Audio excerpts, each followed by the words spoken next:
Prologue. Edge.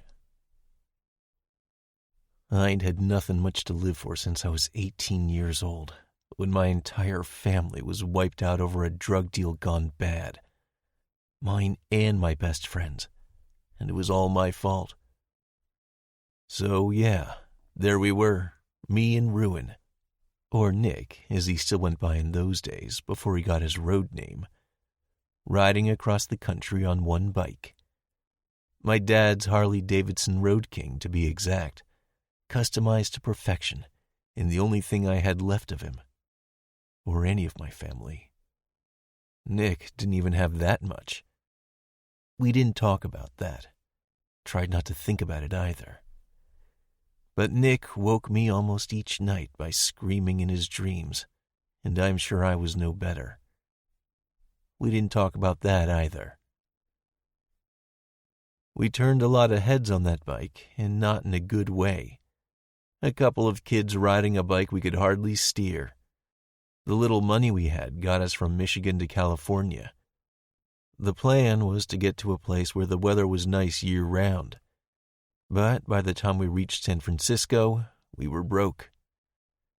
We'd started sleeping in the wild then, on beaches and in parks, sometimes just by the side of the road. And it's a good thing we did. Otherwise, we wouldn't have been there to save that poor, sad girl from throwing herself off the Golden Gate Bridge. Melody. She had lost her whole family, too. And for a while, I tried to fool myself into thinking saving her life was the good deed that erased my guilt over ruining Nick's life and destroying our families. But a deed like that didn't exist. My guilt would never be lessened, not by anything, and it would never be washed clean. The three of us couldn't all fit on my dad's bike, and we couldn't afford to keep riding it either. So I made the decision to sell it at the first seedy biker club we ran across. I thought I was real clever, asking $10,000 for it. The bike was worth a lot more than that. Too bad we were just a couple of scrawny teenagers and a pretty girl. Too bad I was too stupid to realize my mistake in time. By the time I had, the buyers lured us into the alleyway by the bar. 5 towering bikers with leering smiles and soft promises. I figured the bike was as good as sold, given how in awe of it and all the customizations they claimed to be. But then a fist collided with my kidneys hard enough to take my breath and make me see stars. It was the first punch of many. I could hear Melody screaming and Nick yelling and grunting as they beat him up too. But it was as though I was standing beside myself, looking at another mess I made, another thing I'd never be able to fix, if I lived long enough to try. "What the fuck is going on here?" a man said harshly in a deep, carrying voice. He was tall and built like a mountain. The tag on his cut said Ice. The back of it said Devil's Nightmare MC. "What the fuck is it to you?" the guy kicking me in the stomach growled. I saw it all very clearly because I was still standing right beside my bleeding, shivering body on the cold ground. "They're just kids," Ice said. He wasn't alone. 4 other guys in Devil's Nightmare MC cuts were beside them. "Not your problem, man," the guy kicking me said, and kicked me again. I almost lost consciousness then, but I still saw it all clearly. "I'm making it my problem," Ice said. Then they did. And when they were all done, it was the 5 guys who tried to rob us, shivering and bleeding on the ground. "You all right, kid?" Ice asked me, his face real close to mine. I wasn't, but I nodded anyway. "You got somewhere to go?" I shook my head. I couldn't speak because my mouth was broken. "Let's take them back to the clubhouse, and we'll see what's what after Doc looks at them," one of the other guys said. His tag read Tank, and Vice President right beneath it. So I figured we were in good hands. And we were. We stayed at their clubhouse, never left. That was 10 years ago. That's how I became one of the devils. And that's why I owe Ice my life. It's also why I would never do anything to cross the guy. Above all, I would never mess with his daughter. But that was before I did.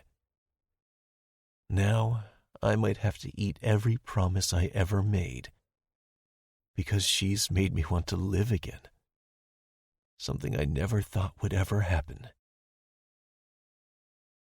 Chapter 1. Summer. Pina coladas on the beach and one last weekend of partying with my friends before I have to return home to get locked up in my golden cage again. One last weekend of freedom before every halfway decent guy averts his eyes each time I pass, and I have the same 5 conversations with everyone over and over again. Or maybe it's more like one conversation, because lately all our conversations end up on the same topic.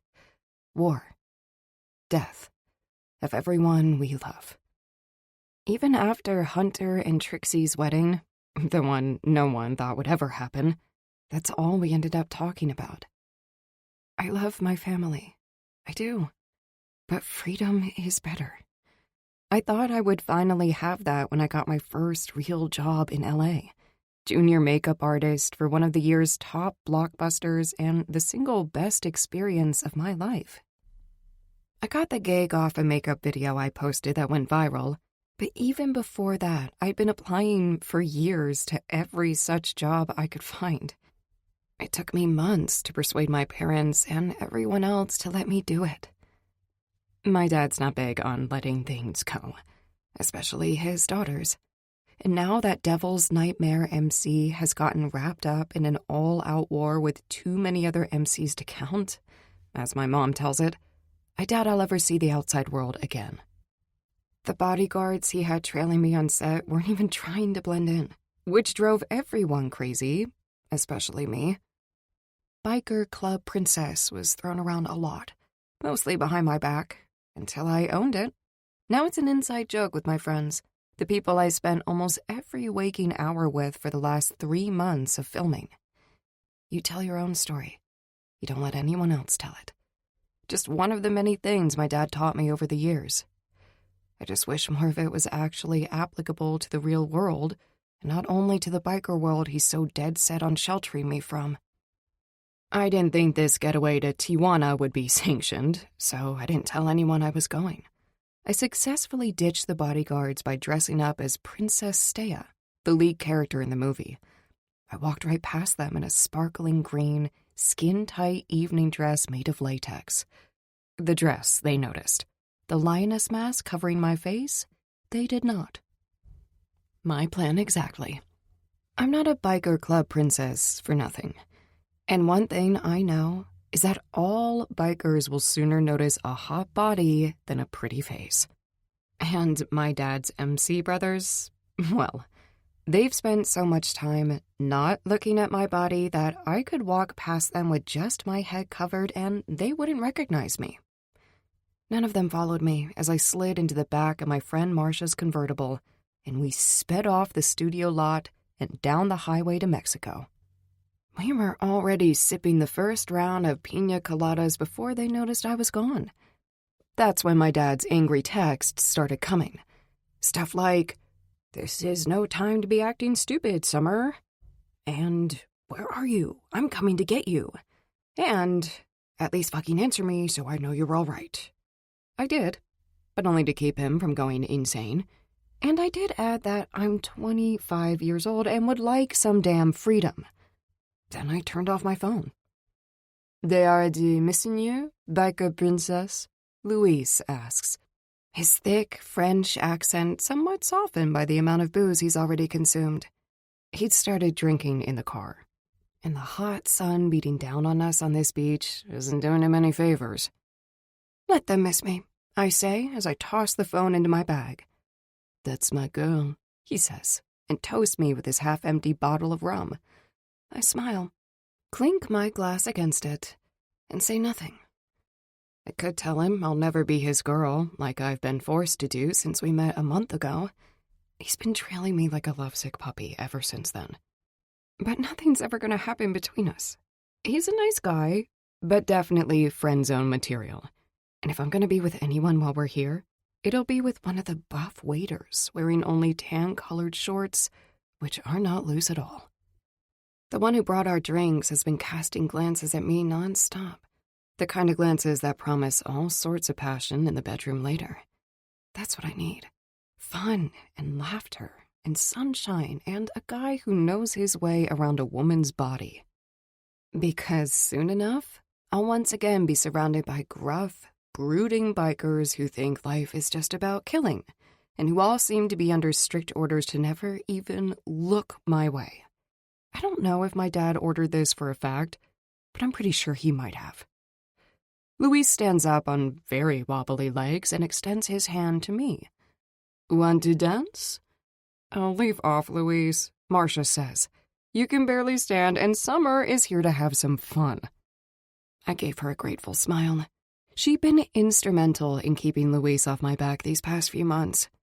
Summer in this summer, Luis says as he collapses back onto the sand. He laughs like it's the funniest joke.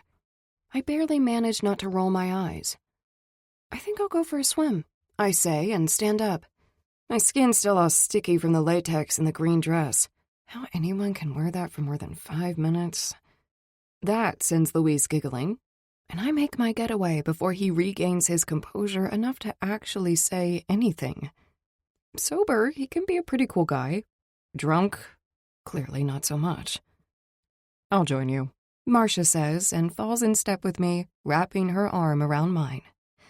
She steers me away from the ocean, though, and grins when I look at her sideways. I thought we could go introduce ourselves to those hot waiters instead, she says conspiratorially. I am dying to talk to someone I haven't spent the last 3 months living with. I'm with you, I say, and grin too.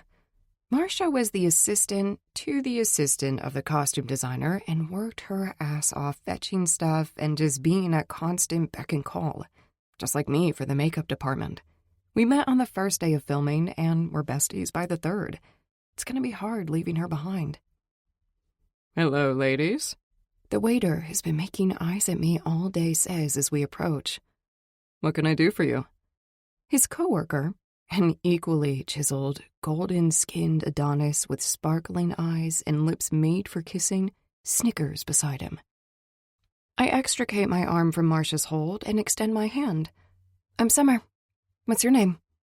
I'm Mario, he says, and the touch of his warm, calloused hand in mine instantly sends shockwaves all through my body. Or maybe that's from the way his soft brown eyes are caressing every inch of my face. This is Paulo, he says, introducing his friend. And I'm Marcia. She shakes hands with both of them, too.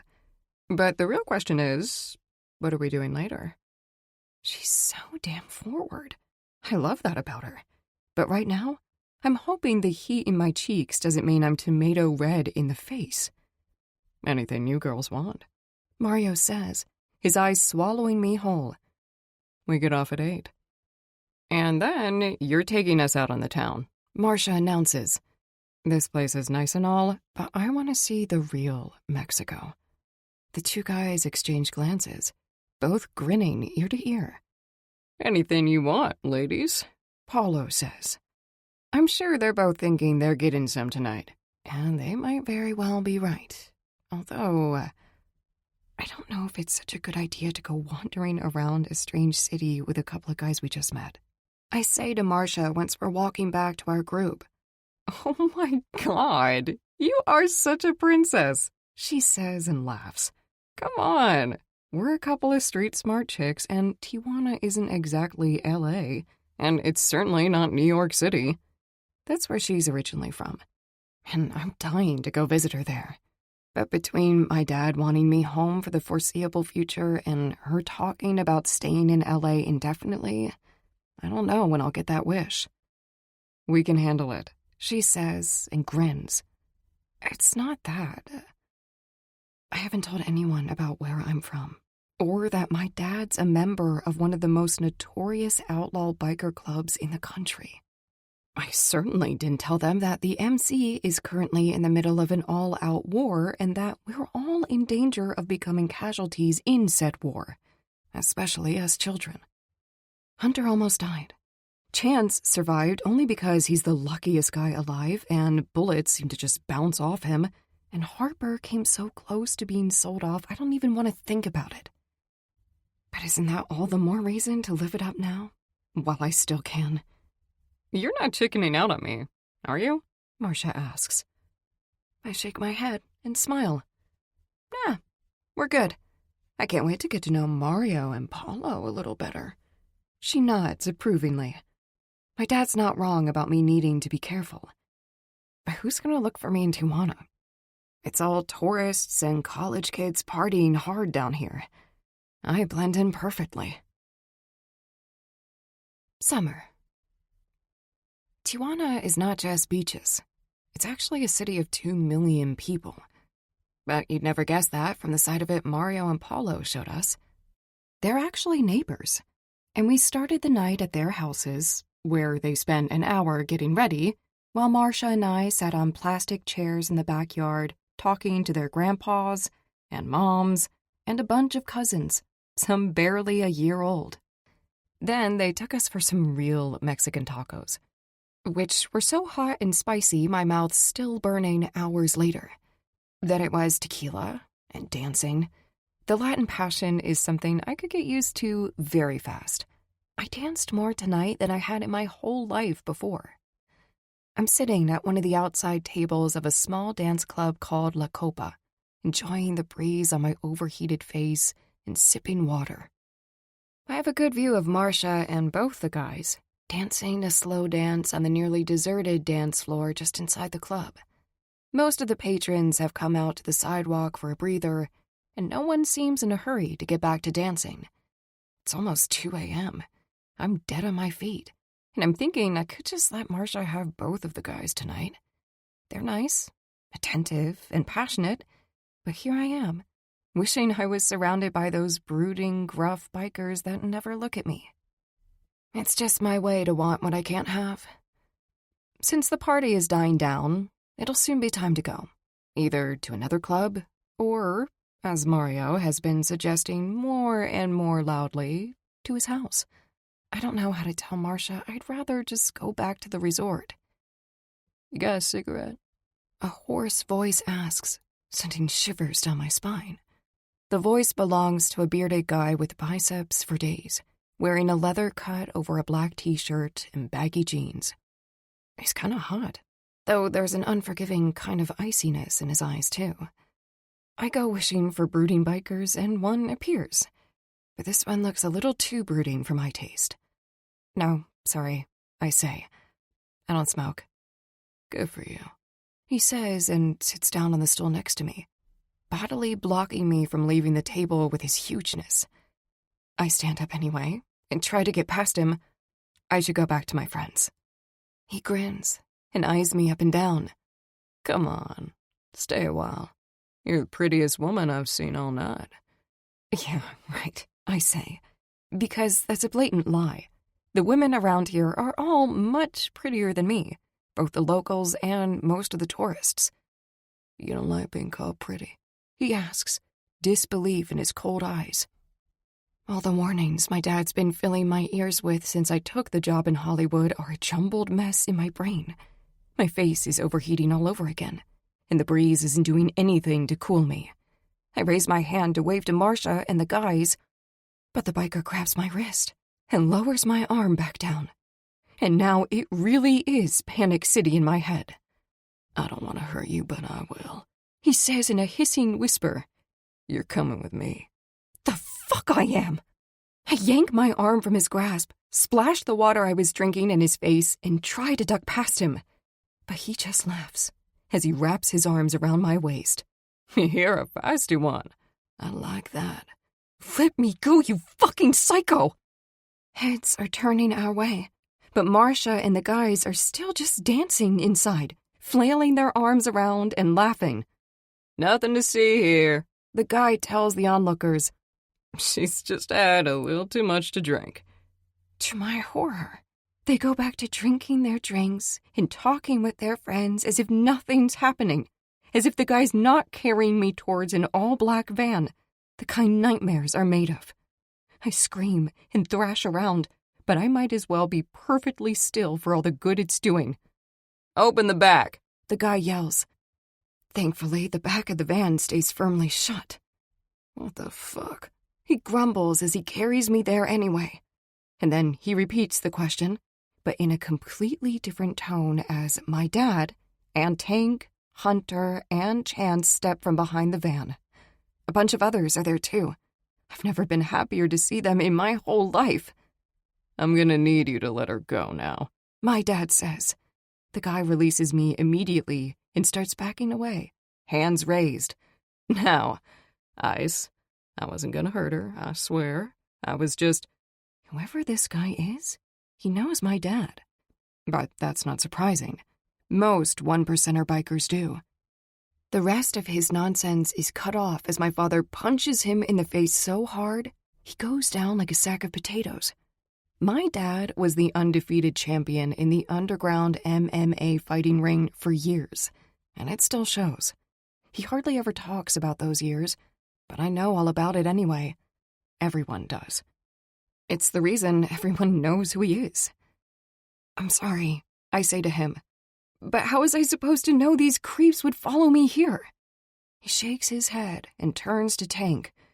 "We should take the creep too, or what? Maybe he knows something."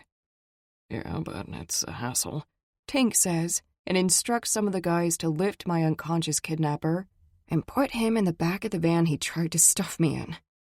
I really wish he wasn't dead to the world so I could tell him something like, "Who's going in the back of the van now, asshole?"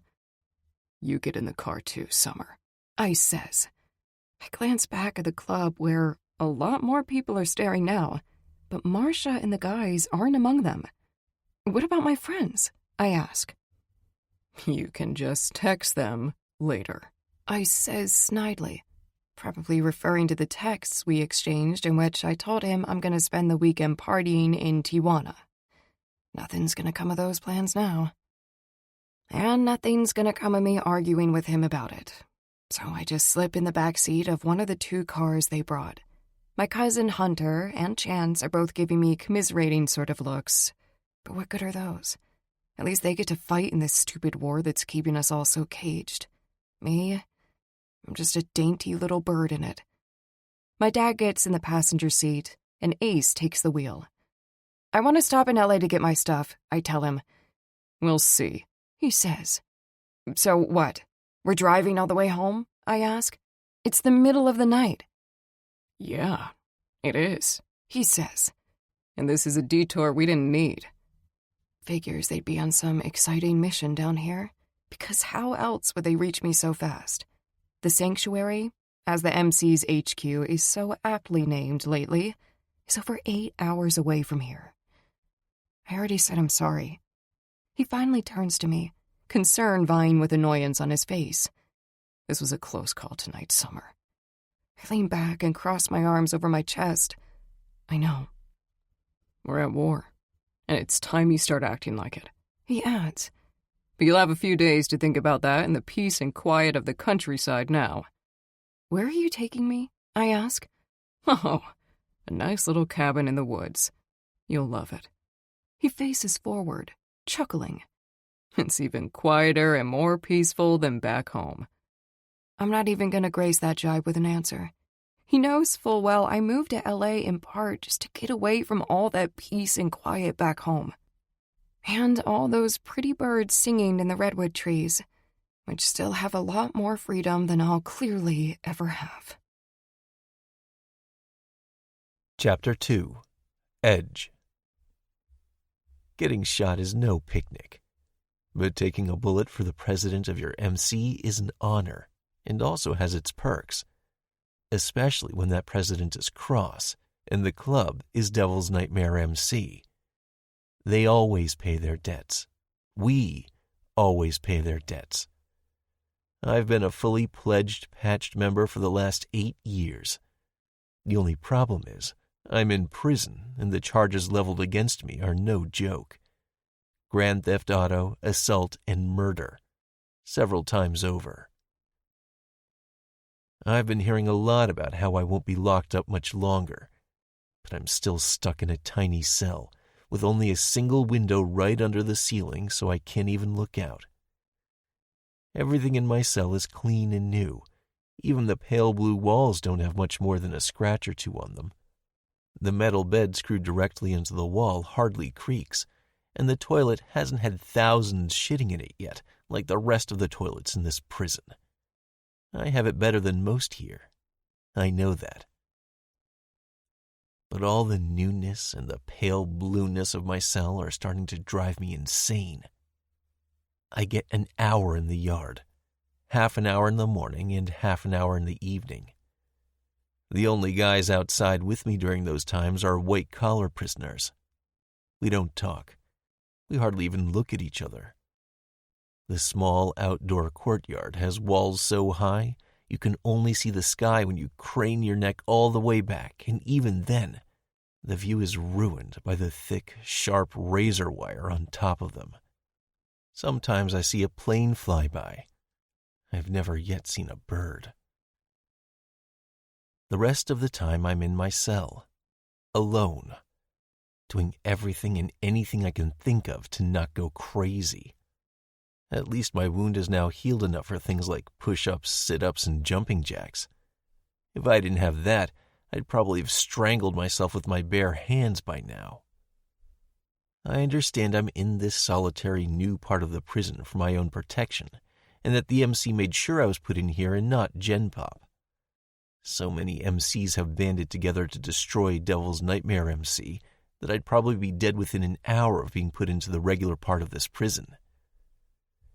But I've been here for almost 2 weeks, and I'm starting to wonder if maybe I didn't survive getting shot at all. Like, maybe this is some weird version of hell that I'm in. The lock on my metal door rattles, the bar sliding open. But it's not time for my evening walk yet. Not time yet to stare at the sky and wish at least a pigeon would fly by, just so I know there's still life beyond these walls. I have no watch, but I've developed a very keen sense of time since I've been brought here.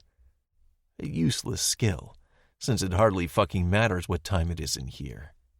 Or what day. Or what century for that matter. "Get dressed," the guard says. "You have a doctor's appointment."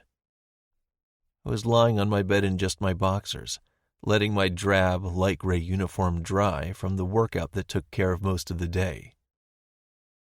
"I don't need no doctor," I snarl, but get up anyway. Anything to break the sameness of days and nights in here is welcome. "Not my call," the guy says, and then just stands there watching me get dressed.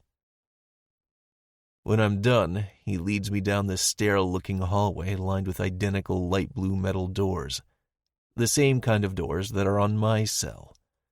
This place already looks plenty like a hospital as far as I'm concerned.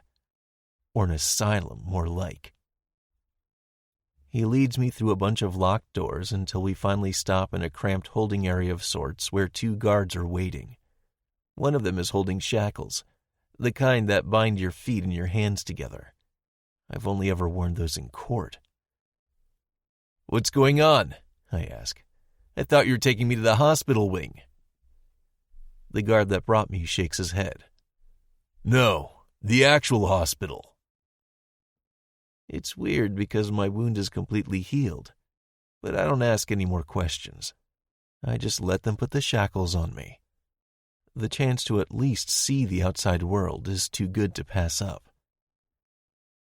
Once that's done, the guard that brought me here unlocks yet another door, this one leading to a loading dock where a prisoner transport van is waiting. He stands aside for us to exit. One of the guards heads for the driver's side door, while the other escorts me to the back of the van. He's standing real close, so close I can feel his hot breath on the back of my neck and smell what he had for lunch. Something with onions. It's disgusting. "The key's in your pocket," he whispers, the smell of onions intensifying. Be ready. Then he loads me into the back and slams the door behind me before I can even fully process what he said. I was assured by the MC that I wouldn't spend a lot of time in jail, but they didn't tell me anything more than that. I guess this is it.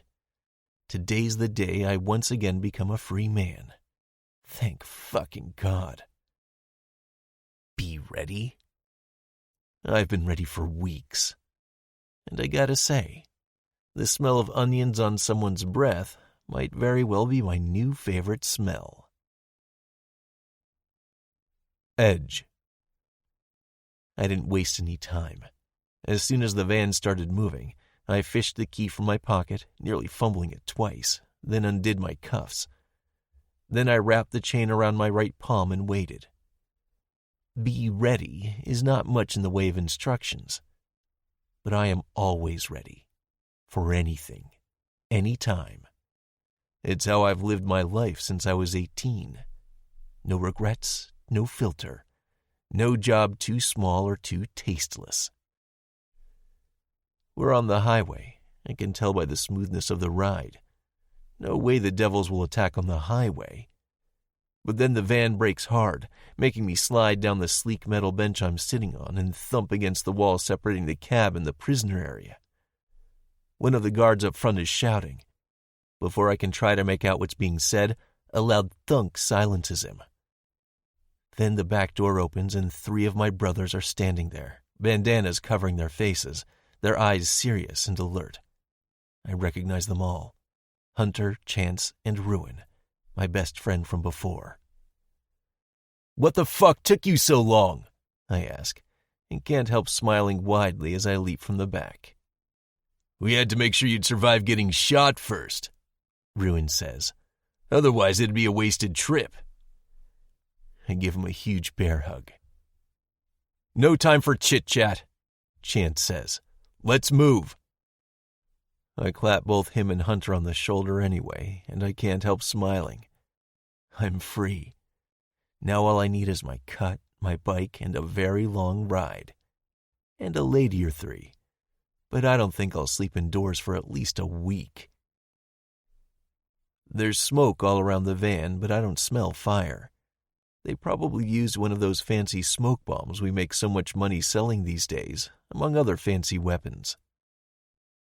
"This way," Chance says, and sprints away from the van and into the smoke. The others do the same, and I follow. Seconds later, I'm in the back of yet another van, this one with a grimy window that I can't see much out of. But it's still the best window I've ever looked through. I can't stop grinning. That's how happy I am to be free. We're speeding down the highway, and Ruin is in the van with me, grinning too. He points at a black plastic bag in the corner of the van. "That's some clothes for you, and your cut. Change, then we can toss that prison uniform out the window." "Can't wait," I say, and take out my cut first and look at it for a few moments. This cut represents so many things for me, not the least of which is finally finding a place to belong after my whole world was destroyed. And freedom. "How'd you guys break me out anyway?" I ask as I start changing out of my prison uniform. "That must have been something." "Oh, it was. You should have been there." He laughs, and I do too. "But seriously, we arranged for you to be taken to the hospital for a checkup," he says. "That stuff was down to others, so I have no idea how it was done." "Maybe Melody played a part?" She's the girl Ruin and I talked out of jumping off the Golden Gate Bridge what seemed like 1,000,000 years ago. She became a Devil's Nightmare MC club girl after we joined, but she's a full-on doctor of medicine now, an ER doc. I have her to thank that I'm still alive now. Her and the MC's doc. Ruin shakes his head. "I doubt it. She's living up in LA. Doesn't even have time to text much." I understand the slight bitterness in his voice. Melody up and decided she needs to distance herself from the MC a couple of months ago. So she took the job at the LA General Hospital. I get it.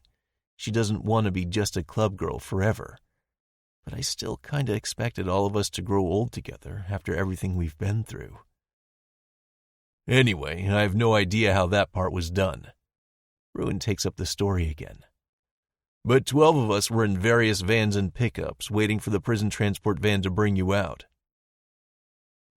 I'm done changing and stuff the grab Dre prison uniform in the black bag. He pauses in his account of my prison break to open the van's back window. Watching the uniform fly out is one of the best things I've ever seen. It looks kinda like a bird. One of those I didn't get to see at all in the last few weeks. Wasn't it a little risky stopping the van right here on the highway? I ask, looking out over its 4 lanes, enjoying the breeze on my face. He chuckles. Not the way we did it. First, we surrounded the van, then we forced it to stop. We dropped about 10 smoke bombs after that. Overkill, but they're so much fun to use. Then the prison guard that gave you the handcuff key, the one on our side, took out the other one, and the rest you saw. You're right. I do wish I was there for all of it, I say and laugh.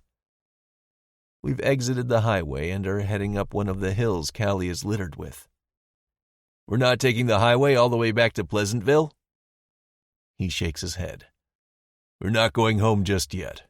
Getting you out of prison isn't the only reason we're down here in L.A. I sit back down next to him, still unable to stop grinning.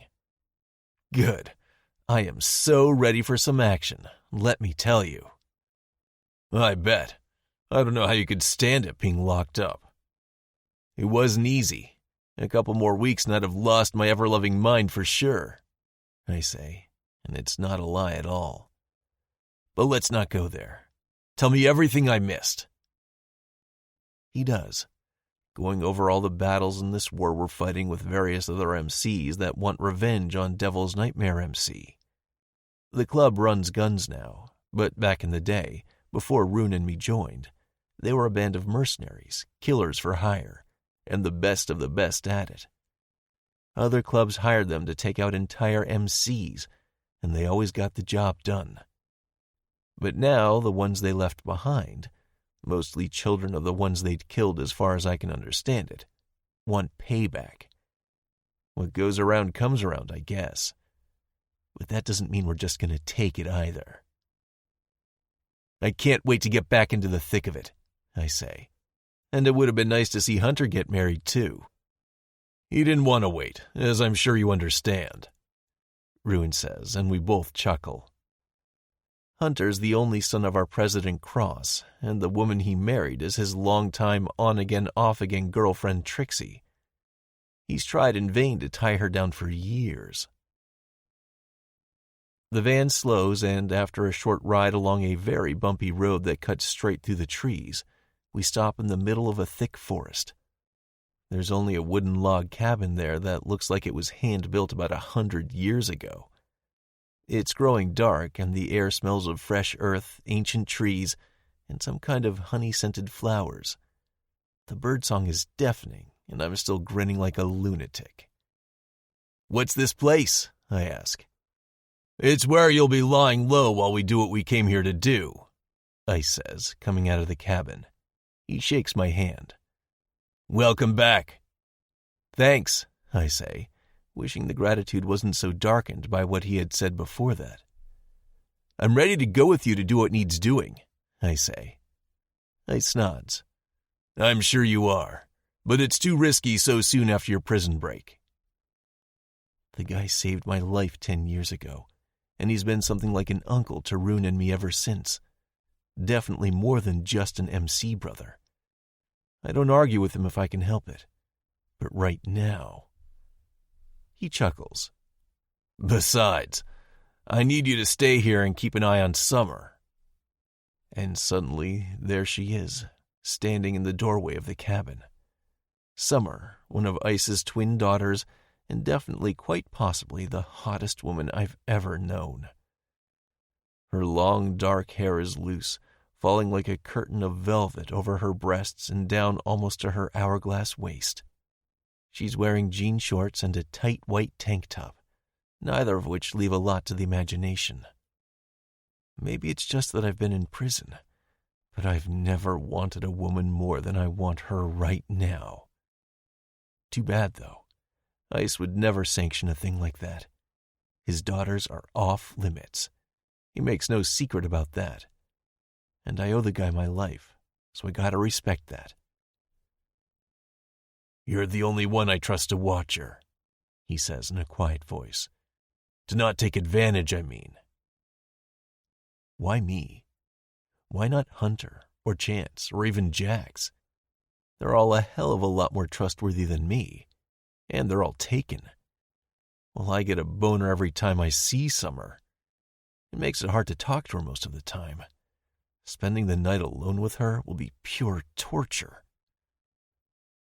I focus on the little heart-shaped pendant she's wearing on the gold chain around her neck so I don't have to look at her piercing, upturned cat-green eyes or her cherry-red lips. "Can't we just stash her in a hotel or something?" I ask. "Yes, please, stash me in a hotel," she says, and I can't tell if the sarcasm in her voice is meant to mock me or her father.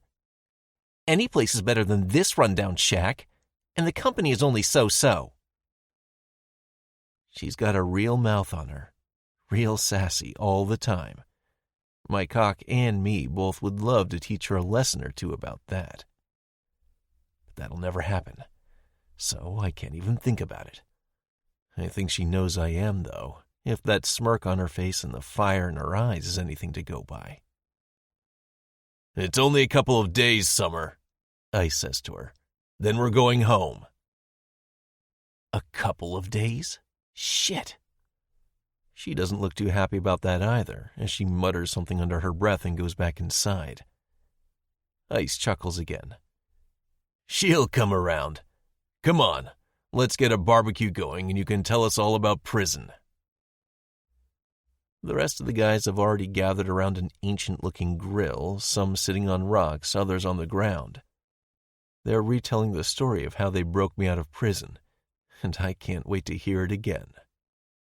Maybe after we've eaten, I can even convince Ice to let me ride with them on whatever job they're heading for after this. Because spending time alone in a cabin in the middle of nowhere will be hell all over again, just like prison was. Only in a whole different way this time. I've never been any good at not going after the women I lusted for, and Summer's at the top of that list. Always has been. Forbidden fruit and all that. I'd rather get shot all over again than try to keep my hands off her once we're alone here. Even my tiny cell back in prison suddenly doesn't seem so bad anymore. But that's just my cock talking and making me freak out. Nothing will happen between Summer and me. I won't betray Ice like that. And besides, he's right about wanting to keep us all away from her. She deserves a whole lot better than what I can give her. Chapter 3. Summer. After they dragged me out of Mexico, we stopped at my apartment in LA just long enough for me to pack up some of my stuff. The rest will be packed up by the guys and taken straight home to Pleasantville. Then they brought me to this shabby cabin in the middle of nowhere and left me alone with my dad and the MC's intel specialist, Hawk. They spoke in hushed tones out on the porch all day, while I tried to get some sleep in the cabin's one bed, which was new right around the time this sorry place was built. How he expects me to share this tiny place with Edge, I swear I don't know. Though I have some ideas. Ideas I wish I didn't still have. I had a huge crush on Edge back in the day, and the longer I look at him, the more I'm starting to think that maybe I still do. But every time I tried to let him know how I felt, he always snubbed me. By the end, I grew to pretty much hate him. He doesn't know that either. No one does. I couldn't sleep or eat much for days when he got shot and almost died. I must have called the hospital like 20 times, asking for updates, which they never gave me, until on the third day, a nurse finally took pity on me and told me he'll live a long life in prison. She didn't say it in a nice tone, but I remember thinking, none of his brothers have anything to say about it. And here we are. They're all outside now, about 20 of them, celebrating Edge's newfound freedom, the smell of burgers they're grilling thick in the air. I could sulk in the cabin by myself, but what would be the point? This is no different than being back home, and I'll be there soon enough anyway. I love and hate how fast Edge's eyes find me the moment I step out on the porch, even though I'm wearing a huge hoodie that comes down almost to my knees and hides my body completely. He has the most intense blue eyes I've ever seen. Like the deep ocean way up north, somewhere where huge whales and sharks swim, and where storms that few people ever get to see rage. Such power and passion in that cool gaze. I used to think a lot about his eyes. I was 15, and just a dumb teenager when I fell for him, and he was 18. It's all coming back to me now. I wish it wasn't. Nice of you to join us, Summer, he says. I was beginning to think you didn't like me anymore. Thank God for the very dim lighting in the clearing, provided only by a large bonfire they build, because I know I'm blushing real hard right now. Whatever gave you that idea, I say, and accept the cold bottle of beer he hands me from a cooler on the ground. Someone else brings me a burger. For all the ways they hardly seem to notice me, every one of my dad's MC brothers has always been very attentive to me. My friends in LA weren't that far off the mark with my nickname. I've never been less than a princess in their eyes. And that's just one of the things I was trying to run away from when I took the job in LA. We're suddenly alone, even though the clearing is full of men. My dad's talking to Tank and Hawk by the fire.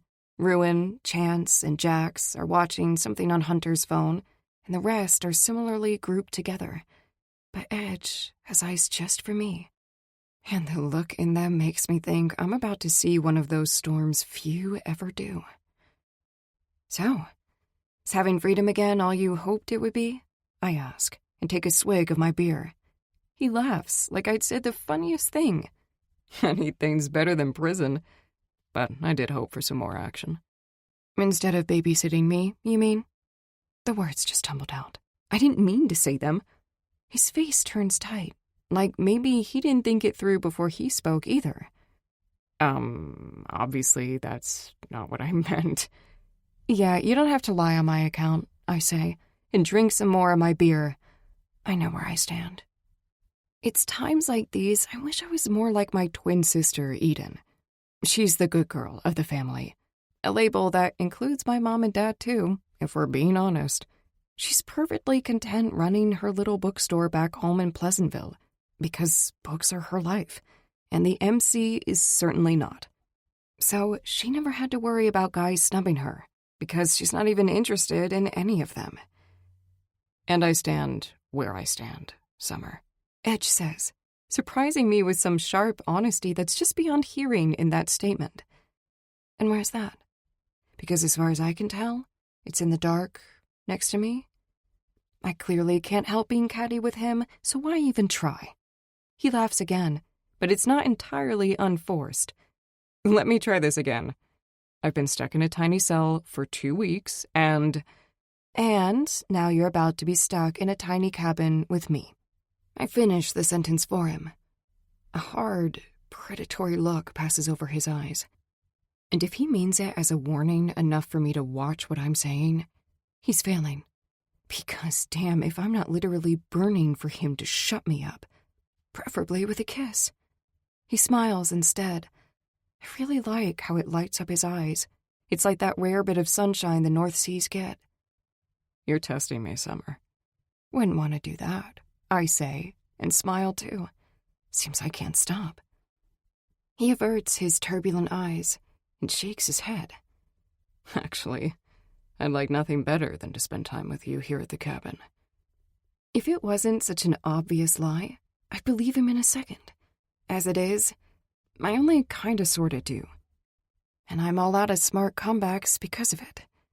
Over by the fire, Hunter's phone, the one he and the others were all viewing, chimes with a text. I don't know who it's from. Hunter says, loud enough for everyone to hear. There's pictures attached. The mood among the guys has suddenly turned very cold and very tense.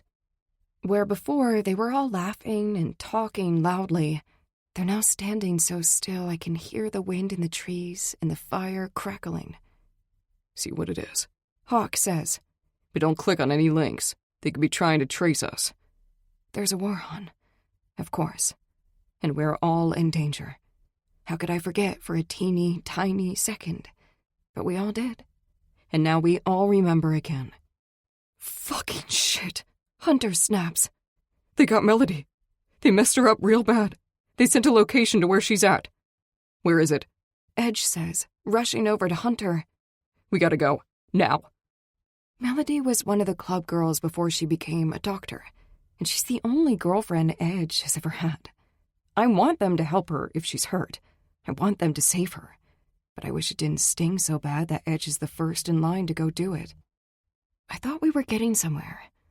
Clearly, I was wrong all over again.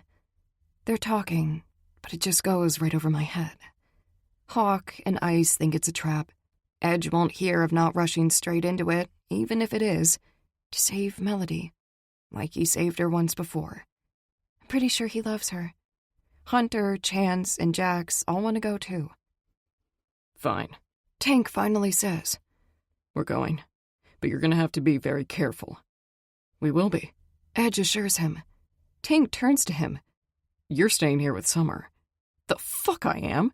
Edge snaps, that brutal storm back in his eyes. Tank just stares at him for a few moments, but Edge is showing no signs of backing down. You're staying. And that's an order. Tank says. Now stand the fuck down. We're not gonna let anything happen to Melody.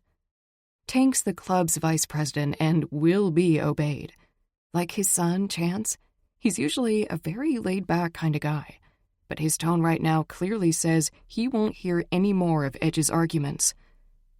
Fine, Edge says after a few more moments of fighting the storm in his eyes. Then the rest start assembling, and he comes to stand next to me. I don't even look at him, just stalk back to the cabin, tossing my untouched burger into the bushes as I go. This is the last time he's made a fool of me. The last time he's chosen just about every other woman over me. The absolute last. He better not try to talk to me again tonight, or so much as step into the cabin. Chapter 4. Edge. The brothers have all left. I can't even hear the echoes of their engines anymore, but a part of me went with them, and I can't call it back. Even the enticing smells of the fire and the sweet sense of freedom in the form of all the other aromas of the forest, including the faint scent of lavender and roses that's all summer, aren't enough to calm me. Thing is, I'm a soldier. War is what I'm good for. The only thing I'm good for.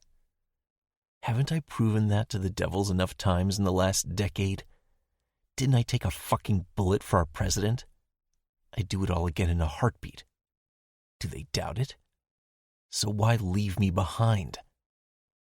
All things I should have said to Tank before he left. And on top of all that, I'm worried about Melody now. Not that they won't find her, because I know they will. I'm worried she'll already be dead when they do. She's worked so hard to build a life for herself after her family was killed in a car wreck. I'd like to think I helped at least a little. First, by stopping her from flinging herself off the bridge, and then by killing the drunk driving monster that plowed into their car. It was the least I could do.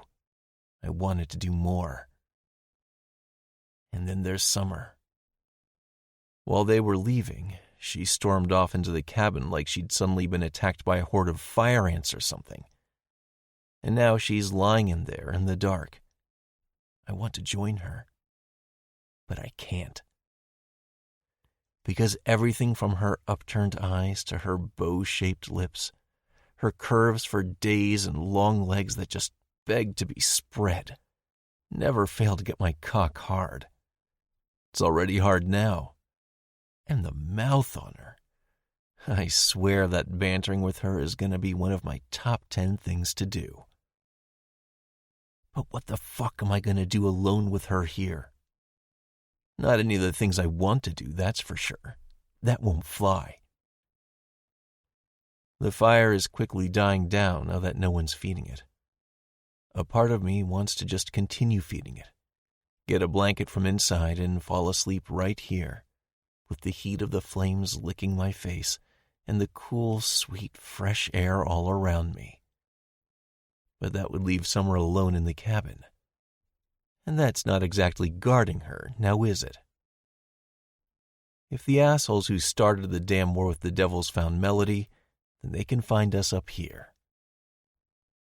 So I get up and walk to the cabin. No idea what I'll find when I get inside. Not much of anything, as it turns out. The little firelight that reaches this far is illuminating a very sparsely furnished one-room space, with a metal-framed bed on one side, a small wooden table and 4 chairs in the center, and a tiny bare-bones kitchen in the other corner. I'm pretty sure that's a coal-powered stove in there. "Summer," I whisper, "are you asleep?" She's lying on top of the covers on the bed, her long, bare legs glowing copper in the firelight. I'm standing in the doorway. If I move any closer to her, then that'll be that. Respect for her father be damned. Being in prison will do that to a guy. And I didn't have much sex for months before that either. I was too focused on the war. Fucking random women I didn't care much about just wasn't doing it for me anymore in the face of possible imminent death. Honestly, I'd begun to think there was something wrong with me for feeling that way. So I'm glad the lust is back.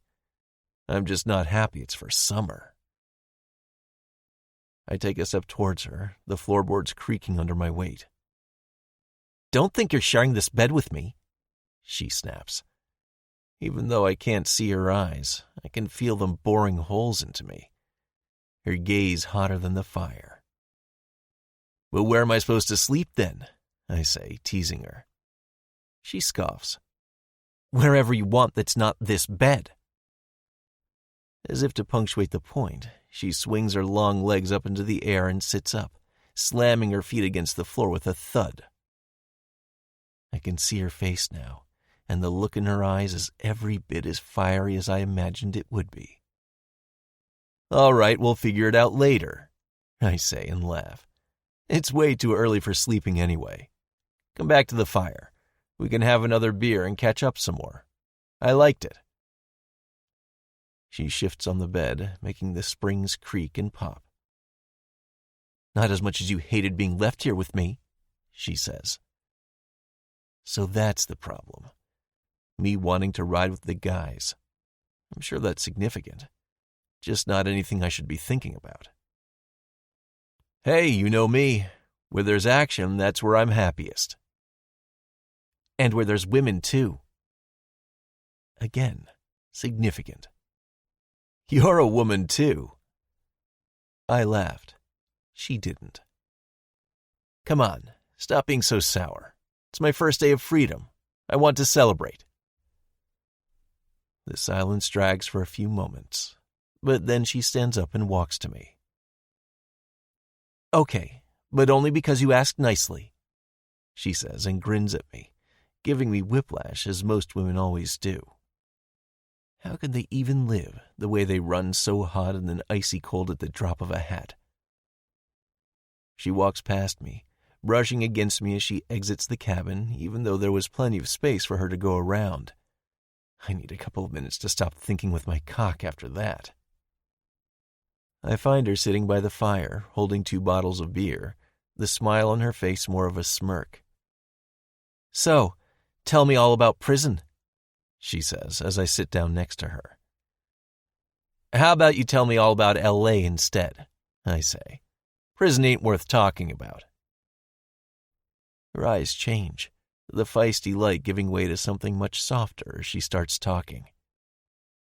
Too bad I can't actually hear what she's telling me, because all I see is the shape of her lips and the way they move as she speaks, like drops of water sliding down a glass pane, like a breeze moving blades of grass in the spring, like... I lean over and kiss those sweet lips without even deciding to, Because I needed to. Because I couldn't remember how to breathe until I did it. And she's kissing me back. Passionately, like those sharp eyes and even sharper tongue of hers always promised. She tastes better than anything I've ever had. But I can't have her. Her eyes are spitting flame at me as I break the kiss and stand up to get away from her. This was a mistake, I mutter. Lava has nothing on the heat shooting at me from her eyes. Yeah, clearly. She stands up too. Summer, come on, I say to her back as she stalks back into the house. Your father isn't here, she snaps, her long silky hair fanning out as she turns to me. I just held that hair seconds ago. He saved my life, I mutter. Yeah, well, that doesn't mean he can tell you how to live it. You're a man. Be a man. She waits for a few moments, then scoffs when I don't say anything, turns back around and continues to the cabin. Don't follow me. Her words are full of sharp finality. So why do I think she wants the exact opposite of that? Or is that just what my dumb cock still wants? But I won't do it. Some things you never come back from, and getting another taste of summer is one of those things. No matter how much I want to show her exactly how much of a man I am. Chapter 5. Summer. That's probably as close as I ever got to throwing myself at Edge over the years, or throwing myself at any guy, for that matter. And the rejection stings a million times worse because of that. Why did I even have to get up when he came in? I could have just dozed off on the bed, and to hell with everything else. Now I've embarrassed myself so badly that I'll probably never sleep again. Especially not in this smelly, lumpy old mattress. I have no idea what it's stuffed with, but parts of it are poking me much harder than a mattress should poke. I practically begged him to keep kissing me. What's wrong with me? I can hear the fire crackling outside. I can hear the breeze in the trees, and an owl hooting somewhere near every once in a while. I even imagine I can hear him breathing. And eventually all that turns into a lullaby.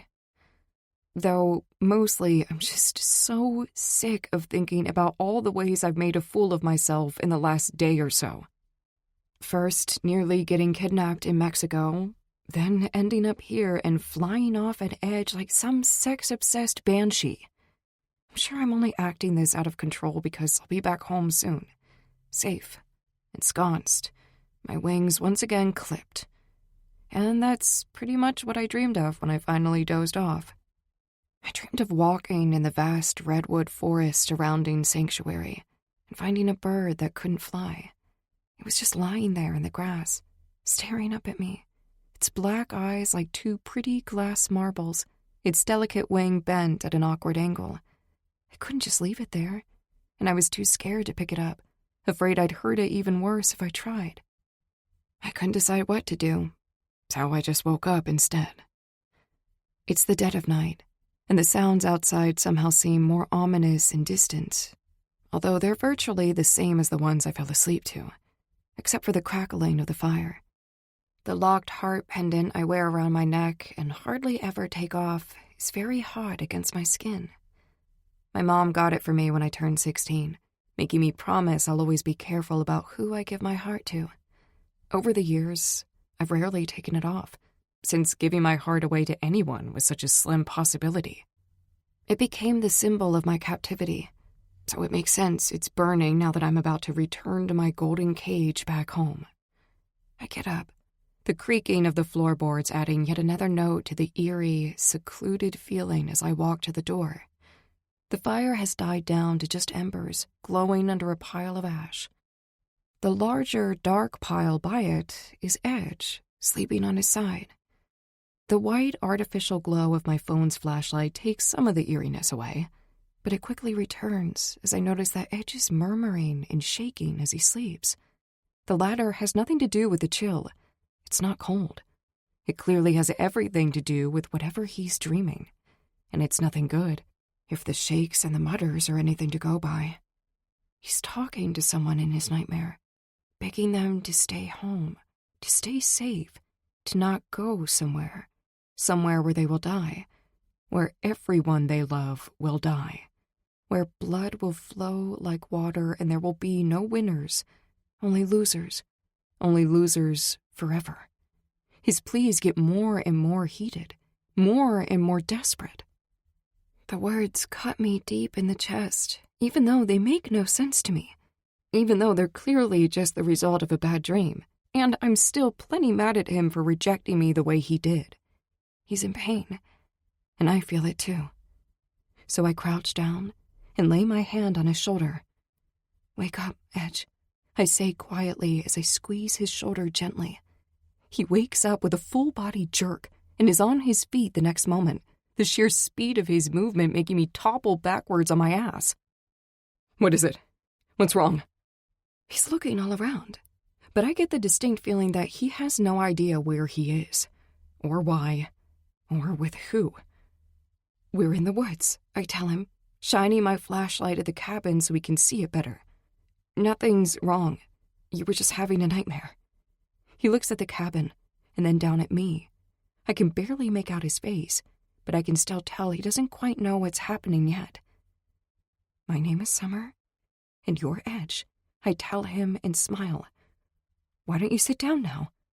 He does, planting down on the ground with a thud, but he also finally grins. "Nightmare, you say? Yeah, I get those." "It sounded like a bad one. Do you want to talk about it?" He shakes his head and scoffs. "No, not at all. And if I made a fool of myself, I'm sorry."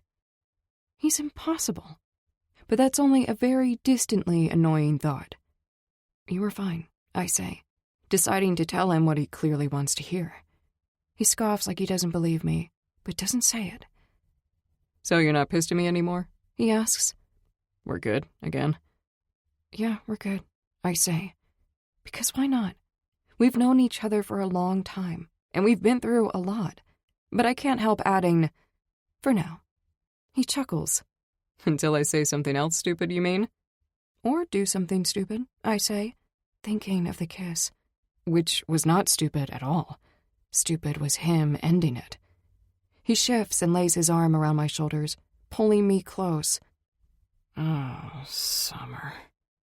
Despite being a very short sentence, most of it composed of just my name, it's still very loaded with meaning.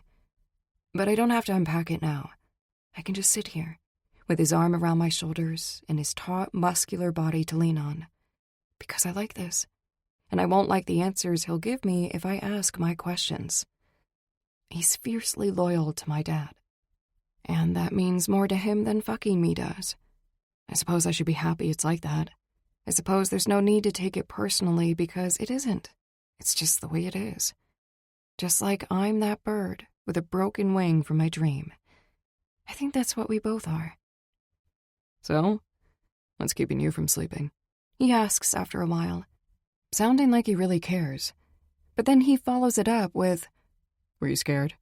before I can even decide if and how to answer. "I had a bad dream too," I say, meaning to poke him a little, though not as bad as yours was by the sound of things. He tenses and loosens his grip on my shoulders. "Yeah? What was yours about?" he asks. I consider telling him about the bird with the broken wing that I don't know how to help, but I decide not to. He'll probably just poke fun at me if I do, and he didn't sound like he actually wants to know. I was just about how trapped I am back at home, and how I don't know how to leave for good, I say.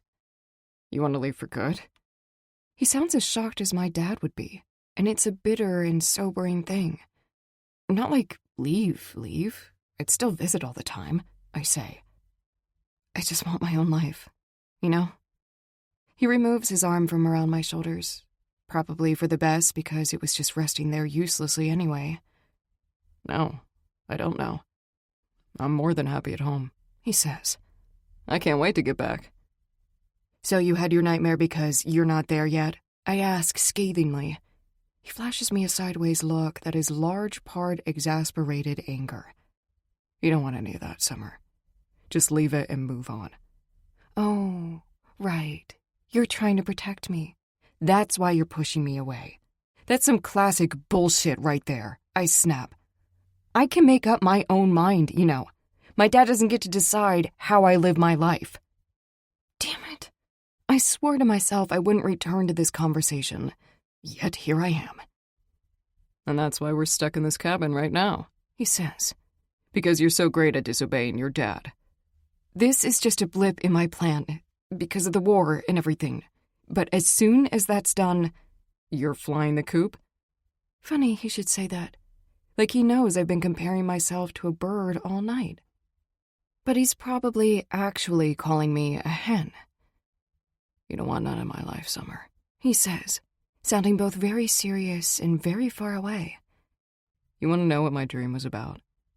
It was about the night mine and Ruin's family were killed for messing with shit they shouldn't have been involved in. It was all my fault, because I'm the one who introduced them and suggested they do the shit they got killed for. I never knew this part of the story, only that he and Ruin were best friends from way back when, and that they both lost their families on the same night during a drug deal gone bad, and that Edge saved Ruin. You and Ruin got away, though, I say quietly, wondering if I should speak at all. I suddenly feel very alone here, even though he's sitting so close I can feel the heat rising from his body. Thanks to you. Sure, we got away.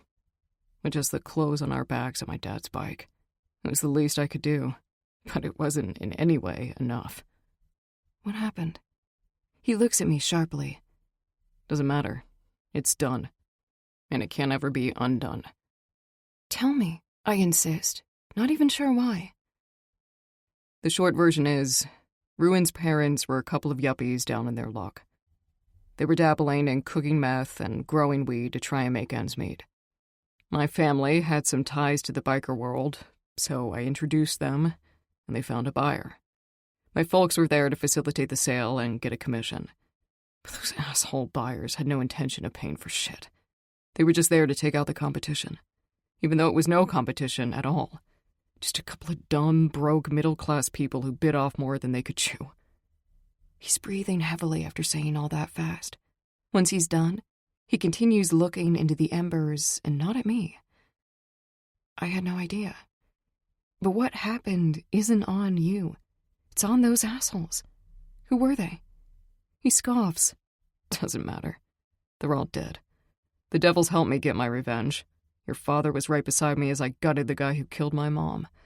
So, you see... Why you can't ever go against his wishes? No, I still don't. I was gonna say, why you don't want anything to do with me. He says. I'm a killer who's devoted his life to killing. I'd fuck you in a heartbeat. You're the hottest woman I know, and you get my blood going like no other woman can. But that's all it'd be. A good time fuck, and nothing after. I don't know how to do after. I have no soul left, and you deserve better. I respect you and your father too much to do that to you. Maybe it's the near total darkness that's making him so brutally honest. So, I might as well be too. Fine, Edge. You gave me fair warning.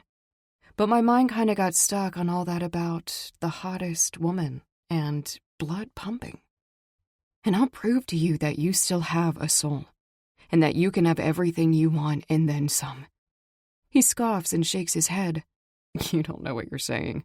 I know exactly what I'm saying. I stand up. It's getting cold out here. You're welcome to join me in that nasty bed inside if you feel the same way. Nothing has to happen. We can just sleep.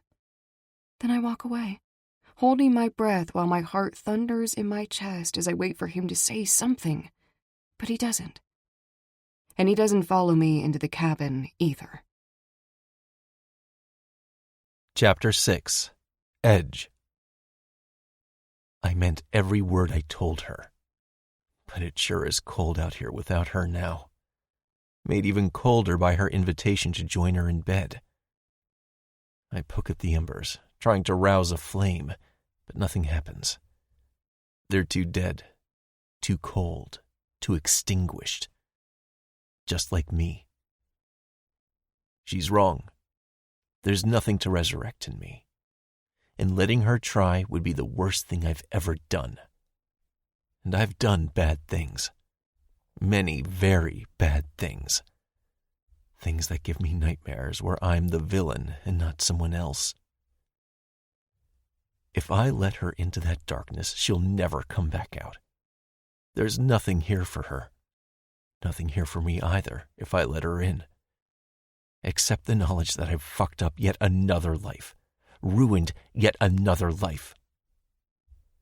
All those points are perfectly valid. And they keep multiplying in my brain, each more true than the last. But I got up and walked into the cabin anyway. I can tell myself it's because of the cold all night long. But the truth is, I've been a lot colder. I could also lie and tell myself it's to keep her safe, or that I don't want to offend her by ignoring her invitation. And I do tell myself all those lies as I lie down next to her and cover myself with half the thick, scratchy blanket that she'd left on my side of the bed. I tell myself that her being asleep and not noticing I've come in is a good thing, too. But the damn truth is, it's been a very long time since I've faced my demons the way I had tonight. A very long time since I've told anyone the whole of my hellish story. And her brave offer to show me a different way, a way out of the hell I've been living, is a first. Sincere or not, no one's ever offered me that. So how was I supposed to know how much it'd mean to me? But it fucking does. And I don't know what to do with that. Except lie here next to her, perfectly still so as not to wake her, so as not to hear her take the promise back. No idea why it's like that. I'm not a sentimental idiot. I'm not looking for anything. I know she can't do what she promised me. Somewhere between nearly losing my mind in prison and finding her and all her sweet promises for the taking, I must have gone insane for real. But I'm sure I just have to sleep it off. The brothers will be back soon, and then we'll go home, and everything will be the way it was. Normal. I just have to hold on until then. Chapter 7. Summer. Last night was one strange night, that's for sure. Maybe it was the darkness, or nearly getting kidnapped the night before, or the sleeplessness, or the fact that I was finally alone with Edge after all the years of pining over him. But I laid it all on the line, and I don't know if that was a good idea. By the time he finally came into the cabin, I'd already given up waiting for him, and I was done getting rejected. So I just waited for him to make his move, or not. Turns out that not. We didn't even wake up holding each other like I kind of half expected would happen. In fact, I woke up in bed alone. He wasn't anywhere in the cabin either, or anywhere near it outside. For a second, I thought that maybe he split. That maybe all that heartfelt sharing last night and the kiss were too much for him and he just left. But he'd never do that. He promised my dad he'd watch over me, and that's another promise to Ice that he'd never break. Damn. I get a Coke from the cooler next to the burnt-out remnants of the fire, then sit on the porch stairs sipping it, wishing I had an extra tall latte instead. Or a way to take a long bath to wash the country and the rejection off me. The Coke's warm, and the black soot and charred wood that's left in the fire pit quickly starts reminding me too vividly of the life I thought I was finally building for myself. That's all in charred ruins now, too. Marcia was all shocked that I was almost kidnapped right under her nose, and happy that my family was there to save me.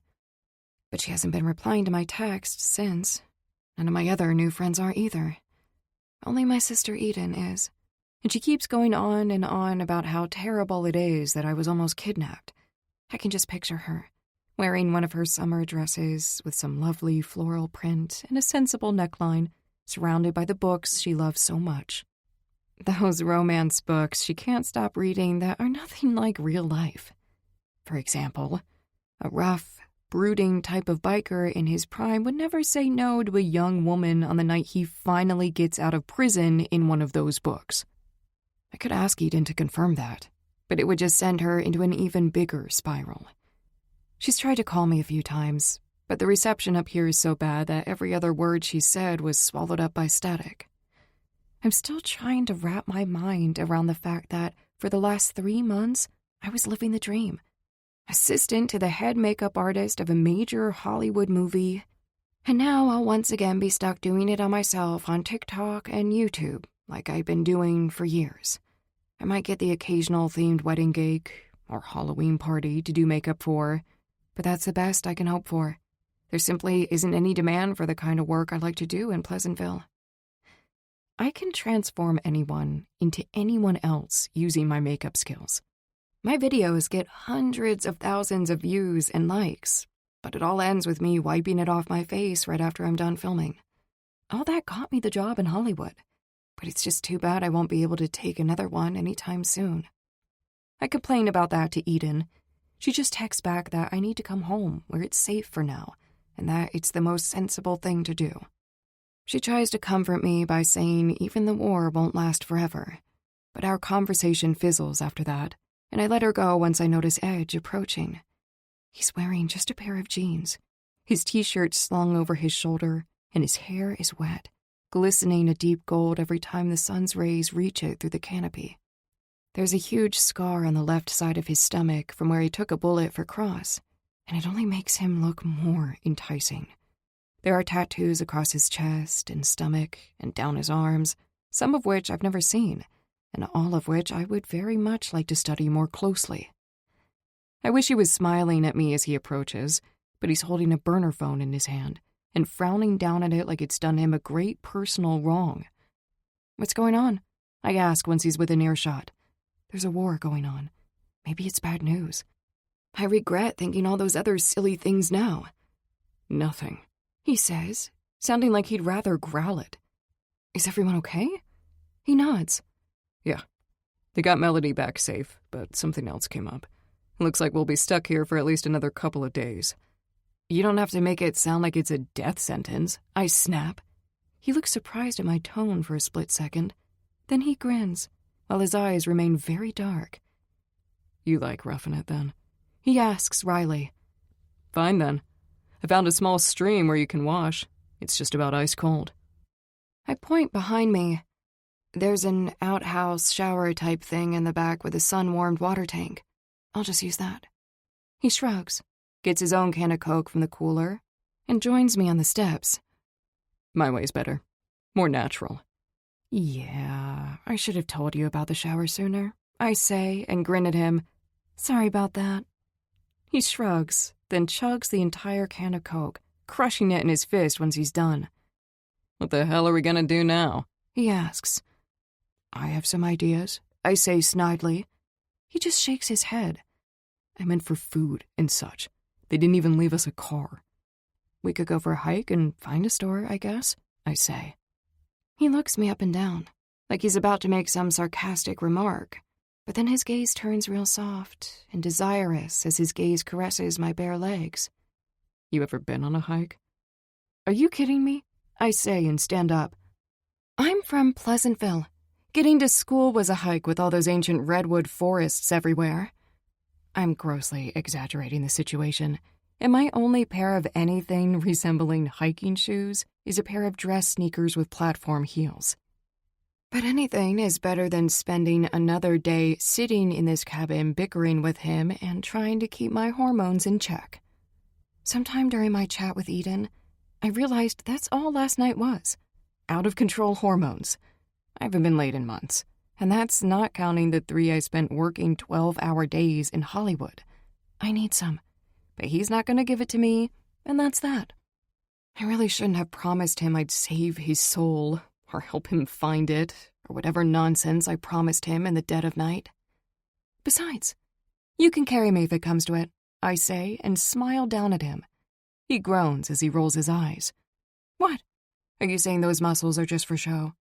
He tosses the crushed Coke can on the ground and stands up, towering over me. Oh, I say, and can't stop grinning. Did I say something wrong? The look in his eyes is a mixture of exasperation, indignation, and passion. They are not just for show. He growls. Then he lifts me up like I weigh nothing and slings me over his shoulder. I shriek and laugh as he carries me into the cabin and deposits me on the bed. Not gently, but not hard either. And I'm sure I'm about to get exactly what I wanted from him since I first saw him last night. The hungry, predatory look in his eyes promises as much anyway. His gaze is like fire, swallowing me up, and I take back all I was thinking about just being hormonal before.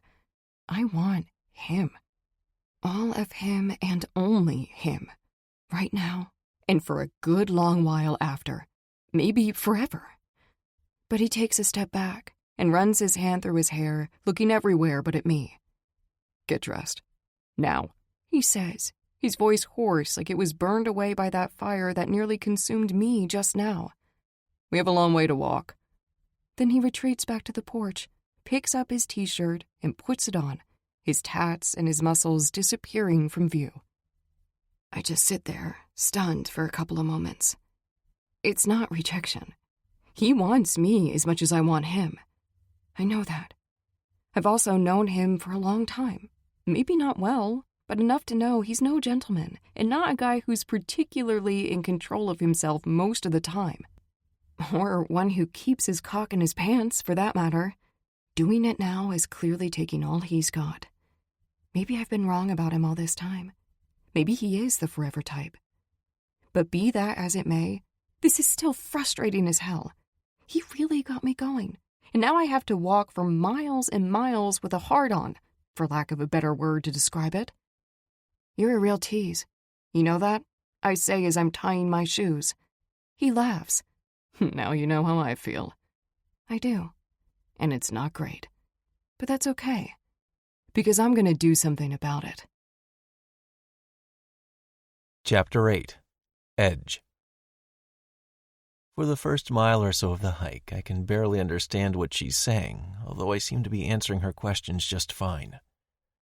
Trouble is, my mind is still reeling from how close I came to ripping her clothes off and fucking her on that bed.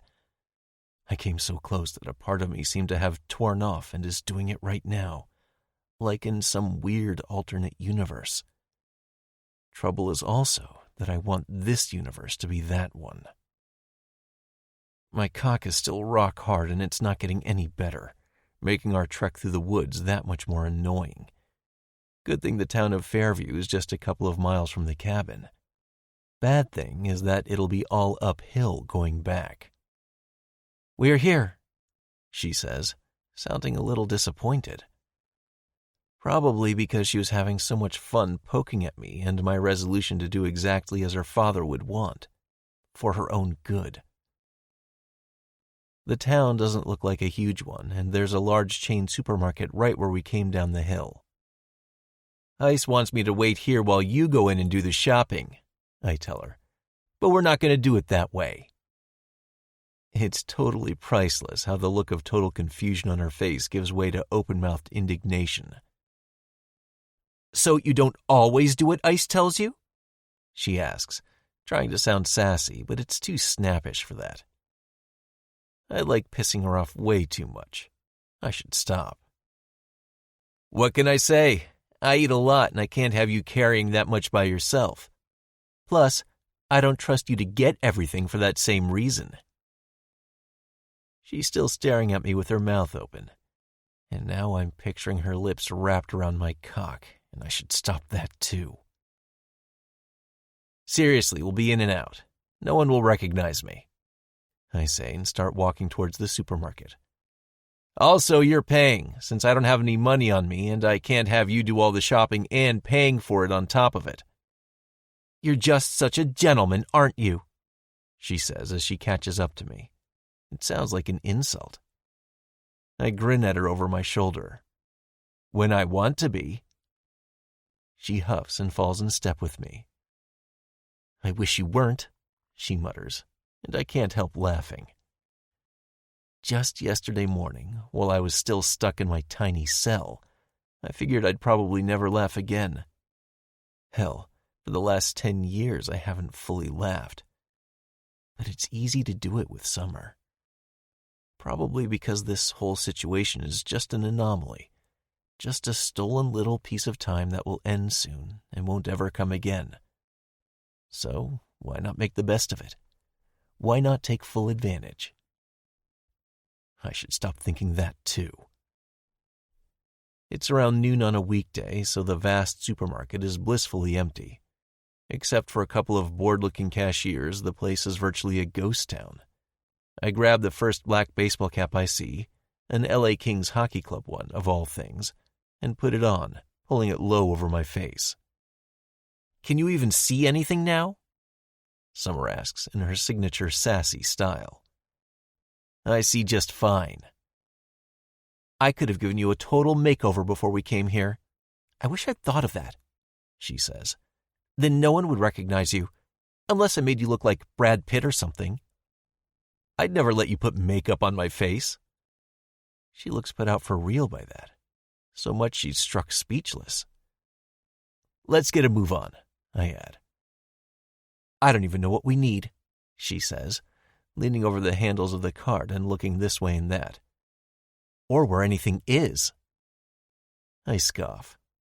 "Don't you women all have like a sixth sense for where stuff is in stores?" She gives me a shocked look. Maybe I went too far trying to be funny. But the thing is, with every minute that passes in this place, I see my stupid tiny prison cell growing closer again. "I survive on coffee, soda, chips, and the occasional frozen something," she says. "But something tells me you're not big on that. What with your muscles to upkeep and your 2% body fat and whatnot." 2%? I wish. She narrows her eyes at me, and I wish I hadn't tried to be funny again. "All right, I'll get the meat and the vegetables, and you get the snacks," I suggest. "Fine, but just don't get more than you can carry." She winks at me and rolls the cart away towards the chips and such aisle. I make short work of getting some meat to throw on the barbecue, stuff to marinate it in. I also pick up potatoes that will bake nicely in the embers, along with butter and sour cream to go with them, and assorted veggies. She's already waiting for me near the cash registers when I'm done, my arms shaking from the weight of everything. The cart is about half full of chips and dips, cookies, a bunch of Cokes, and way too many cartons of iced coffee. "You do realize we don't have a car?" I ask her. She runs her hand over my right biceps and squeezes, her touch electrifying. "But you're strong as Thor." For some reason, and even though I know she's just teasing me, the compliment feels good. "Yeah, well, we'll see how much I can actually carry," I say, and start emptying the cart onto the cash register belt. "You're paying after all." She laughs, then stands between me and the cashier lady, who looks half asleep as she slides each item over the register. The stuff we've bought fills 6 shopping bags, and the handles start digging into my palms painfully before we even clear the empty parking lot. She takes 2 of the bags from my hands without saying anything, and without taking my protest that I got it seriously. "I like to pull my weight," she says, and grins at me. But she's breathing hard and is red in the face halfway up to the cabin and doesn't have the energy for sass anymore. Me, I'm perfectly content watching the muscles on her long legs ripple and her perfect round ass sway this way and that as she walks. So content, I don't even feel the weight of the bags after a while. Or maybe that's because my hands have gone numb. We bought enough food for at least a week, maybe longer. Might be some sort of unconscious wish to stay here longer than the couple of days it'll take the devils to come get us. Or not so unconscious on her part. She's made it no secret what she wants from me. The more I watch her and the harder her breathing becomes, the less I know why I'm even denying her. But I do know. she'll get nothing more than a good fuck out of it. If nothing else, I almost got killed in this war once, and it could very well happen again. And I'll lose her father's trust and respect. Not something I'd give up happily. So, for the rest of the trek, I focus solely on thinking about the war I'll hopefully be rejoining in a few days. I didn't tell her everything I know about why we're stuck here now. Ruin is with Hunter and some of the others dealing with the guy who messed with Trixie the last time they were down in L.A. Ice Tank and Hawk are dealing with the trap that abducting Melody had been the opening act for. Either of those jobs sound great to me. The cabin finally comes into view, and not a minute too soon. Summer dumps the bag she was carrying on the porch and sits on the steps with a thud. She digs into one of the bags she was carrying, pulls out a neon blue sports drink, and proceeds to drink about half of it. "I should really do some more cardio," she complains between large gulps. Her face is glistening with sweat, her chest heaving, and the only way this sight could be even greater would be if she were naked. In bed. Under me. Damn it, no. "I think I'll try out the shower now," she says. I clear my throat, because the picture of her naked just got a whole lot clearer in my mind. "I'll start the grill." I don't wait for her to say anything, just busy myself with my task. Only after the creaking of floorboards tells me she went to take her shower do I start taking care of the meat and the rest of what we bought. None of it works to keep the image of her naked, wet body out of my mind. I ignore it as best I can, which isn't working very well at all. Chapter 9. Summer. I got about 2 seconds of warm water from the sun-warmed tank, then the rest of my shower was icy cold. Not how I like it. And maybe I spent longer than I needed to under the cold spray, hoping Edge will finally change his mind and join me. No such luck. The clearing in front of the cabin smelled wonderfully of barbecue wings when I rejoined him there, and Edge was manning the grill shirtless, wearing just his jeans, a beer in one hand and the meat fork in the other. "You took your sweet time," he says. "Come on, these are done." He's also had time to make a salad that's more than just regular lettuce. There's tomatoes, peppers, and even some corn mixed in. I join him by the grill, holding out 2 paper plates. "If I didn't know any better, I'd say you've done this before," I say. "Oh, tons of times. Normally I'd let the wings sit and marinate overnight, but this is good too." "I never knew you were such a cook. It looks delish."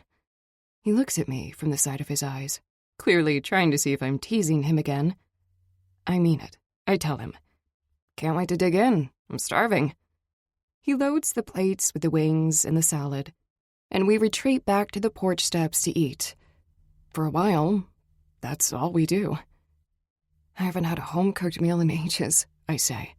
My fingers are all sticky from the slightly spicy sauce, as are his. "You really should take better care of yourself, Summer." I almost ask him if he's volunteering for the job, but I've teased him enough. He's given me his answer, and I'm enjoying the pleasant easiness between us. Teasing him just puts him on the defensive and isn't leading anywhere. "Where do you learn to cook like this?" I ask instead. He shrugs. "Here and there. My Gramps, mostly. He make killer wings. The sauce is his recipe. Or as near to as I can remember it." "Must have been nice to have grandparents," I say. "I never knew mine. You already know my dad's story and how he lost his whole family in the attack. My mom left home when she was still a teenager and never looked back." "But you had the whole MC as your extended family. And some of the old-timers make great grandpas."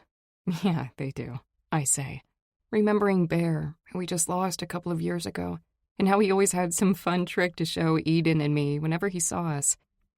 He was the closest we ever had to a grandpa. But it's just not the same, you know? It's nice knowing where you come from. "It sucks when you lose it all because of a stupid mistake, too," he says. "Knowing where you come from doesn't do you any good, then." The sudden shift in mood from pleasant to dark is accentuated by a huge, thick cloud rolling over us, blocking out what's left of the sun. You found a new family with the MC2, I say. So it's not all bad, right? It could be worse. He grins and takes a bite of his last chicken wing. You're absolutely right. It could always be worse. So I try not to dwell on the past. I'm usually doing much better than this. You're okay, I say, and lay my empty, sticky plate on the step next to me.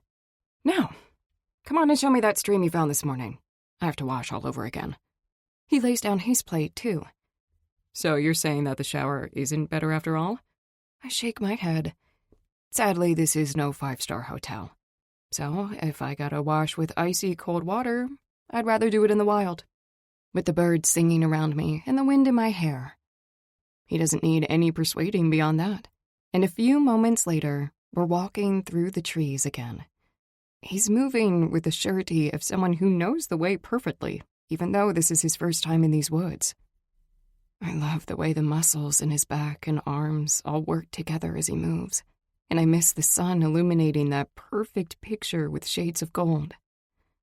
The place where he washed this morning isn't just a little stream that I've been picturing, but a whole pool, fed by a small waterfall flowing over rocks. We could swim in here, I say, just as lightning flashes in the sky. A second later, it's followed by thunder that echoes loudly and ominously off the trees all around us. Not right now, he says, eyeing the sky with a worried expression on his face. We should get back to the cabin. Hurry up and wash. I step to the waterfall, cup my hands to catch the water, then splash it on my face. He does the same beside me. And for a moment, it all seems like a scene straight from the Garden of Eden. Or at least one of my sister Eden's Highlander novels. Just two young lovers, savoring all that untouched nature has to offer. Only, we're not lovers. And we're about to get struck by one of the lightning flashes that keep illuminating the sky if we don't hurry. The thunder is making the earth beneath my feet shake. But not as much as him taking my hand does. We should run back. Now. He sounds worried, but I'm not. Not with him holding my hand and leading me back to the safety of the cabin. We reach the porch just as the first fat raindrops of the storm start falling. They're making the smoldering embers on the grill hiss and white smoke rise. Good thing I took all the food inside, he says, looking around. We should go in too. It's gonna get worse. He's still holding my hand, and I let him lead me inside. And then we just stand there in the doorway of the dusty, run-down old cabin. And just as he's supposed to pull me into an embrace and give me another of those kisses that I've been thinking about all day today, he lets go of my hand and walks around the cabin, closing all the windows. I know how much he wants to kiss me. I can feel it in every look he gives me, especially the ones he doesn't know I see. So why isn't he? Frustrating doesn't even begin to describe it.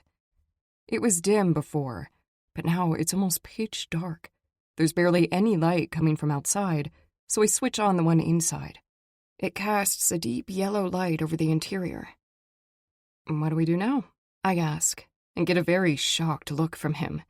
Shocked and full of lust, that is. He knows exactly what we should be doing to pass the time. Tell ghost stories, I add, grinning. Because that other thing is still impossible, as far as he's concerned. I can read that in his eyes, too. I probably know enough to last the night, he says, and sits down in one of the rickety dining chairs, the one farthest from the bed. All right, so let's hear one, I say as I join him at the table. But I warn you, I don't scare easily. A part of me wants to just sit in his lap and get that kiss and all the rest that I'm craving. That we're both craving. But then I'd probably just land on my ass on the hard floor, and who needs that? My mom, Barbie, told me she had spent her youth always picking the wrong guy before she finally met my dad. I think I inherited that gene from her. But at least Edge is fun to hang out with, makes me feel safe, and cooks. It could be worse, like it was for my mom. But it could also be better. A lot better. Chapter 10. Edge. I lied. I don't know a lot of ghost stories, except the ones that feature the ghosts of my family. So, that's what I've been talking about for the past 3 hours while the storm raged outside. I hardly ever talk about my family. My parents died in a shootout with a bunch of low-life Mexican gangsters who also killed Ruin's family that night. But my grandparents and my little brother died in a house fire later that night when those same Mexican scumbags burned our house to the ground, aiming to also kill anyone who might know their faces, namely Ruin and me. But we weren't there. We'd already taken my father's Harley and ridden off, fearing that those Mexicans would come after us. Our plan was to lie low for a while, then come back and make sure they paid for what they did. We eventually did make them pay, but not until years later with the devils at our backs. But those aren't the stories I told Summer. I told her about teaching my little brother to ride his bike and play catch in our backyard. I told her about cooking with my grandpa, about fishing with my dad, about my mom's singing and my grandma's love of animals. At one point, she had 2 dogs, 4 cats, a ferret, and a bearded dragon living with us. But yeah, my mom had the most beautiful voice, and she'd sing all the time.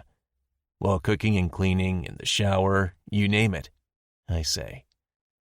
I completely forgot about that. Her voice was good enough to go pro. I run my hand through my hair to look at Summer secretly, wondering if she's bored to tears yet. She's looking at me very intently, though.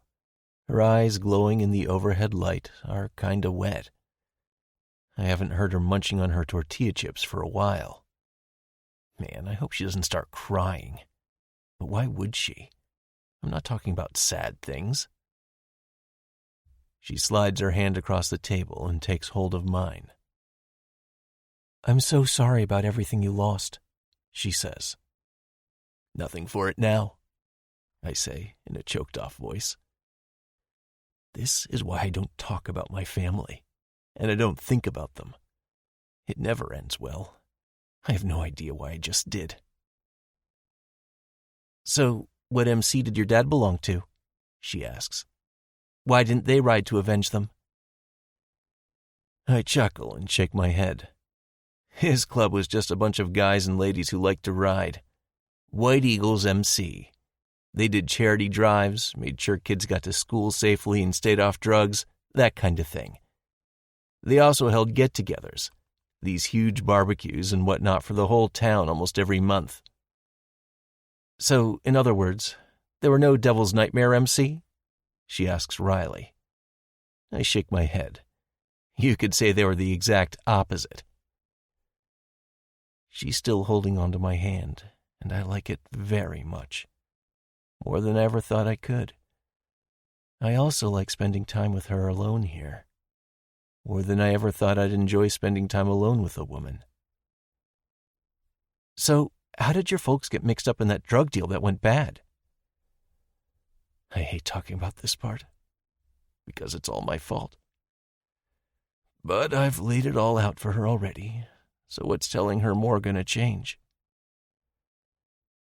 My mom and dad both lost their jobs within a couple of months of each other, the same as Ruin's folks did, I say. Keeping kids off drugs meant they were familiar with all the local street gangs, and Ruin's folks had a lot of product to move. I figured it'd be a win-win. We were going to lose the house. My grandparents had almost no money. We'd all end up living on the street. So, I made the introductions and got them all killed. I pause to take a break and make the mistake of looking at her. Her eyes are glistening even worse as she squeezes my hand. It's not your fault. Yours and Ruins' parents should have known better. I sold the idea so hard, though, I mumble. But of course they were in over their heads, and that much quality meth. Where did they get the meth from in the first place? She asks. Rune's mom was a chemistry teacher, so she made excellent stuff. Of course, no one was actually going to pay them.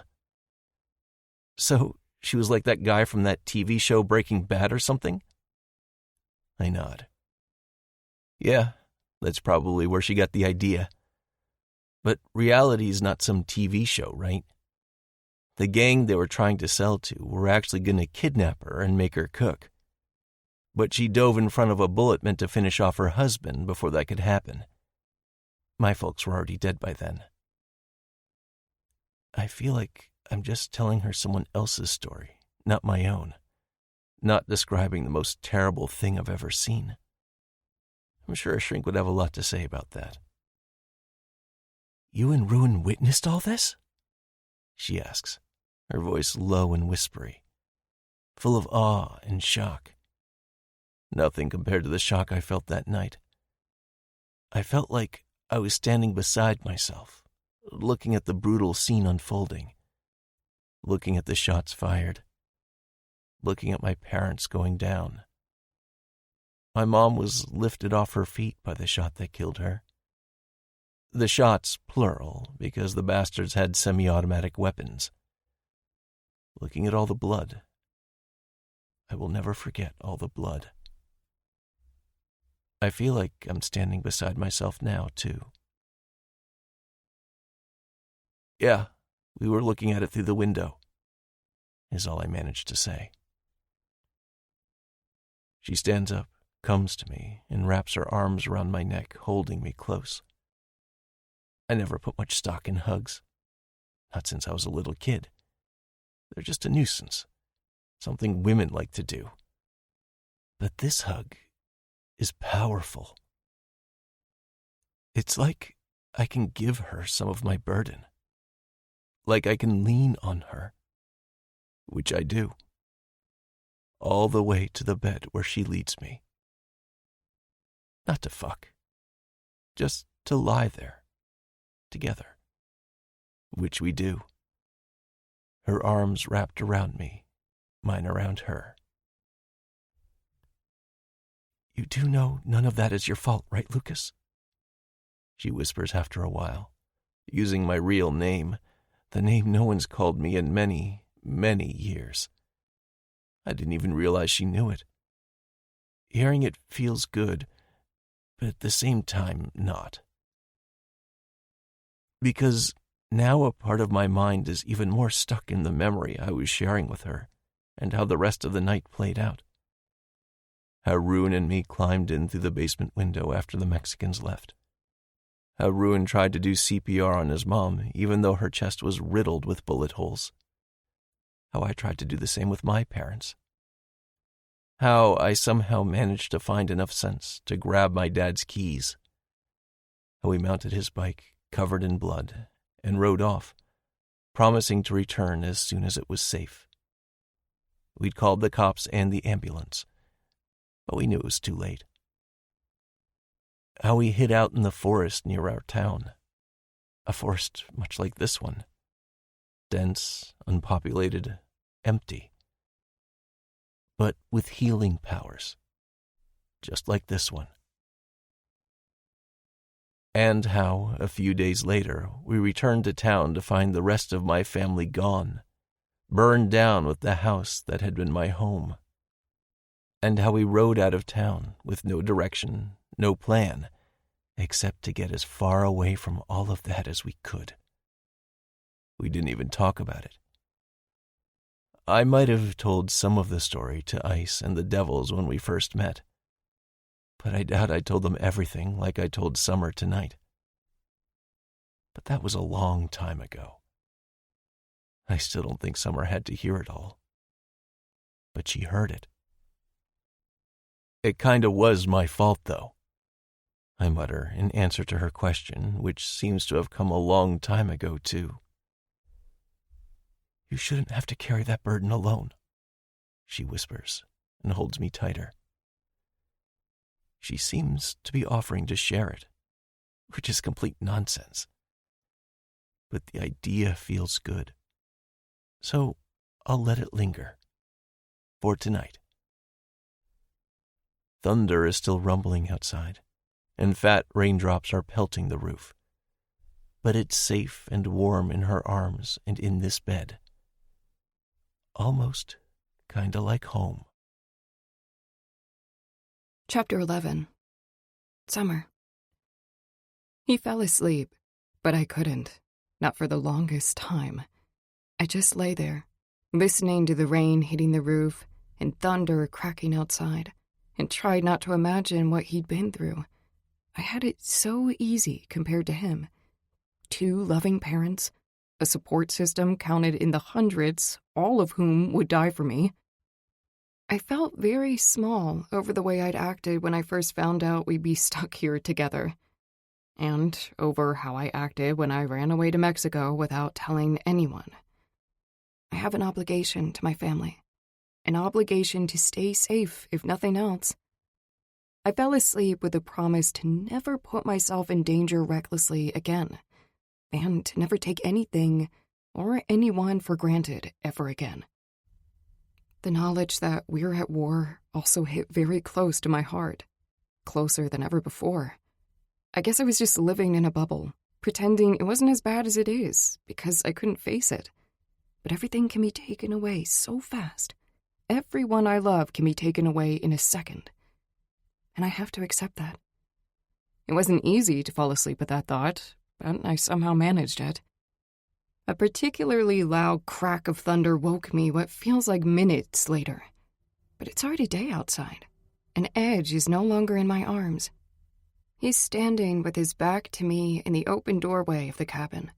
Beyond him, sheets of rain are making everything look like one of those impressionistic paintings.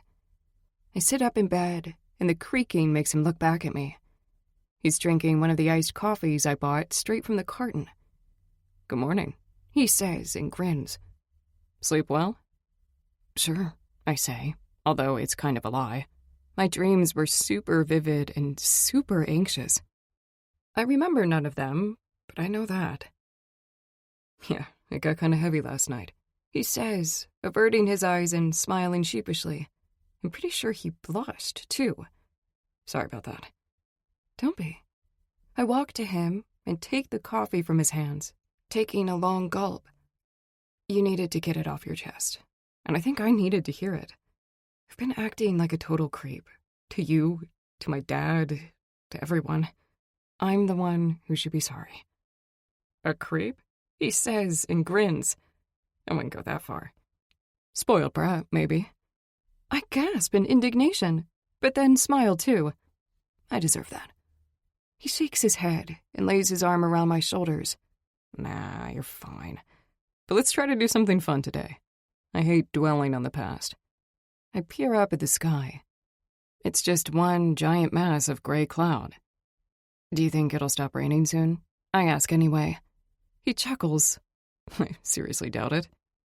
"Of course, there is something that would be a whole lot of fun that we could be doing. Kissing, to start with. His heavy arm around my shoulders is making me want that very much. But I've turned a new leaf, and I'm sticking by it. "I know what we could do," I say, glancing at the stack of my suitcases in one corner of the room. "You could let me give you a makeover. I could use the practice." He grimaces, giving me the same look most of my guy friends always give me when I suggest this. "Makeup's not for me, Summer." At least he's not being totally dismissive. "You don't really know what I can do, do you?" I ask. I'm not saying I'll turn you into a girl, even though I can do that too.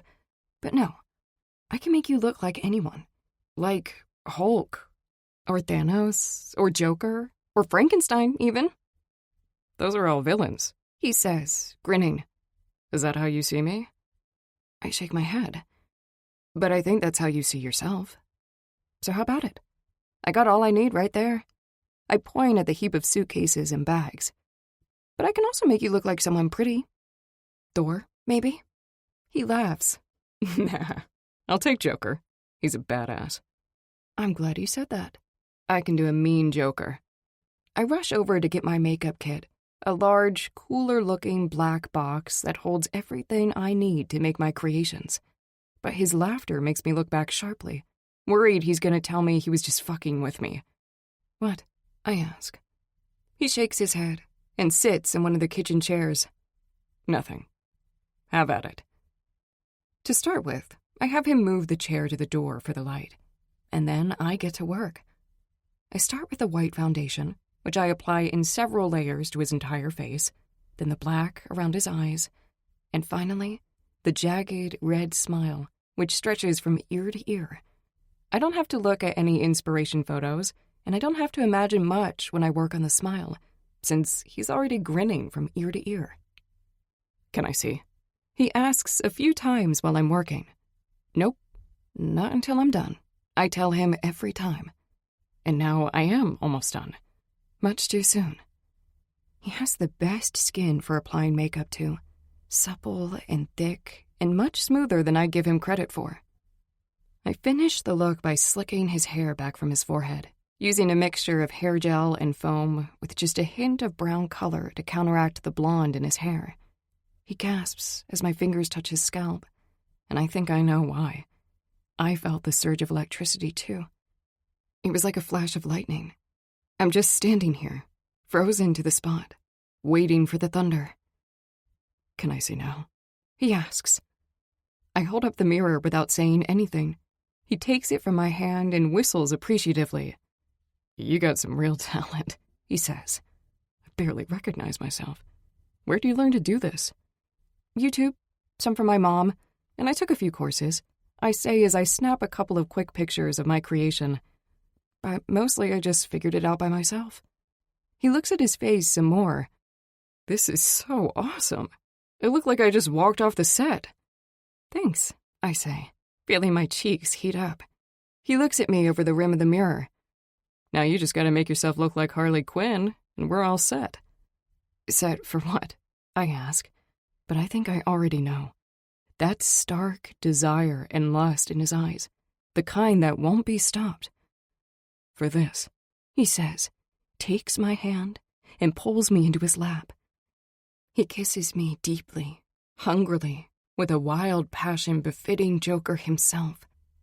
I taste all the layers of makeup I put on his face, but not as strongly as I taste him. He tastes like rain on a hot summer day, like laughter, like sweets you're not supposed to have but can't resist. I just thought of something else fun we could do today, he says when we finally come up for air. Yeah, I ask, moving so I'm straddling his lap, his hard cock poking me. Took you long enough? Never said I was smart. He kisses me again right after, harder, more passionately than before, his cock pulsing beneath me. His hands are in my hair, and under my shirt, on my ass, in my thighs, in my breasts. Every touch of his fingers makes lightning flash. And this time thunder isn't far behind. He stands up with me in his arms and carries me to the bed, kissing me the whole way. Then he uses his mouth and his hands to undress me slowly, kissing every inch of skin he reveals. My neck, sending rivers of pleasure straight through my core. My nipples, the pleasure coming in almost unbearable jets. My stomach, the pleasure softer, filling every nook and cranny of my body. My clit, the pleasure so intense it's electrifying. My hands are in his hair, messing up my creation, but I don't care. His licks, nips, and his tongue work on my pussy have my whole body tingling, the pleasure and bliss mounting until I care about nothing other than getting more of it. And just like that, he gives me that too. He rises up, grinning at me as he slides a finger into my pussy and then another, making me gasp and moan and crave more. He hooks them and starts pumping, hitting that pleasure spot each time, hitting it expertly, just hard enough, just soft enough, just perfect. I'm writhing on the bed, moaning loud enough to drown out even the loud sound of the rain pelting the flimsy roof. The pleasure he's giving me keeps mounting, keeps intensifying, quickly reaching fever pitch. Everything's blurry, but I can still see his face perfectly despite the makeup covering it. Or maybe because of it. Because he's wearing a mask and so can be himself. Totally and completely. Maybe. It's a distant thought, one burned away by the intense bliss of the orgasm he gives me, The pleasure rips right through me, burning away all thoughts. It leaves me heaving and moaning, my whole body tingling and crackling as though I was just hit by 1,000 lightning strikes at once. He stands over me as I regain my senses, smiling down at me, and not just because I drew that smile on. He's shirtless, wearing just a pair of jeans, but that's too much clothes. I sit up and run my hands down his stomach, enjoying the feel of the hard dips and valleys there. The scar doesn't take anything away from it. In fact, it adds to his attractiveness, to the air of danger and the forbidden around him. I smile right back at him as I unhook his belt and slowly free his cock, button by button, sliding his jeans and boxers down. His cock pops free, rock hard for me and pulsing. It's thick, almost too thick to fit into my mouth, yet it's also just right as I wrap my lips around the head and lick. He groans, his hands tangled in my hair, his whole body taut, as though he's trying real hard not to ram his cock down my throat. He doesn't have to. I do it myself, and choke on it much too soon, but that's something I can work on, something I can practice now that I finally have him all to myself. I've fantasized about this moment. Mostly I fantasized about kissing him, but this too, and what comes after. I take my time, licking his cock up and down, taking the head in my mouth and going down as far as I can, only coming up for air when I absolutely must. Time seems to slow, then becomes completely inconsequential. His groans and the pounding of the rain are one. I'm one with him and he with me. We're both one with the forest around us. The taste of him and his girth filling me makes goosebumps rise on my arms, and my pussy pulse with my need to have him inside me. He cups my chin and slides his cock from my mouth, smiling down at me. You ready? I'm not sure I can take him. I've never had anyone this huge, but I'm about to find out. I know it, glancing at his cock because I'm suddenly not entirely sure anymore, but definitely willing. That makes him smile wider. I thought that's what you wanted, he says. I did. I do. He lays me down on my back on the lumpy bed and spreads my legs, standing between them for a few moments, his chest heaving as he admires the view. Then he's on top of me, his cock pressing against my pussy, demanding entrance. I gasp as he enters me, the sensation at once scary and incredibly exhilarating. He keeps going, only pulling back slightly, then going back deeper. All the pleasure of his kisses before combined is no match for this. More, I whisper amid moans and drowning in the electrifying pleasure that is his cock inside me. He takes it as a command, picking up the pace, thrusting into me harder and deeper, filling me so completely and so perfectly I forgot how to breathe more than once. I wrap my legs around his hips to draw him closer, deeper. It does nothing to slow his powerful thrusts. I didn't know sex could be this way. We're completely in tune with each other, riding the waves of pleasure together. Waves that keep on rising and rising, higher, faster, like that raging storm in deep ocean that no one ever sees. Soon it's too much, even though it will never be enough. That's all I really know. We come together, his cock buried deep inside me, my pussy pulsing around it, my whole body one giant blob of bliss. I can't feel my arms, or my legs, or anything else. Only his cock inside me. Only his weight atop me. Only his strong, racing heartbeat that matches my own perfectly. And his lips on mine as he kisses me again, deeply and gently. Exactly like I always pictured his kisses would be. Perfect. Chapter 12. Edge. It's the dead of night. The rain has finally stopped falling, and I can't get enough of summer. Can't get enough of her lips on my cock, my lips on her, or my cock inside her. Or any variation of those things. She's sleeping now. She needs it. But in a minute, I'll wake her, because I need her. As soon as I let myself accept that, it was like a dam broke loose in my mind, and then there was no stopping me from having her. Not for anything or anyone. I've been attracted to her since the first night I met her. Ice had invited me and Ruin over for dinner with his family, his wife Barbie, and their twin daughters Summer and Eden. They were 15. I was almost 19. It was so hard keeping my eyes off Summer all night, but I did it. And I locked the thought of ever having her so tightly into some dark chest in my mind, it never came up again. Until last night. At one point, I asked her if she had any protection. She said she was on the pill. And I went and blurted out that it's a pity because I kind of want her to have my babies. She didn't say anything, but she gave herself to me even more completely after that. And she tasted and felt too good to worry about Ice killing me if I ever got her pregnant. I'm standing on the porch, naked, enjoying the feel of the cool, fresh, clean night air on my skin.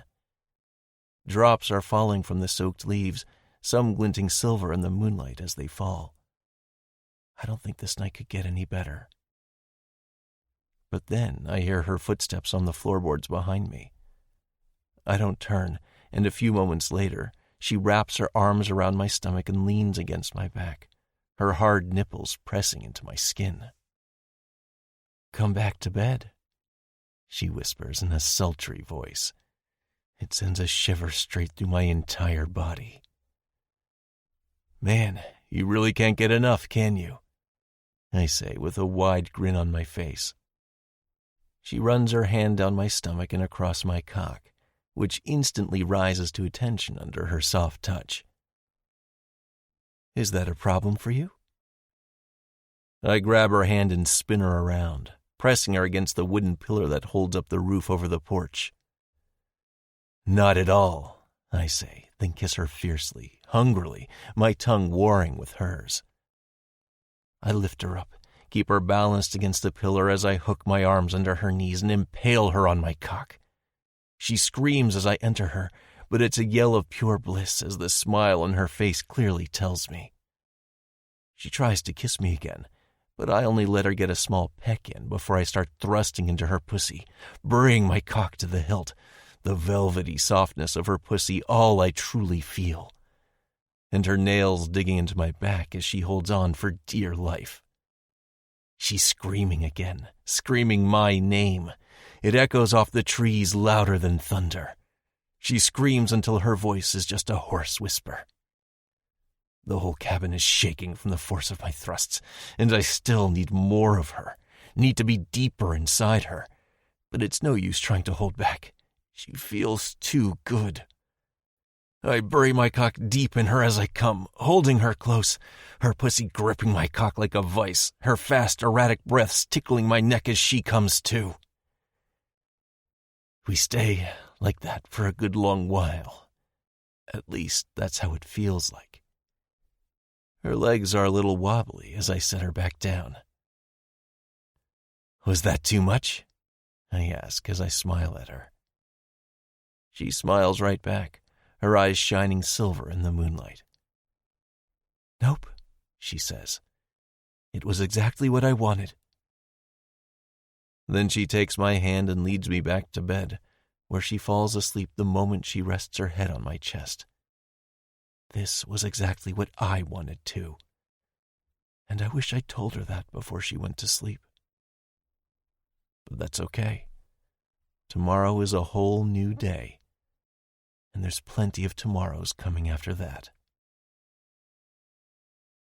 Chapter 13. Summer.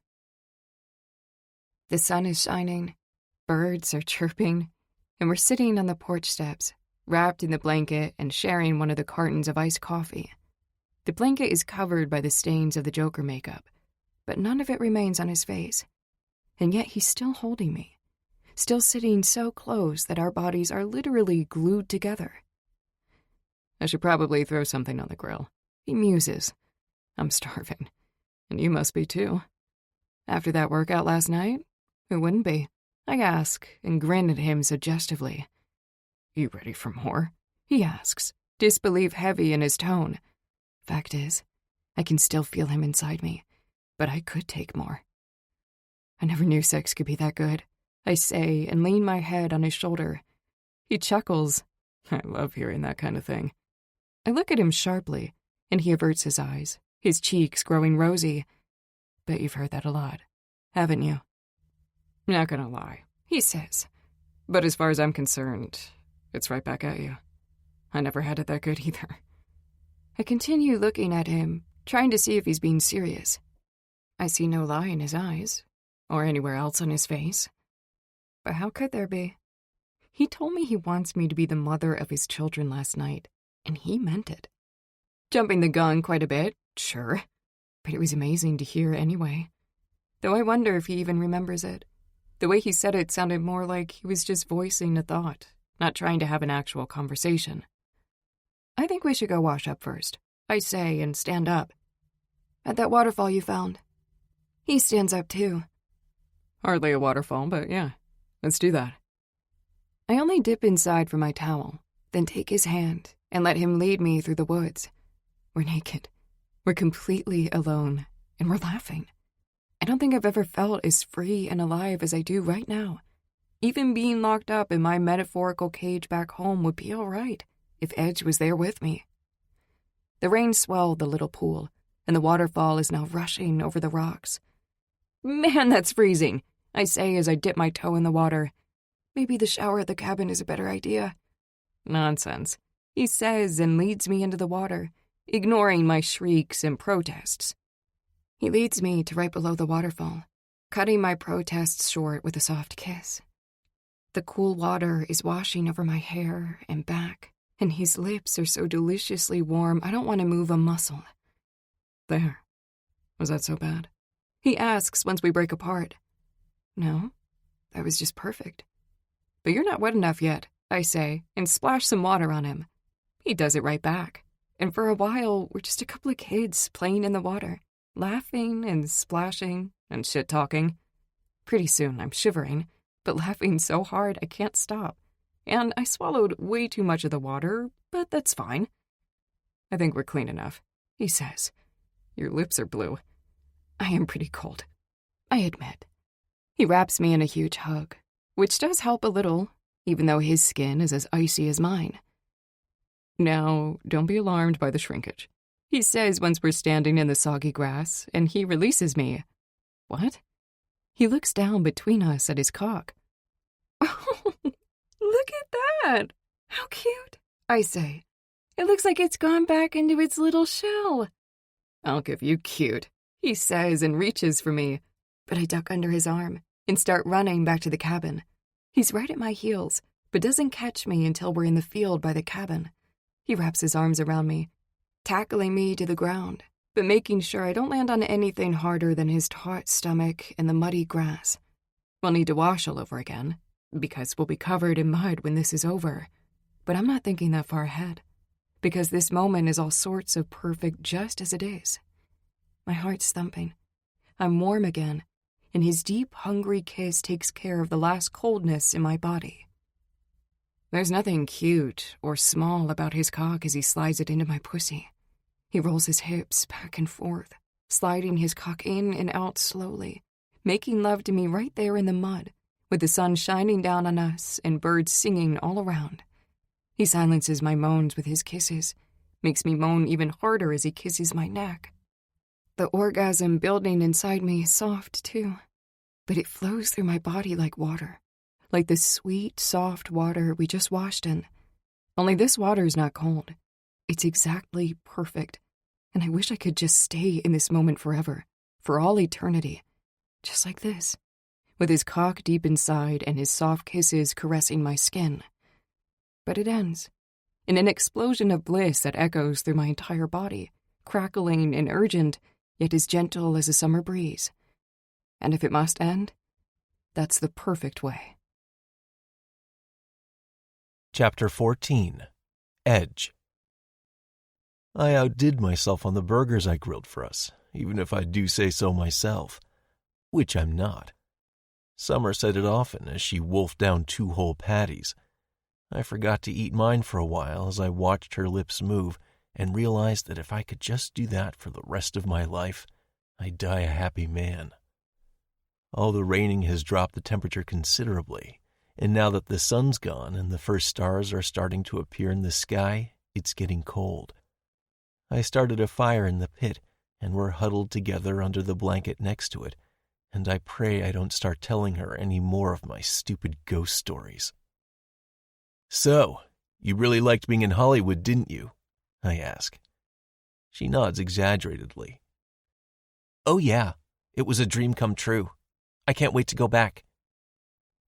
She gasps and turns to me sharply, her eyes wide, reflecting some of the stars. "I mean, after the war's over and it's safe to leave home again." Home. I've successfully put that part of our immediate future out of my mind. Everything that was impossible before will still be impossible when we go home. The last 2 days were just a happy little bubble of something that shouldn't have happened. But I don't want to tell her that. I don't want the bubble to pop. "We'll take care of it soon enough," I say instead. "Then you can go back to living your dream." She looks at me skeptically. "I'm not an idiot, you know. The war's not ending anytime soon. Half the time you have no idea who'll strike next or from where. I heard Hawk and Ice talking about that before you got here." I grin and shrug. "Nothing much gets past you, does it?" She shakes her head. "Especially not when it's something as scary as this war. I mean, my dad tries to shield me from it, but I'm a grown woman." "That you are," I say, and cup one of her boobs in my palm. "I'm being serious," she says. "Promise me you won't go diving in front of any more bullets." That bullet I took for Cross is one of the best things I did with my life. The words just come out, no matter how much I didn't want to go into the ghosts of my past territory tonight. She nods knowingly. "I get it. I really do. But it was so scary waiting to hear about whether you were alive or dead. I must have called the hospital like 20 times asking about you." That makes the breath I was taking lodge in my throat. "You did? Why?" She narrows her eyes at me. "Because I was worried about you, dummy. And no one knew a damn thing after you'd been transferred to the prison hospital." "That place was a nightmare," I say, remembering the drab gray everything in that room, from the metal beds to the sheets and the stupid gown I had to wear. Come to think of it, the cell they put me in afterwards was just more of the same, minus the sour-faced nurses, transfusions, and beeping monitors. "But they fixed you up," she says, and leans against me. "Gotta be grateful for that." And I am. I'm glad for her warm, lithe body pressed against mine, too, and the wind in my face, and the fire, and the moonlight on the grass. "Thank you for worrying about me," I say. "Someone had to." She always has the perfect sassy comeback, just spicy enough. And if my cock wasn't so sore, I'd take her again right here and now. But just holding her is enough, too. Never had that with a woman before either. I steer the conversation back to her work and Hollywood. Before long, she's telling all about her big plans for the future, how she's hoping to work on many more movies before settling down and maybe opening her own school to teach anyone who wants to learn, whether they have money or not. She's really thought it through. I'm glad she's got her future mapped out so well and so completely, even without me in it. Because I won't be there. It's a bittersweet realization. More bitter than sweet, actually. What we had these last 2 days was amazing. I'd never had better. But it won't last. It can't. If nothing else, I won't be the escaped convict asshole standing in the way of her dreams. And that's just the tip of the iceberg of all the ways I don't deserve to claim her. I feel too good to think of all that right now. but it is a dark cloud off to the side somewhere, and growing darker. Chapter 15. Summer. We spent another day and night alone in the cabin, naked most of the time, making love on just about every available surface and everything in between.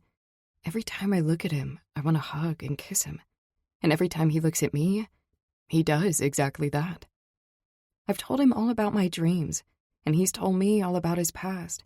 Stuff I doubt anyone, except maybe Ruin, knows.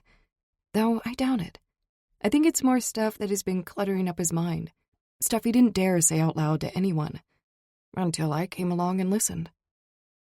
The morning sun is blindingly bright, and I'm alone in bed. I can hear him outside, cleaning the grill, humming a song to himself. A song I know too, but can't name right now.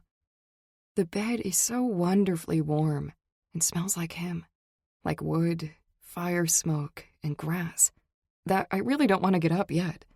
But his arms around me are better, so I do. I grab the last of our iced coffees and walk out on the porch, just watching him work and hum for a while. He has no idea I'm here, and starts singing the song he'd been humming for real. I finally recognize it as an old rock ballad that I used to listen to on repeat when I was in junior high. Every rose has its thorn. I join in the singing on the chorus. Unfortunately, hearing me shocks him into silence. "Keep going," I say. "I didn't know you could sing." "I can't," he says, as you just heard.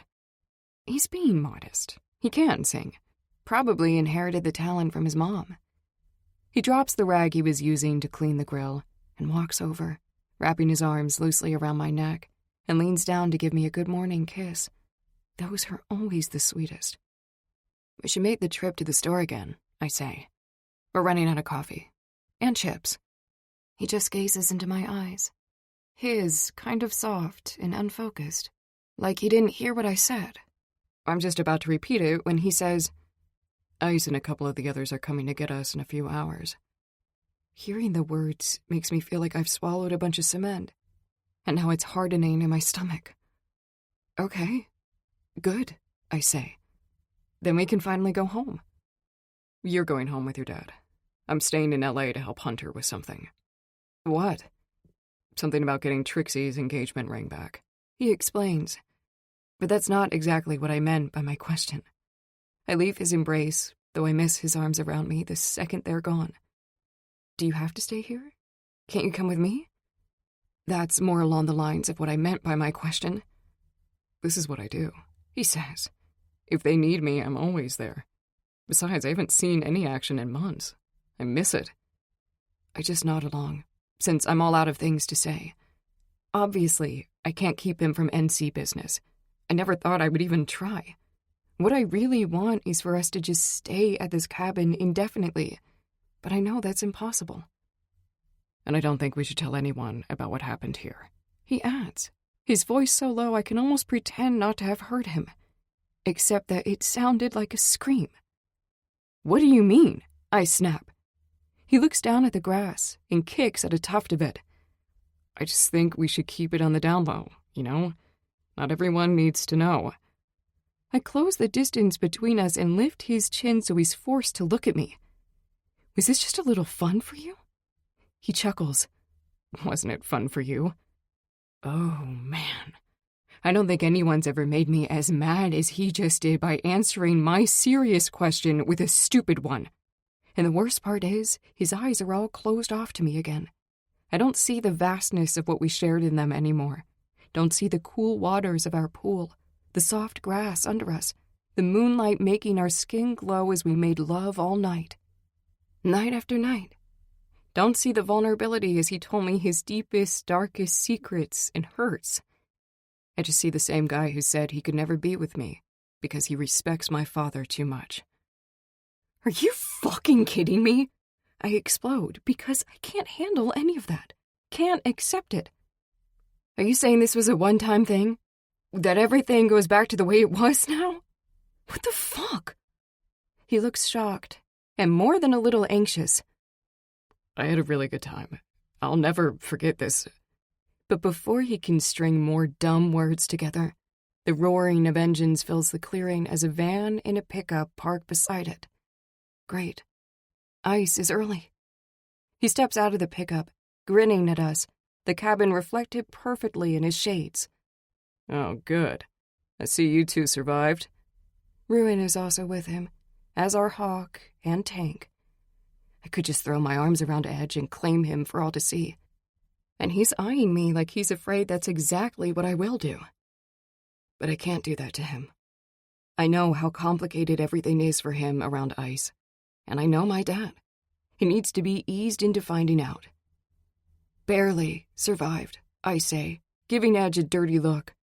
He seems to sigh in relief, his eyes full of gratitude. We'll talk about this later, I whisper to him, then turn on my heel and storm into the cabin to pack up. If he thinks he's done with me, he has another thing coming. Chapter 16. Edge. The plan is simple. Rune and me are riding to L.A. to help Hunter get his ring back, and Summer is going home with her father and the others. As soon as this job is done, that's where I'm going too. But I don't think we're going to do a lot of talking once I'm there. There's nothing more to say. So, Summer, huh?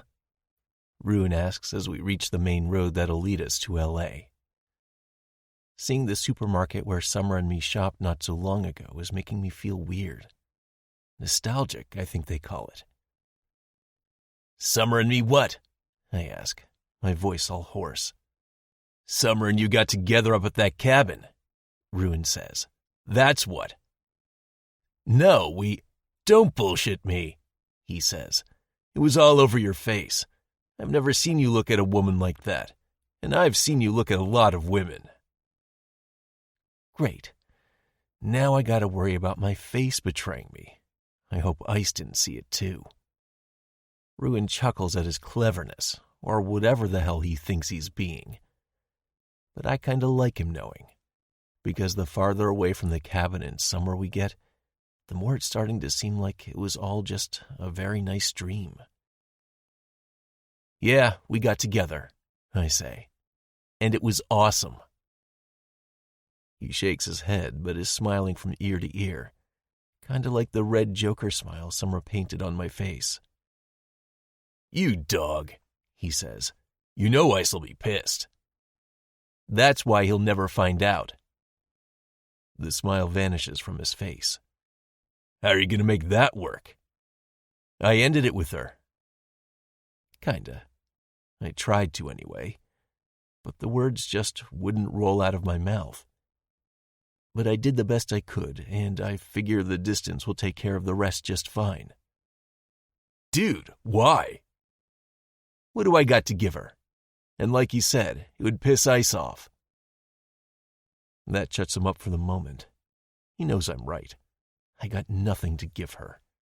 I live my life day to day, care about nothing beyond being the best damn MC brother I can be and kill as many of our enemies as I can.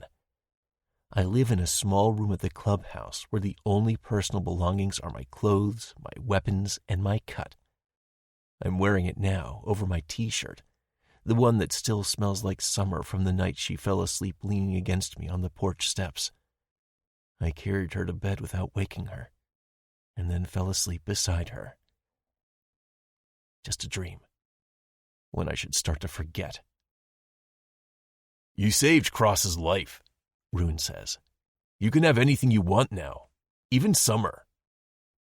She's not a thing to be given away, I snap. He lets go of the steering wheel to put his hands up in surrender. Don't bite my head off, I'm just saying. You don't gotta worry about Ice. The guy saved our lives. Of course I care what he wants, I say. Or did you forget? He gives me a shocked look. Of course I didn't forget. I'm just saying. If you found the one, don't come up with a bunch of bullshit excuses why you can't have her. Rune and I have been best friends for a long time. Sometimes he knows what I'm thinking even when I don't. But this isn't one of those times. What the fuck do you know about finding the one? I ask. He just grins stupidly and won't meet my eyes. He's probably talking about Ariel, the sister of Chance's girlfriend. They've been seeing each other for a while now, but it's been rocky, so he's not one to talk. "Are you and Ariel getting serious?" I ask anyway. Might be I missed something. He nods. "I think so." And that just sums up exactly why I don't need advice from you. He doesn't look offended, which is a bad sign. He's just got that stupid soft grin on his face that's supposed to, what, make me reconsider? Fuck that. I've been reconsidering. Every day and night while Summer was asleep in my arms. We ain't got a future. One way or another, I'll fuck it all up.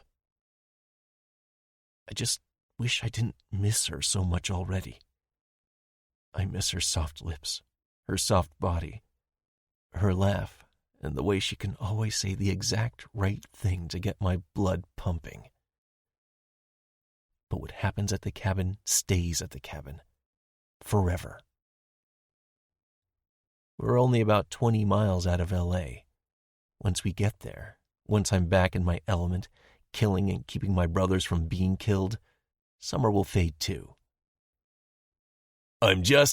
We're done talking about this, Ruin, I say warningly, coldly.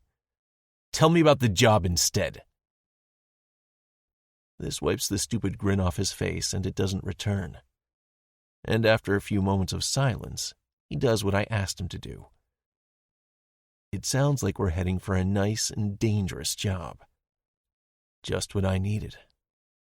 Perfect for forgetting. Chapter 17. Summer. I'd be lying if I didn't get a little choked up a few times on the 6-hour ride to Sanctuary. But my mother taught me never to cry over a guy. Because if he was worth my tears, he wouldn't be making me cry. That's my mom's logic. It never made a whole lot of sense until just now. I wish I could tell her about Edge. She'd probably know exactly what I should do. But I can't. Because I'm sure she's as much behind keeping all members of Devil's Nightmare MC away from Eden and me as my dad is. So, instead of going straight to see her once we get home, I have my dad drop me off at my apartment. It's not far from Eden's bookstore.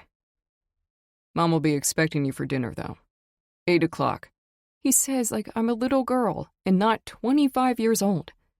I'll be there, I say, and then wait while he and the guys carry my stuff into the apartment. As soon as I'm alone, the ache of missing Edge in the cabin becomes a physical presence.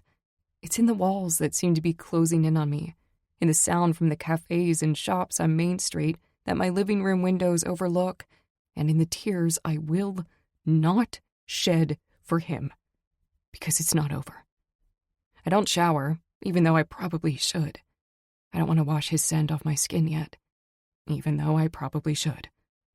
Instead, I head over to Eden's bookshop. It's called One More Chapter, and she drew the sign of a long-haired girl with no face reading a book amid tall redwoods herself. It's probably an auto-portrait, actually. The bookshop closes at 7 p.m., and it's already 5 past. So I expected to find her sitting in one of the many plush armchairs, lost in a book. I was definitely not prepared for how I did find her. She's wearing leggings and a crop top. Her hair is in a messy bun, her cheeks are red, and her face glowing as she moves boxes around, muttering to herself. Nearly all of the many bookshelves around her are empty. "What's happening?" I ask. "Are you closing down?" She shakes her head. "No, never. But I made a mistake. I wanted to try online sales, so I created some TikTok videos to advertise, and they went viral. Now I have so many orders that I can't fulfill them all. Help!" She looks like she really needs it, so I don't hesitate to help her stuff boxes and envelopes. "The worst thing is, I love all these books so much," she says. "I don't want to let go of them."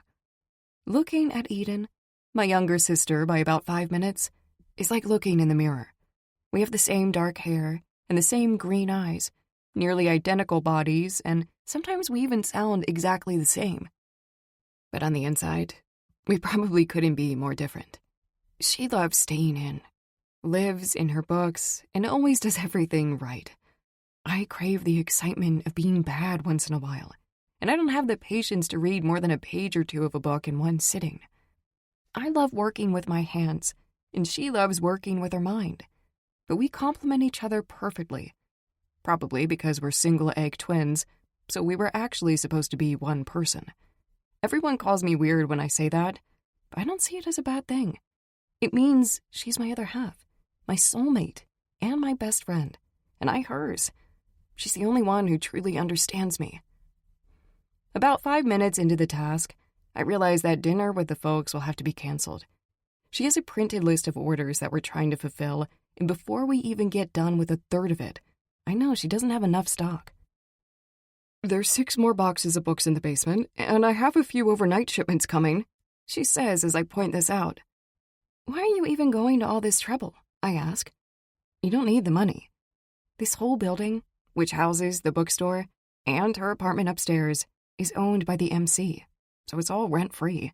She sells enough to pay the bills and order all the new books as soon as they come out." "Someone told me I should try standing on my own 2 feet, she says. "Who said that?" She blushes, brushes a strand of her hair off her forehead, says, "Never mind," and goes back to packing. "Come on, tell me. Who was it?" I insist. It sounds like maybe it was a guy. And Eden doesn't really date, and she certainly doesn't let guys tell her what she should be doing. "No one, drop it," she says. "It's not the time." She starts packaging up the books with renewed speed, and I know I won't get anything on this subject out of her tonight.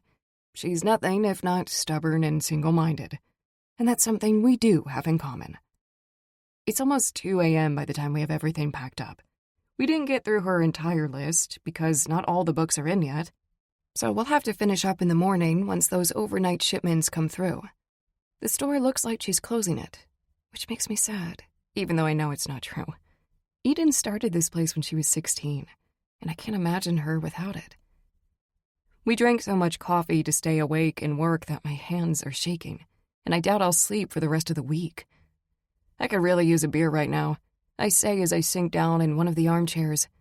"But you probably don't have any, right?" "I do, upstairs," she says, taking me completely by surprise. The only time she drinks is for special occasions, and even then, she'll only have maybe a glass of wine. I stand up. "Let's go then." She blushes and leaps out of her armchair. "I'll just go get it." Then she rushes out the back door, where a set of old wooden steps lead to her apartment upstairs. Come to think of it, she hasn't let me go upstairs at all tonight. She's been bringing down all the coffee and snacks. "Are you hiding something up there?" I ask when she comes down, carrying a 6-pack of Bud with 2 cans missing. "Or someone?" She blushes even harder than before. "Is it a guy?" I ask. "Are you seeing someone?" "Who?" Sometimes bombarding her with questions works. "It's nothing like that." I get the distinct feeling she's lying, even though my sister almost never lies, and when she tries to, she's really bad at it. "All right, fine. You'll tell me in your own good time," I say as I twist off the cap of my beer. "But it better be sooner rather than later, okay?" She has trouble removing the cap from her beer, so I help her. "And you? How was it at the cabin with Edge?" Lots of words come to mind. Amazing, blissful, perfect, unreal. That last one stings, because that's how he wants it now that we're out in the real world again. "We hooked up," I say, but that doesn't even come close to describing what we shared. She gasps anyway, and looks at me with very wide eyes. There's always been an innocence and purity to Eden that I don't have. "And I think we fell in love a little bit," I add and take a sip of my beer. She gasps again. "Are you serious? That's so amazing!" It really was, but... "You're afraid what everyone else is going to say?" she asks, uncharacteristically harshly. "Don't be. It doesn't matter." "Actually, it's not me that cares," I say. "He does." "Oh," she says and takes another sip of her beer. "Yeah. Oh," I say. He tried to break up with me before I left, and I don't even know where we stand now. Except that I do know. I can't wait to see him again. He really opened up to me, told me so much, trusted me with his deepest and darkest secrets. She nods knowingly. I bet you know exactly what I'm talking about from all those books you read. She smiles. Sure, yeah, books. And there's that little smirk on her face that can only mean one thing. She's seen someone, and she's fallen hard. But if you two made such a connection, then you can't just let him flitter off, she adds. Men usually don't know what they want when feelings are involved. Tell me about it. So, you have to show him. Don't let him get away. I'm not planning on it, I say and smile. But, of course, there's also the issue with Dad. Edge seems to think he'd never allow it. She rolls her eyes, something she hardly ever does, and especially not when talking about our parents. He needs to know we're grown women, and he already likes Edge a lot. So, half the battle is won. I slap my forehead. Why didn't I think of saying that to him? She laughs. Probably because he shocked you. I laugh too. In more ways than one. Tell me everything, she demands, leaning forward in her chair. I don't think I've ever seen her this eager to talk about men, but I more than want to oblige her, so I do.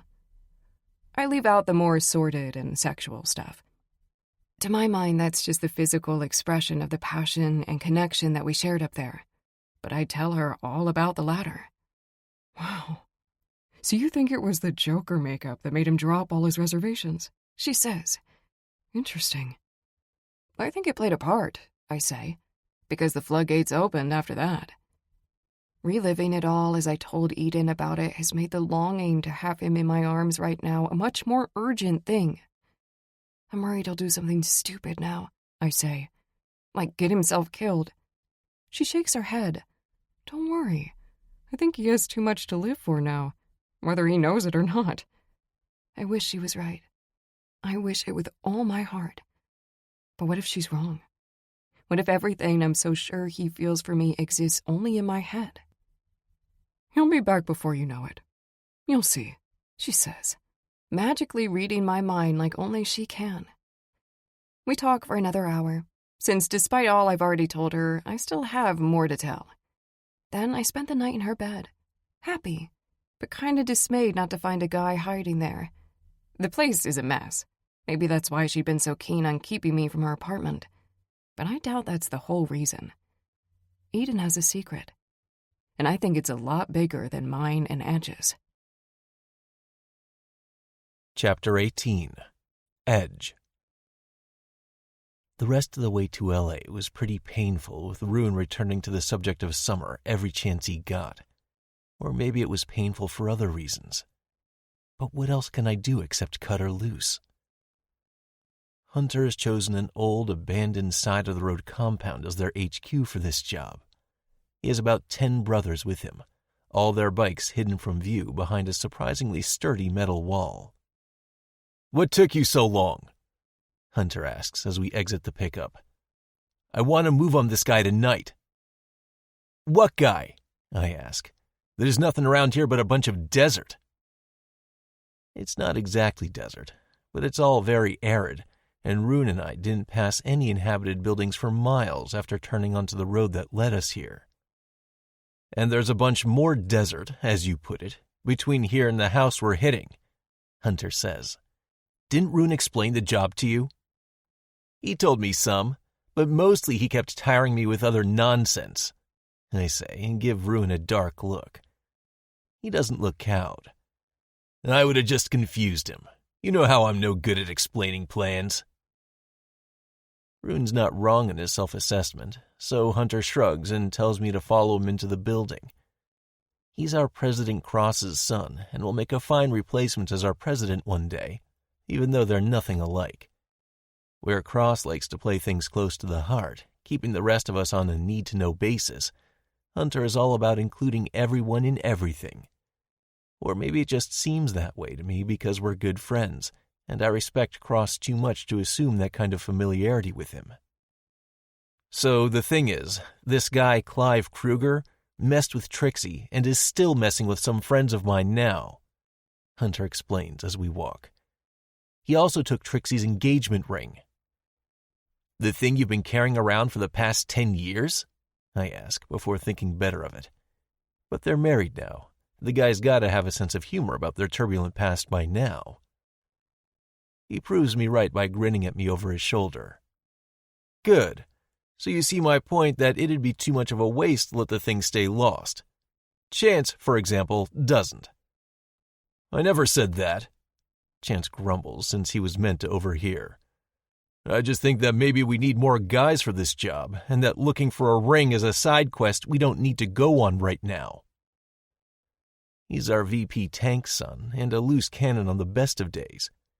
Hearing him say we need more backup is practically unheard of, so I'm thinking we should maybe listen to him. He's standing next to our newest hacker recruit, Gene, who is busy typing something into his computer. All I see on the screen is an endless line of code, though, so I have no idea what he's actually doing. Can you bring up the photos and plans so we can go over the plan again? Hunter asks Gene, but the guy shakes his head. Gotta let this program run so we'll have eyes inside the place, he says. All right, Hunter says and turns to me. It's not that complicated anyway. We're hitting a large house about 2 miles down this road. The plan is to go in, take out all the bodyguards, and kill the man living there. This Clive guy? Hunter nods. Don't forget, we gotta make him give us the ring first, Chance chimes in. Sounds like a pretty straightforward job. I cut in before Hunter can reply to Chance.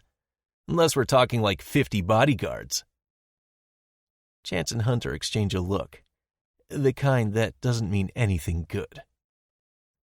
We counted 30, Gene says when neither of them replies. And once I hack into the security cams on the premises, we should know where all of them are at all times. Okay, that sounds good, I say, eyeing Hunter and Chance, who are still not saying anything. Jax and Rune have joined us now, too. What's not so good is that these bodyguards are heavily armed, well-trained, and they're going to try and keep Clive alive at all costs, Hunter explains. He owes them a shitload of money. And while I don't doubt we can take them, I still think we need a bigger force, Chance adds. We ain't going to get it, Hunter says. They're needed up north. Asking what's happening up north is on the tip of my tongue, but I don't want to sound disloyal. Hunter needs me. He's always been there for me. He just helped me get out of prison, for one thing, and he doesn't need me second-guessing him now. If we'll have eyes on the inside, it should be straightforward, I say instead. So you want to move tonight? It has to be tonight, Hunter says, as soon as Gene gets us access to the cameras, because who knows how long that will last. I'm good at this shit, so they won't notice for a while, Gene says, but I can't promise you more than 4 hours, 5 tops. They're pros. All right, so we go in tonight, I say. I'm gonna need weapons. I could also use a change of clothes, and I really want my bike, but that's not in the cards for me right now. Yeah, we got those for you. Don't worry, Rune says. And we'll have you back home in no time. Right, it's been a while for you, Hunter says. But everything's still the same, Chance adds. Only not exactly, Rune pipes up. A lot has happened. I'm sure they all think he's talking about the war heating up and all that, but I know better, and I don't need him insinuating it. I know very well that I want to get back home so I can see Summer again, feel her soft skin under my fingers, taste her, bury my cock deep inside her as I come so hard that all I really know is her name. Maybe all those cravings will pass with time, but they haven't yet. And I doubt they ever will, if I'm being totally honest. I never thought I could be myself with a woman as I can with the brothers. But I was more myself with her than I've ever been with anyone. And as I suit up for the job, stuffing as many guns and knives as my outfit will allow, I'm starting to miss that guy. Not because I'm 100% committed to this job in the MC. I am. but because it's not actually 100% of who I am. It makes no sense. There's no way Summer and me can have anything but a secret relationship from here on out. But there it is. Edge. Gene's hacking job on the cameras went into effect just before 2 a.m. We then spent another hour watching every room of the huge house, committing it to memory.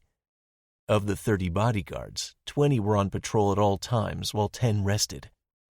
2 of the ones on duty manned the control room with all the security camera feeds. Part of the hacking job also includes jamming those cameras and showing them footage that won't include us as we enter the house and take them out one by one. The plan is to break in through the main gate using some sort of high-tech gadget that can bust any lock and makes virtually no sound. I have no idea how it works. I just hope it will. Then 3 of us will take care of the sleeping guards while the rest take out the 20 on patrol. A simple plan. All sorts of shit will probably go wrong before it's done, though, like it always does. But like always, I have no doubt we'll leave having done what we came here to do. We rode it just after 3, all equipped with earpieces for easier communication. We didn't take the bikes to avoid making too much noise. Instead, we squeezed into the pickup in a van. The drive was short. Tension was so thick you could cut it with a knife, and as I looked at my brother's masked faces, I realized there were very few places I'd rather be. Back in the day, I'd say there was no place I'd rather be. But that was before Summer and the cabin. I pushed the thought out of my mind as soon as it rose. Distraction can get you killed. And I want to live to see Summer again. Hear her sweet voice whispering in my ear. Feel her soft touch and her tasty lips on mine. We left the van about half a mile from the house and trekked the rest of the way on foot, keeping to the shadows, walking as silently as ghosts. All clear on the cameras. Gene's voice floats through the earpiece. They don't see you and there's no one in the yard. Break the gate. A short, high-pitched buzz is followed by a sound like pressurized air being released. Then the gate slips open. Fan out, Hunter says. You all know what to do. There's no unnecessary talk. The brothers just all leave to do their assigned tasks. I stay with Hunter, Chance, Jax, and Ruin. We are going after Clive and the ring. The guy's in a bedroom on the 2nd floor. He was sleeping in a huge king-sized bed when we left our compound. He's guarded by 5 men at all times, but those are the only guards on the 2nd floor, which should make our job a little easier. Don't make any unnecessary noise, Hunter says, as we enter the house via a basement door that leads to the service stairs and the 2nd floor. There are no guards on the stairs, and before we even reach the 1st floor landing, shouts and shots ring out from other parts of the house. A guard from the 2nd floor is coming towards you, Hunter, Gene says over the headpiece. The rest are still bunched together around Clive. Is anyone hurt? Hunter asks. No, doing good, Gene says. Hunter signals us to follow him up the stairs, then stops right beside the door that will lead us to a utility room and then the 2nd floor hallway. What's the status? Hunter asks. The guard's heading back to Clive's room, Gene says. If you hurry, you can take him down before he reaches it. Hunter needs no more direction than that. He bursts through the 1st door and then into the hallway, the rest of us right behind him. The guard is walking down the hallway, but turns as soon as he hears us running towards him. I reach him first and stab him in the throat before he can make so much as a peep. 1 down, 4 to go, I say quietly. It's not that I enjoy killing. I don't. But the ability to do a job well while helping my brothers carries its own satisfaction. What's happening in Clive's room? Hunter asks Gene. 2 in the anteroom, 2 in the bedroom, he says. They seem to know you're coming. Let's not keep them waiting then, Hunter says, and he kicks down the door. We were ready, but so were the bodyguards. A bullet whizzes past my head so close it singes the hair on my cheek. But I only notice that in a by-the-way sort of sense. For all their supposed superior training and fighting skills, the two guys are dealt with quickly. There's still no movement from the bedroom where the rest of our targets are, though I can hear a guy repeatedly asking what's happening on the other side of the door. "That's Clive," Hunter says darkly. "I'd know his asshole voice anywhere." "Sounds like a total wuss," I say. "He is. He likes hurting defenseless women." Trixie's ring isn't the only reason we're here tonight. That's just icing on the cake, as Hunter put it. The main reason is that we're breaking up what's left of Clive's sex trafficking operation and putting the guy out of business for good. "Let's bust in," Chance says. "No time like the present." This time, the door doesn't yield as fast as the first did under Hunter's kicks. But after a few more kicks, it does. This time, there are no bullets flying as we enter, and the room is so dark I can't see anything but a very fat man's wide-eyed, sweaty face. The room smells of sour fear smell and medicine. "One's by the window, the other's by the closet." Jean's voice comes through the headphones just in the nick of time before one of the guards comes at me from the left. I manage to block his first punch, but the second lands in my stomach, momentarily taking my air. Ruin fights him back and away from me, but by the time I regain my wind, he's losing the fight too. Cornered men fight fiercely. That's always been true, and it's very true right now. Hunter, Jax, and Chance have managed to down the one by the window, but the one Rune and me are fighting just won't go down, no matter how many punches I land on his face and head. Rune finally finds an opening and plunges his knife into the guy's stomach. Over by the bed, Hunter is holding his own knife to Clive's throat. "Where's the ring?" "What ring?" the guy asks. He's trying to sound tough, but he's stuttering. Sweat is rolling down his face in fat drops. "You can die fast or slow," Hunter says. "Tell me where the ring is, and I'll make it fast." "How about I don't die at all?" Clive suggests. "Oh, you'll die," Hunter says menacingly. Clive falls silent after that, his labored breathing drowning out all other sounds in the room. This could take hours. We don't have hours. "The ring?" Hunter asks and cuts the guy's bicep, making him yelp in pain. Clive glances at the nightstand by the bed, and I rush to it on the off chance that I'll find the ring there. The top holds a lamp, a fancy watch, and a tissue, but something glimmers in all the colors of the rainbow as I open the drawer. I find the source and pull out the ring. "Is this it?" I ask Hunter. I've seen the ring before, but only once, right after Trixie gave it back to him the first time he asked her to marry him. "Yeah," Hunter says, and stabs Clive in the heart with no further talking. He lets him fall and takes the ring I'm holding out to him. "Are we finally done here?" Chance asks. Hunter pockets the ring. "We're done." "Then let's get the fuck home," Chance says. Home. That word never held as much promise as it does right now. Because home is where summer is. And I shouldn't be thinking about that at all. But I can't stop. It doesn't have to be forever between us. It just has to be. Over and over and over again until I get her out of my system and out of my thoughts, because damn it, I can't stop thinking about her. Even in battle, even when I need all my wits about me, she's there, front and center, whispering in my ear, calling me home. Chapter 19. Summer. After another day spent helping Eden package up the books, then carting them to the post office, where it took another 2 hours to mail it all, I'm finally home in my apartment. My mom and Eden came by and aired the place out occasionally while I was gone, and probably did some cleaning too, since the place is spotless, and a lot of my stuff is not where I usually keep it. But it's still stuffy, and smells like no one's lived here for a while. I hadn't planned on living here for a good long while yet either.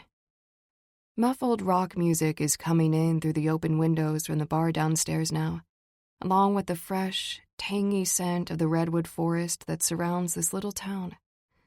By rights, I should be dead on my feet from all the work I've done, and the traveling, but I feel jittery and have enough energy to run for miles. I don't even wish I was back in LA. I wish I was at the cabin. I wish I had more time to get to know Edge there. I wish I didn't miss him as much as I do, and I wish I was more confident that this isn't the entirety of my life now. I wish I still had the hope that I will get all those things that I had last night. I don't wallow, though. I learned a long time ago that it just sucks me down and won't let me come up for air for a good long while if I do. So, instead of worrying and wishing, I started unpacking and putting everything back the way I like it. My fridge is empty, but that will have to wait until tomorrow, since there are no open 24-hour stores in Pleasantville. The town has come a long way from being the sleepy little village it used to be when I was born, but it's still got nothing on a larger metropolis. It's after midnight when I finally run a bath and sink into it. The hot water feels amazing, but the cold pool by the cabin was better. I resolutely pushed the thought aside as I washed thoroughly, including my hair, letting the conditioner sit as I just lie in the water, thinking of nothing, just being in the moment. It's relaxing enough that I actually fell asleep, because the loud buzzing of my doorbell wakes me. I quickly rinse out the conditioner, then get out of the bath, wrap a towel around myself, and walk to the door, my heart thumping. The buzzer is still going strong, and I don't get visitors in the middle of the night, except occasionally Eden, and I doubt it's her now. I'm not scared, since I know that MC is watching over all of us now that the war is on. My heart's beating so fast because of how much I hope it's Edge.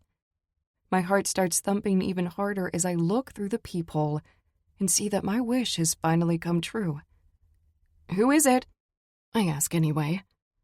"It's me," he says, and hearing his voice sends shivers down my spine. In a very good way. "Open the door." "Why should I ask. I thought we wouldn't—" "Because I need to see you," he says, cutting right through my resolve to make him grovel a little longer.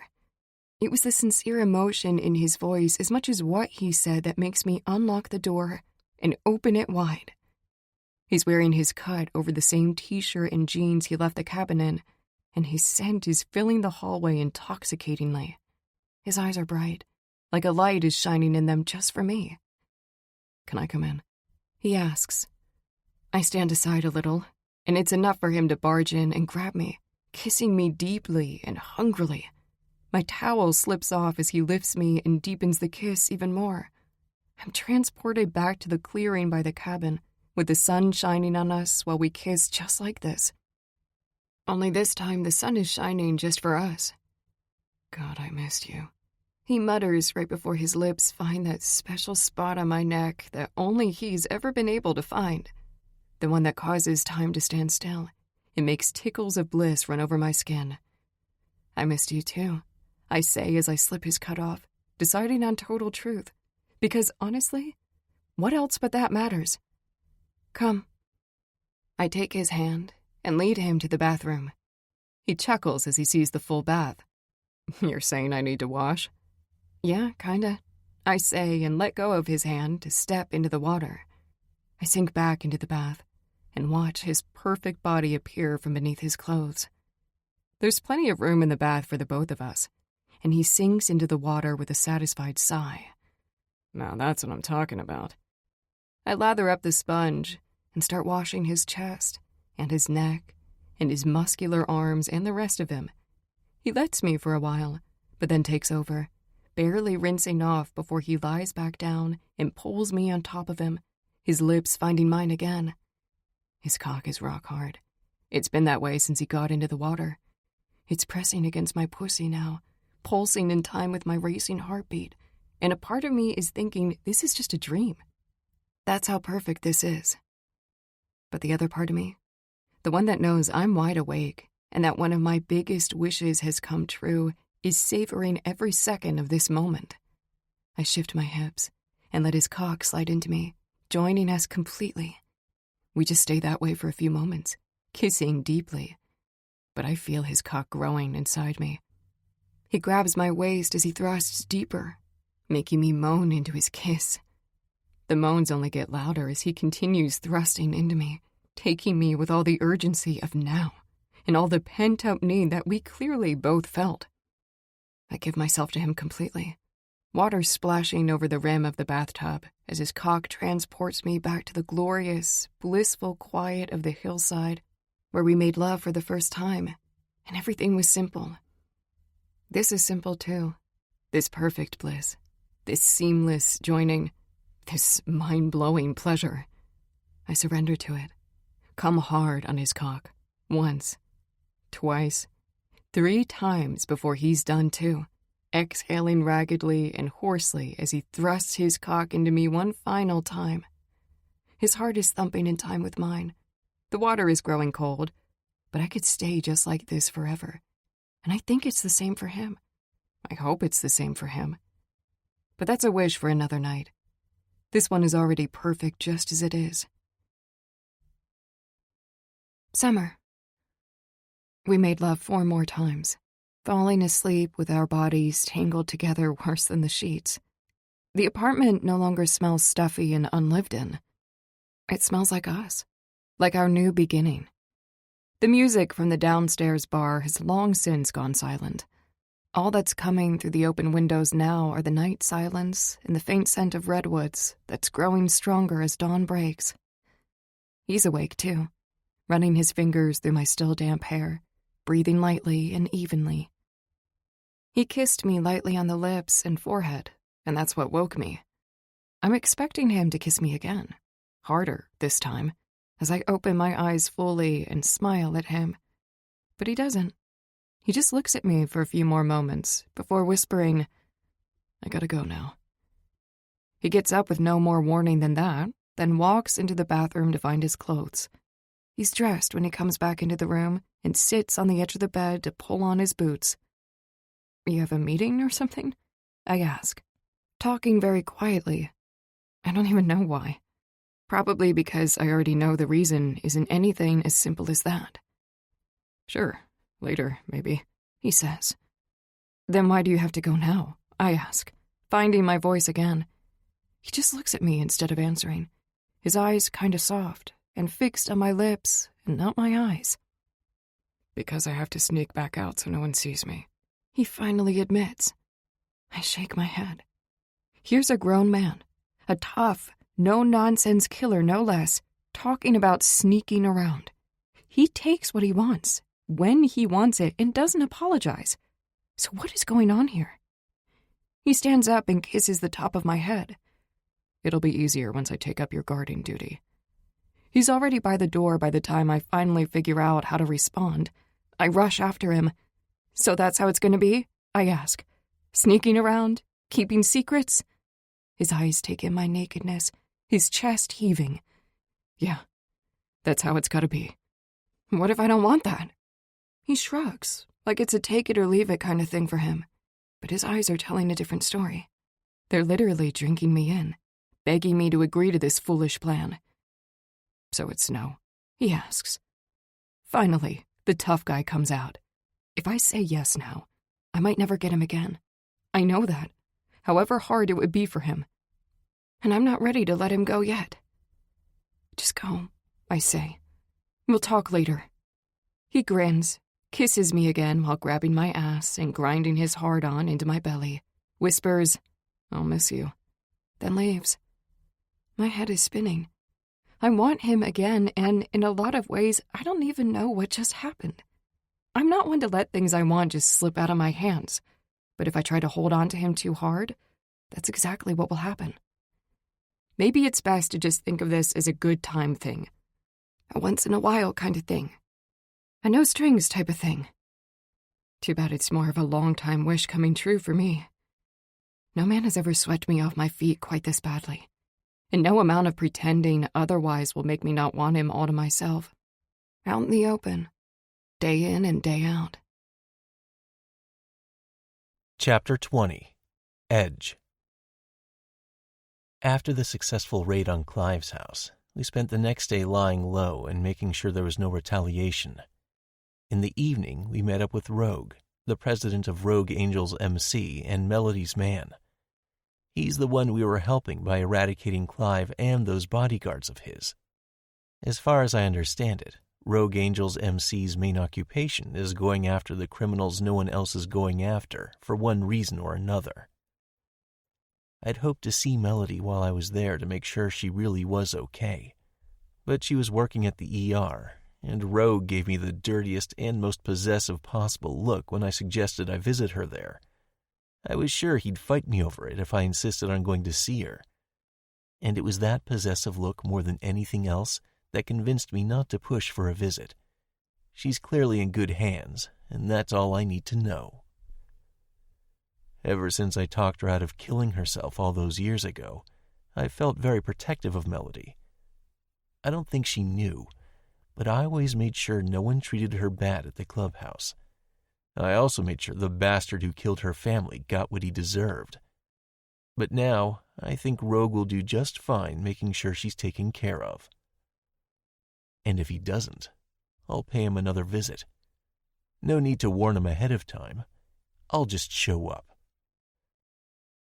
While I was figuring all this out, Summer was constantly front and center in my mind, mainly in the sense that I will end anyone who so much as looked at her the wrong way, or in a too friendly way.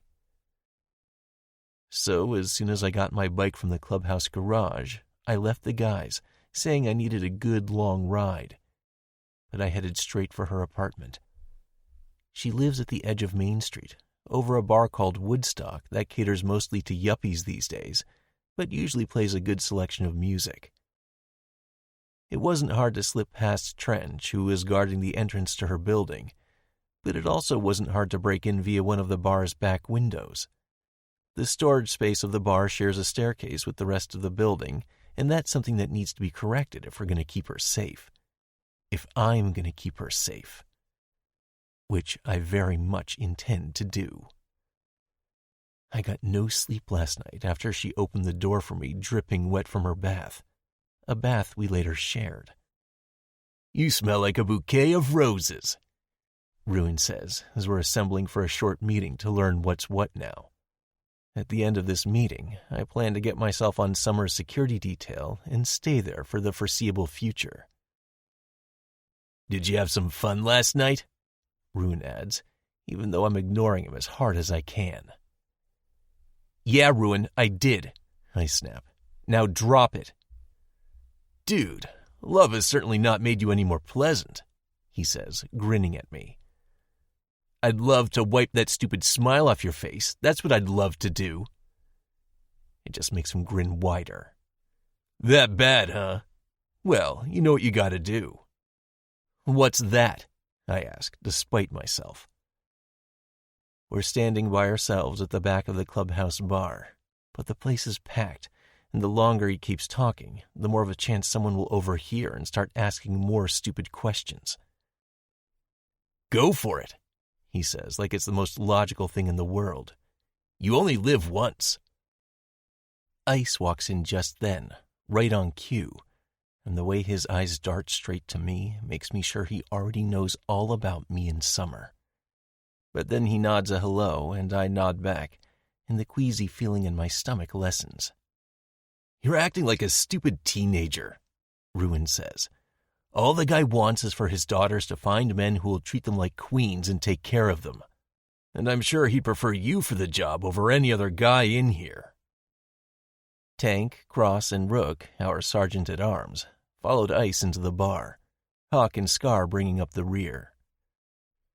Ruin is now treading on very thin ice in terms of all the other guys in here figuring out what we're talking about, especially since the room has quieted down now that the execs are here, so I just give him a hard look and don't reply. "We're all here, so let's make this quick," Cross says, his voice booming and his piercing black eyes scanning the room. They seem to settle on me for a little longer than the rest. "There's no easy way to say this, but it needs saying," he goes on. "We have a rat in the club." The room erupts in hushed conversations and angry shouts. I join the latter. Cross gives us a few moments to calm down, his piercing gaze scanning the room the whole time. I'm sure the rest of the execs are watching us just as closely. We became aware of the possibility that someone is feeding our enemy information after the battle in the old mining town, Cross continues. More recent information has removed all possibility of doubt. Someone's talking, and we will find him. And he will pay. No one speaks, but there's a new kind of tension in the air now. Distrust and anger are almost palpable as we all look at each other. What's the point of telling everyone they suspect this? Ruin asks.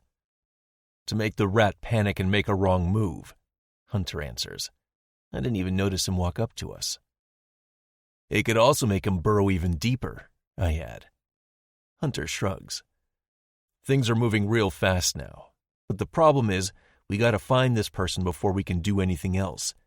The job Ice and Tank went to oversee while we were in L.A., that took a nasty turn too. They barely got out alive. And they have no idea who it might be? Ruin asks. Hunter shrugs. I'm sure they have some idea. They didn't tell me anything, though. Gross bangs on the counter behind him, and the room falls silent again. We'll be questioning everyone starting today, he says. So don't go anywhere. You'll get instructions shortly. That concludes the meeting, and the brothers start dispersing. The conversations are still tense, and the looks that are darting across the room mistrustful. We're all alive and standing in this room because we trust the brothers who have our backs implicitly. I dare not imagine what happens when that trust is gone. But I think I'm about to find out. I'm going to volunteer to be questioned first, I say. I want this over with. Hunter shakes his head. You're in the clear. You took a bullet for Cross. I nod, but Ice walks over before I can thank him for the trust he's shown me. I hear the thing in L.A. went smoothly, he says. Not so much as a cut on our side, Hunter says. A few bruises, though. And the rogues now owe us big time. Good. We needed the win, Ice says, scanning the room with a very worried expression on his face. Because this shit is going to divide us right when we need to be united the most. No one knows what to say to that. It's just one of those cold, hard truths that can't be softened. All right, I gotta go, Ice says. But we'll need all three of you up at Sanctuary later, so don't go far. We all nod, and Ice starts making his way towards the exit. It's probably not the best time to be making my request, but I'm feeling a little high from the trust placed on me, so I follow him. Ice, can I run something by you? I ask, as I catch up to him in the glaring sunlight outside the clubhouse. Somehow, what I'm about to say doesn't seem like such a great idea anymore. But he's looking at me expectantly, so there's no going back. With all the shit going on, I'd feel better if I could be in charge of looking after Summer, I say. I have no idea how my voice isn't shaking. The look he gives me is about 1,000% too knowing. And to top it off, I can't stop seeing her naked body. Water dripping across her hard, candy apple red nipples from her wet hair. They already came after her once, and I just want to make sure she's all right, I add. And doesn't do anything stupid like run off to Mexico again. Ice just keeps looking at me with that knowing look, but the rest of his face is completely unreadable, and he's definitely not smiling or anything of the sort that would tell me I haven't overstepped completely. The thing in Mexico wasn't related to the war, he says. The guy that tried to take her just chose her randomly because she was alone on the street. He was the VP of Satan's Dogs MC out of Texas. Their specialty is abducting women tourists in Mexico and selling them in the U.S. Nothing to do with us or the war. But she's still in danger. They've been going after the children, I say. I just want to make sure they don't come after her. I appreciate the offer, Edge. I really do, he says. But there's so few that we know can be trusted now. We need you for something else. What? Cross will tell you later. But don't worry. We got the town locked down tight. And Summer knows the dangers of acting out. He claps me on the shoulder. I'll see you later. Yeah, you will. That's all I can choke out. He walks to his bike and leaves me standing in the midday heat and blinding sunlight. There goes my perfect plan of seeing as much of Summer as I need to. I should be worrying about the rat. I should be basking in all the trust being placed in me and in the exhilaration of rising in the MC's ranks. But all I'm thinking about is how it's all going to keep me from Summer and how annoying that is. Clearly, I don't deserve the trust. A few weeks ago, I'd kill for it. It's all I lived for then. Now, a part of me doesn't give a flying fuck about any of that. And I don't see it changing anytime soon. Chapter 21. Summer. We're at the Grove, a restaurant bar located in a forest clearing, surrounded by redwood trees, and the smell of which is mixing nicely with that given off by the crackling bonfire. It's not just Edge and I, but all us MC kids, including Harper, who is singing one of her beautiful songs. Trixie is here too, leaning on Hunter while he talks to Jax and Chance. She looks calmer and happier than I've ever seen her, and I'm glad for it. She's had a hard life and deserves to finally have peace.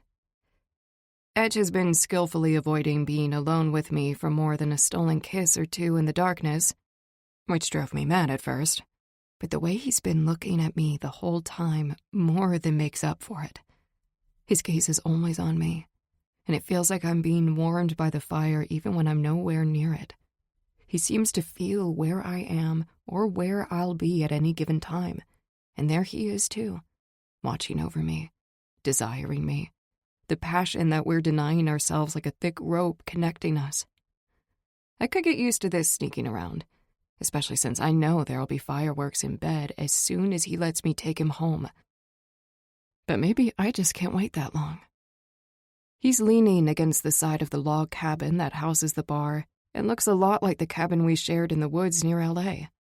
Ruin is with him, but I think he knows about us, if his smirk as he sees me watching them is anything to go by. I've been sitting with Eden, Veronica, and her sister Ariel by the fire, but I get up, tell them I'll be right back, which is a lie, if I have anything to say about it, and walk slowly in the general direction of where Edge and Ruin are standing. Edge's eyes on me are like a burning rope pulling me closer and closer. Ruin grins and leaves Edge's side before I'm even halfway there. The heat in Edge's gaze only intensifies as I draw near. Once we're side by side, it's almost impossible to fight the pull, but I manage it. I walk past him, smiling at him over my shoulder as I make a beeline for the darkness under the trees. He doesn't follow right away. Pretty soon, I can't see a damn thing in front of me, and the roots are snagging at my feet. But I keep going. I know he's right behind me. I can feel the heat of his gaze all along my back. I can hear his footsteps, too, as he lumbers after me. Once I judge that we're far enough from the others, I stop and lean against one of the wide tree trunks and wait for him. As soon as I see him, I slip off my panties and twirl them on my finger for him to see. He comes to me with a whoosh of heat, wrapping his arms around me and giving me the deepest, most passionate kiss yet. "What took you so long to get here?" I ask, once his lips leave mine to kiss my neck. He kisses me again without answering, his tongue invading my mouth as his hands pinch my nipples through the dress, making them hard and making me moan. His hand glides up my thigh and cups my pussy, sliding 2 fingers in, making me whimper, the sound muffled by how deeply he's still kissing me. "You're so wet." He mumbles. "Yes, for you," I whisper. "I need you, right now. Someone will see," he says. But his fingers are playing with my pussy, so I know he's only half serious. "Let them," I say, and undo his belt, reaching for his throbbing cock and stroking it before he can think of more ways to fight this. "You want it right here?" he asks hoarsely, Harshly. I smile at him and bite on my bottom lip. Yes, please. He yanks his fingers from my pussy, making me gasp as he spins me around and bends me over. Fine, but just make sure you don't scream. I will scream. You make sure no one hears. I tell him as he presses the pulsing head of his cock against my opening. He chuckles darkly, then clasps one hand over my mouth while thrusting his cock into me at the same time. His hand barely muffles my scream. He's got one arm around my waist, the other over my mouth, and his cock is doing things inside me I never thought possible. Fireworks don't even come close to describing it, unless they were made of pleasure and lit by bliss. Colors are sounds, and sounds are things as his thrusts get wilder, deeper. His cock lifting me right off the ground as I struggle to hold on to at least a little bit of my mind as I drown in the pleasure he's giving me. But why struggle? What's the point? I give up all control and come so hard I forget even my own name for the few glorious moments that the pleasure has me. My whole body is vibrating as he sets me back down, pulls his cock out, and turns me to face him. How was that? He asks in a hoarse voice. Amazing, I whisper. And now I want more. He grins. It's funny how it's completely dark around us, but I can see him perfectly anyway. It's the fire that binds us. It gives light to see by, too. Let's go back to my place, I suggest. He shakes his head. I can't. We're riding real early tomorrow. They're going on another job. To fight another battle in this stupid war. That's why we all met up today. To spend some time together in case something terrible happens. I lay my fingers over his lips. Shh, shh, shh. I don't want to talk about the war. I'll let you sleep. Just come home with me. My voice actually cracks as I say it. The sadness and fear that I've been fighting all evening finally getting the better of me. Let me at least have this, Edge, I say. You won't acknowledge me. You won't tell anyone we're together. What am I supposed to do if you don't come back? Cry and be sad in secret? At least let me fall asleep beside you tonight. Is that too much to ask? He runs his hand gently across my hair, holding me tight with his other arm. I'm sure he's about to tell me no again. It's not too much to ask, he says instead. Let's go home. And once we rejoin the party, he doesn't try to make us leave separately. He just announces he's taking me home, then leads me to his bike, taking me for a ride I've been waiting to take since we came back from the cabin. Or even longer. Ever since I realized I liked him much more than any other guy. The rumbling of his huge bike beneath me, and my arms wrapped around his waist as I leaned against his broad back. That's all sorts of dreams coming true for me right there. They might very well all get slashed and dashed tomorrow, but at least I'll have this. This ride. This night. This soul connection. Even if we're the only two who know about it. I'm glad we're on the same page about it. At least for tonight. Chapter 22. Edge. It's 5 a.m.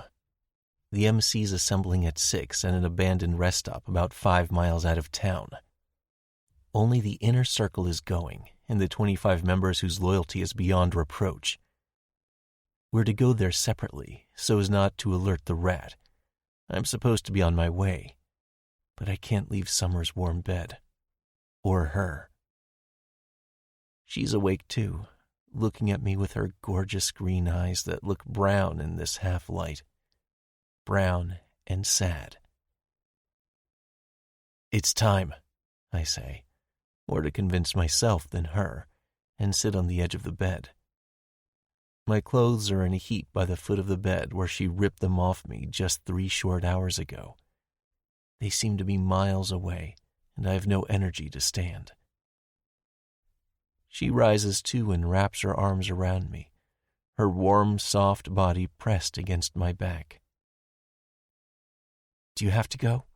She asks. Yeah, I do. And what's more, I want to. I just can't seem to move. Please come back, she whispers into my ear. Because I think I love you. The words make my whole body tense up. Because she said what I've been thinking too. And because it's the most stupid thing I've ever heard. I free myself from her arms and stand up, facing her. You know we have no future, right? I ask. We can have any future we want, she snaps. Her eyes are now merciless, angry, but still kind of sad. You want someone who will be there for you, someone who will take care of you, not someone who just likes to fuck you, I say, the words sort of sticking in my throat. You don't want me. You just want to fuck? She asks, much of the force gone from her voice. Yeah. I don't look at her as I say it. I don't look at her while I dress as quickly as I can. I don't look at her, because then she'll see the lie. But I can't have her waiting for me. I can't have her wanting things that she can never have. I'm going now, I say, and still don't look at her as I walk out of the room. She catches up to me by the front door, the light of dawn making shadows play across her curves. You're heading to battle, so I forgive you for saying all that nonsense back there, she says. But take this. She presses something warm and sharp into my palm. It's to remind you of me, she adds, and to make sure you come back to me. I open my palm. She gave me her heart-shaped pendant, the one she never takes off her neck. I can't take this. Yes, you can, she says. You have the key to my heart, so it's yours. Even if I wanted to, I can't argue anymore. So I just squeeze the pendant tightly in my fist, so tightly it cuts into my flesh, kiss her one last time, and leave. She doesn't try to stop me again. If she did, I'd probably just stay and fuck everything else. Edge. Hawk has learned that the leaders of the war against us are meeting in the middle of nowhere right on the Nevada-California-Oregon border. It took us all day and part of the night to reach the place, and we've been lying in the dirt scoping the place out for several hours now. The meeting's in an old farmhouse with a steepled roof and a lopsided porch. According to Hawk, the house belongs to Star Riders MC, and it used to be where they auctioned off kidnapped women and mafia brides to the highest bidder. Now that their only concern is the war against us, that line of business has fallen to the wayside. At least something good has come out of this war. At least 10 presidents of the MCs that have banded together to take us out are in the farmhouse, along with over 30 guys whose sole job seems to be to form a human wall around the house while the meeting takes place. Cross is with us, so are Tank and Ice and even Scar. The speech Cross gave after he laid out the plan and before we came out here to surround the place was very inspiring. It made me proud to be one of the devils. But I see now why the speech had to be such. There's no fucking way all of us are surviving this battle. The necklace Summer gave me is around my neck, and the heart-shaped pendant feels heavier than a boulder. I never should have taken it. I should have finished my goodbye to her and left. Then she'd be too angry at me to mourn me when I don't come back, which could very well happen. The farmhouse is lit up by an old gas-powered generator, so our plan is simple. Take out the generator and plunge everything into darkness, then light up the place with a few well-aimed bazooka shots, and kill anyone who tries to run from the house. We're ready, Cross says over the earpieces. Everyone prepare. Take out the generator. The last instruction is meant for Traps, who is an explosive specialist while still in the army. He's already in position to carry out the order. The pop that follows is barely audible, but the house is plunged into darkness almost immediately. Before my eyes can even begin to adjust to the night, Cross gives the next command, and the bazooka projectiles start whizzing through the sky, hitting the house or landing in front of it, and lighting up the night like a failed fireworks display. Fire engulfs the farmhouse almost immediately. Men are shouting and screaming, some running out of the house fully ablaze. It's an image that'll stay with me forever. One of many I do not want to burden summer with. "Move, now, go!" Cross shouts, but I'm slow to follow that command. Fire took my little brother and my grandparents. Fire while they slept. Or did they run out of the house, burning like these men are? It's a question I'll never have an answer for. All I have are the nightmares of them all dying in flames. But the only way is through. The only way back to summer is past all this horror. I run to join my brothers, aiming a shot at one of the burning men. I hit him square in the chest and he goes down. A mercy killing that almost costs me my own life as a bullet narrowly misses my neck. After that, it's just kill or be killed. I know nothing but what's right in front of me. The stench of burning wood and burning flesh heavy in the air, the smoke making my eyes water. I kill at least 3 more men. I bumped Hunter and Ruin out of the way of bullets. My arms and chest are soaked in blood from using my knife after running out of ammo. And then, suddenly, all is still and almost quiet. Burning wood makes a lot of noise. The moaning of dying men, too. My arm is burning for some reason, and the fire isn't strong enough to illuminate the whole of the carnage. "Anyone down?" Cross asks over the earpiece. I hear him normally, too, because he's standing right beside me. I'm afraid to look around to check. But then my brothers start checking in one by one. Nothing to report. All good. "All accounted for," Tank says after a while. "But Edge is bleeding." I look down at my arm that is aching as well as burning now. There's a gash across my upper arm that doesn't look too deep. "Just a scratch, nothing to worry about," I tell them. "Good. Get a count of how many we got," Cross orders. Hawk and a couple of the others start checking our fallen enemies. "The count's off," Hawk says after a while.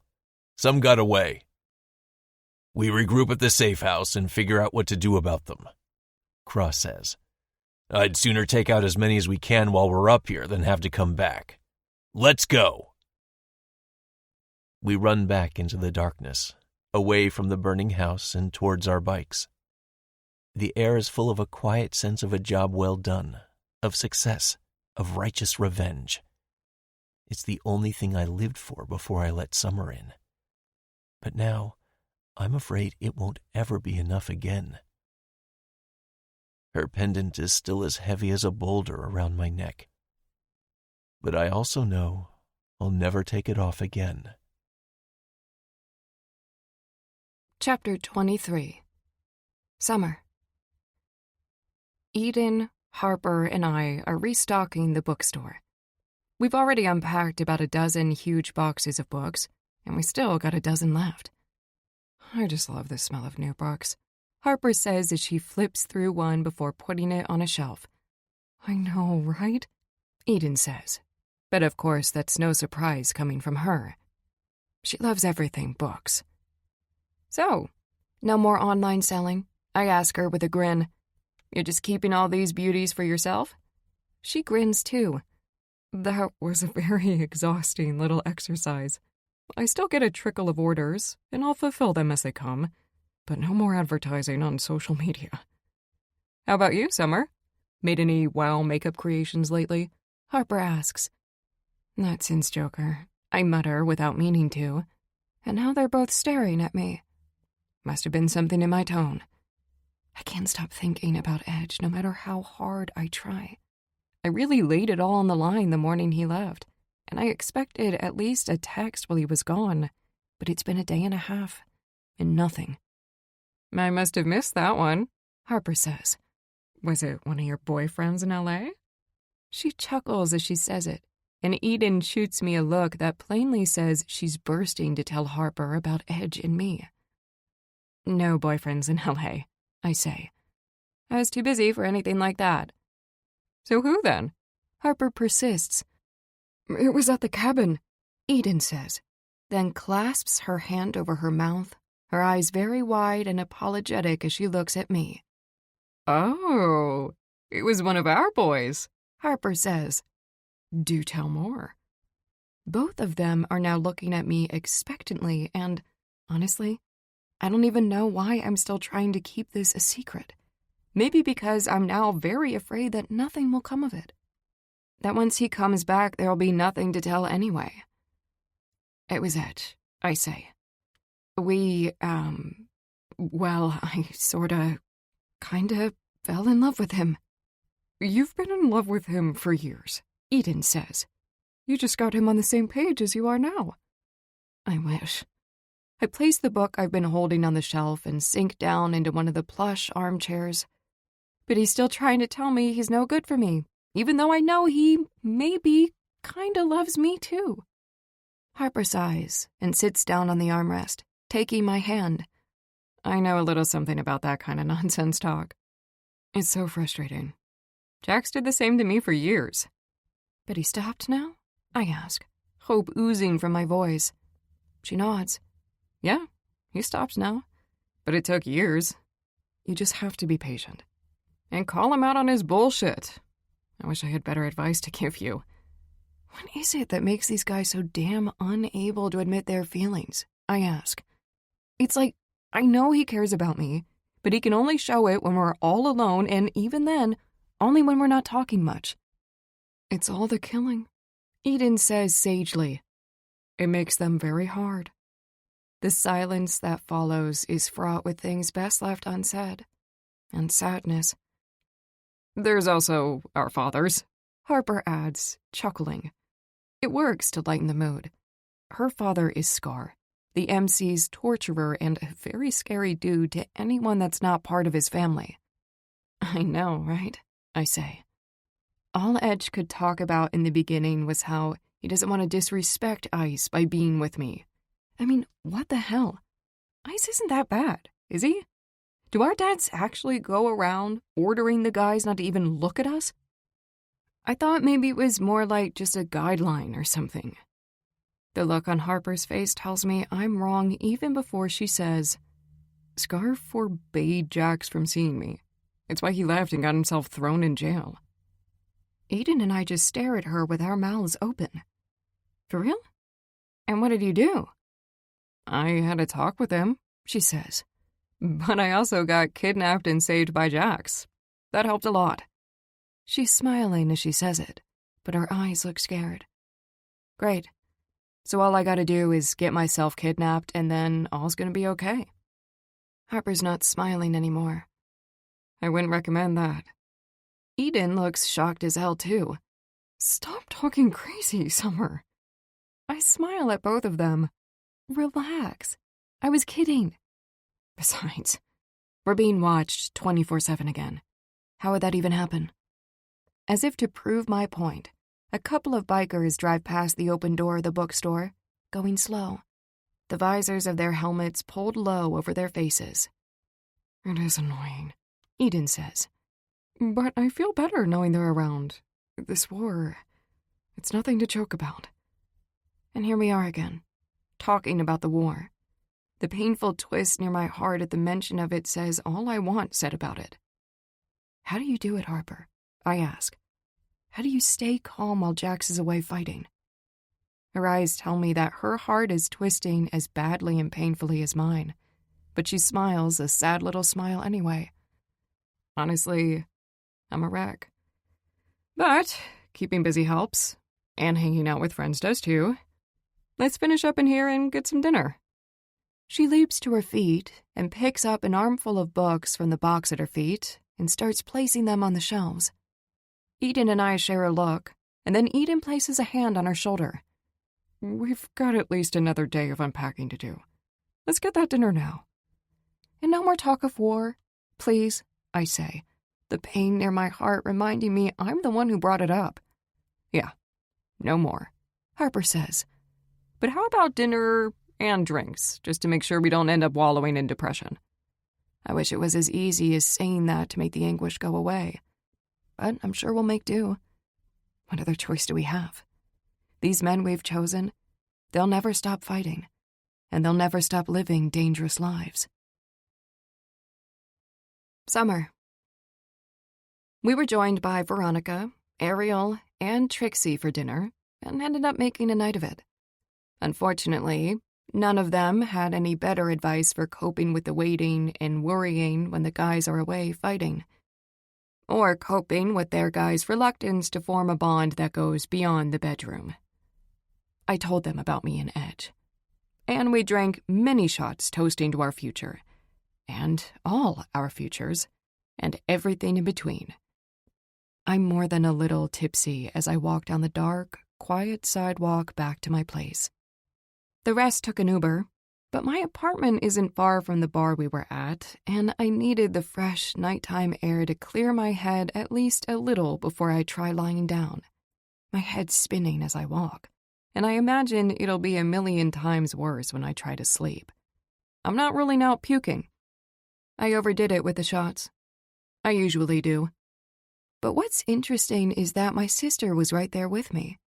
Trixie, who only drank soda, is making sure she gets home all right. I guess I'll have to ask my mom how she copes with Dad being in so many near brushes with death all the time. Though I'm starting to suspect this was one of the main reasons she'd rather Eden and I find partners outside the MC, and outside the biker world, if at all possible. The town is deserted this time of night. And in LA, I'd be scared to walk alone at night, but my hometown is a sleepy one.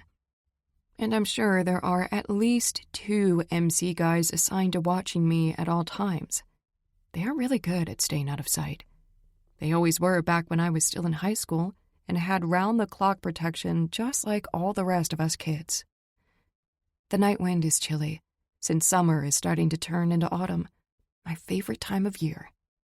I spend some time fantasizing about all the wonderful fall rides Edge and I will be taking this year, along roads bordered by gold and copper-colored trees, the mists of morning not quite dissipating until the afternoon, making everything look magical and fairy tale-like. There's an eeriness to autumn, too, though. The winds change, growing stronger and louder as they blow over the dense redwood forest. It's already happening tonight.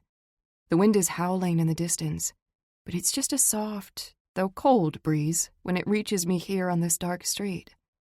I suddenly feel very alone out here, and very lonely, forsaken almost. The feeling came on the cold wind, and now it won't leave. What if Edge died? What if my father died? What if... I feel very watched, too. But when I look around, I'm alone on the street. In the distance, at the very end of Main Street where my apartment is, a biker is sitting on his hog, looking my way. There's nothing to worry about. I'm safe here. And when my phone chimes with a text, and that text is from Edge, all the eeriness disappears. Returning now. Can I come see you? I have the reply of, yes, all typed up, but then I remember how he left me hanging for 2 days. I take a couple more zigzagging steps down the sidewalk towards my apartment building, my heart racing, and my head starting to spin even worse. It's because I really want to see him, and because I don't want to play games with him. While the girls didn't have any concrete advice, they did tell me that playing games won't get me far. So, I take a deep breath, text the yes I've been wanting to text from the start, and walk as fast as I can to my door. The biker I saw from a distance is gone from the street, but I'm sure he's not far. I could use a cold shower before Edge gets here, both to sober up and because I've been working at the bookstore all day. Or maybe a hot bath.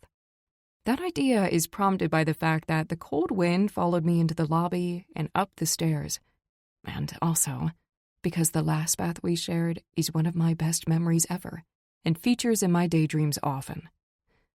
The automatic light on my floor won't come on as I reach it, but enough moonlight is coming through the large window at the end of the hall to see by. My door is unlocked, and my stupid, drunk brain thinks it's Edge who broke in. I sway backwards and run smack into the hard chest of a tall guy.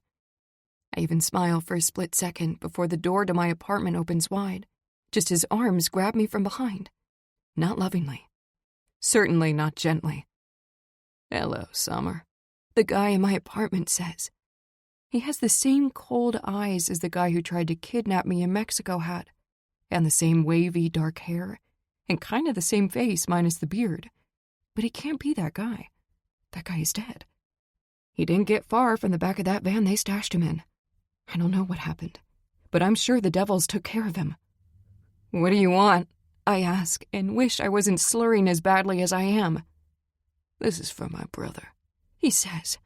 Then he slides a black hood over my head and presses something wet and smelly over my mouth as I try to scream. Chloroform. Or something like it. My whole body goes limp like a rag doll's, and I can't control it well enough to open my mouth, let alone scream. But I'm alert. My mind's refusing to shut off from the drug they gave me. So I'm fully aware as they drag me down the hall, back down the stairs, and via the storage room of the bar to the small courtyard behind the building. I just can't move my body. I'm hoping my MC bodyguards will swoop now, but the only sound I hear is the scraping of my kidnapper's boots against the rough concrete, the howling wind in the distance, and my own hoarse breathing as I struggle to hold on to consciousness.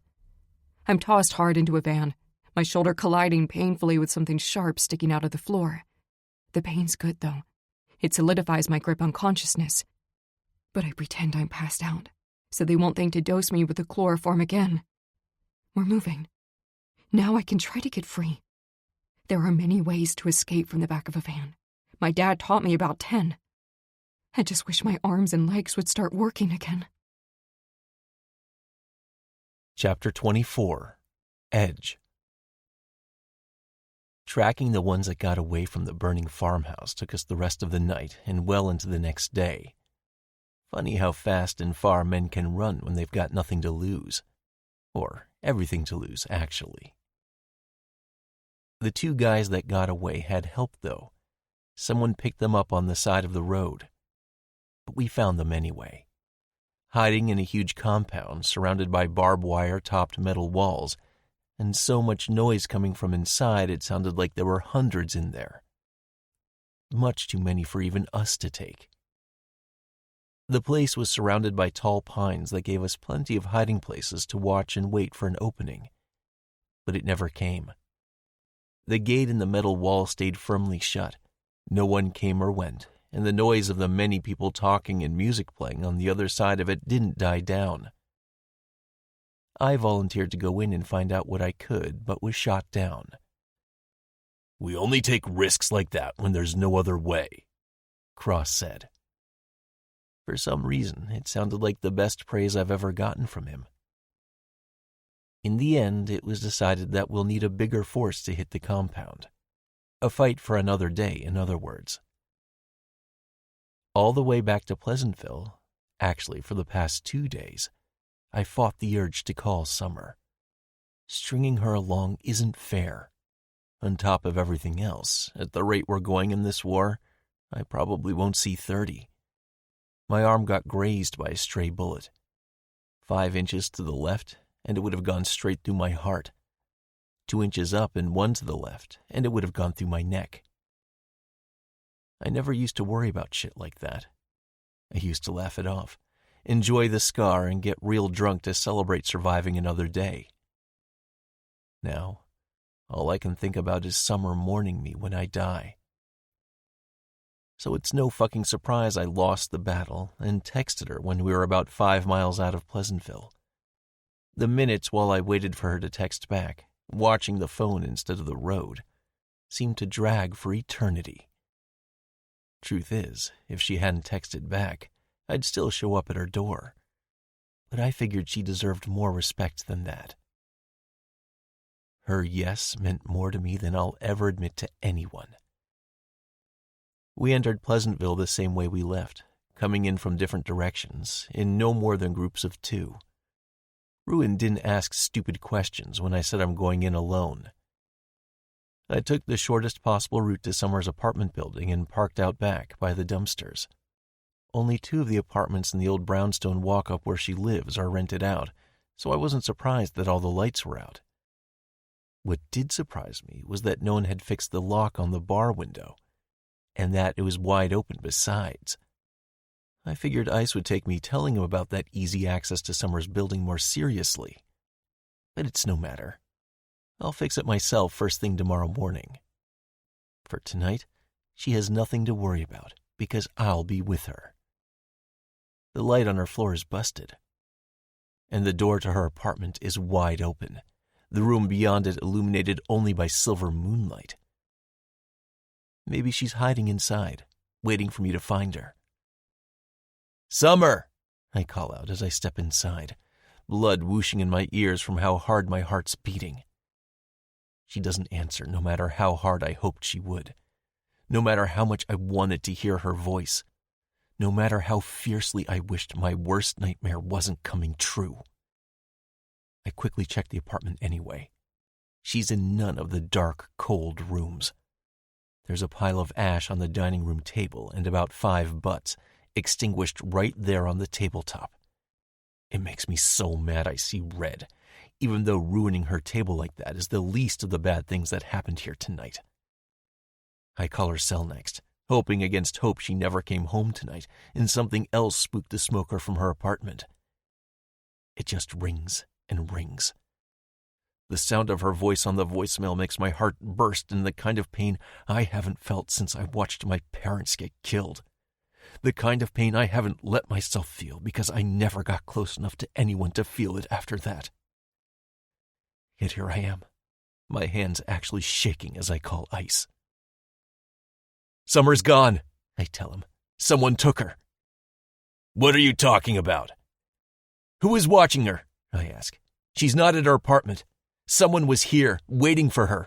They took her." His shocked gasp and the silence that follows holds a million questions. "I'll be right there," he says. "Trench was on her detail tonight." I call Trench as soon as Ice hangs up, but the call goes straight to an automated voicemail. A couple of minutes later, the sound of many bikes riding up to the building rents the night's silence.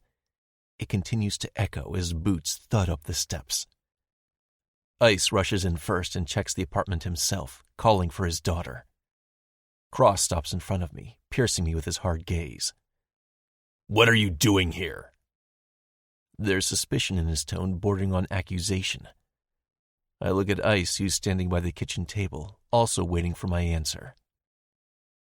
"I fell in love with your daughter at the cabin," I tell him, and almost add, "I'm sorry" to the end of it. But I'm not sorry. Not at all. So I won't say it. I'm just sorry I didn't have the guts to tell her all this. Ice doesn't say anything, his face an immovable, unreadable mask. My phone chimes from a text, the sound deafening in the silence. It's just a bunch of letters strung together incoherently, but I think that I can make out bro and mex among them.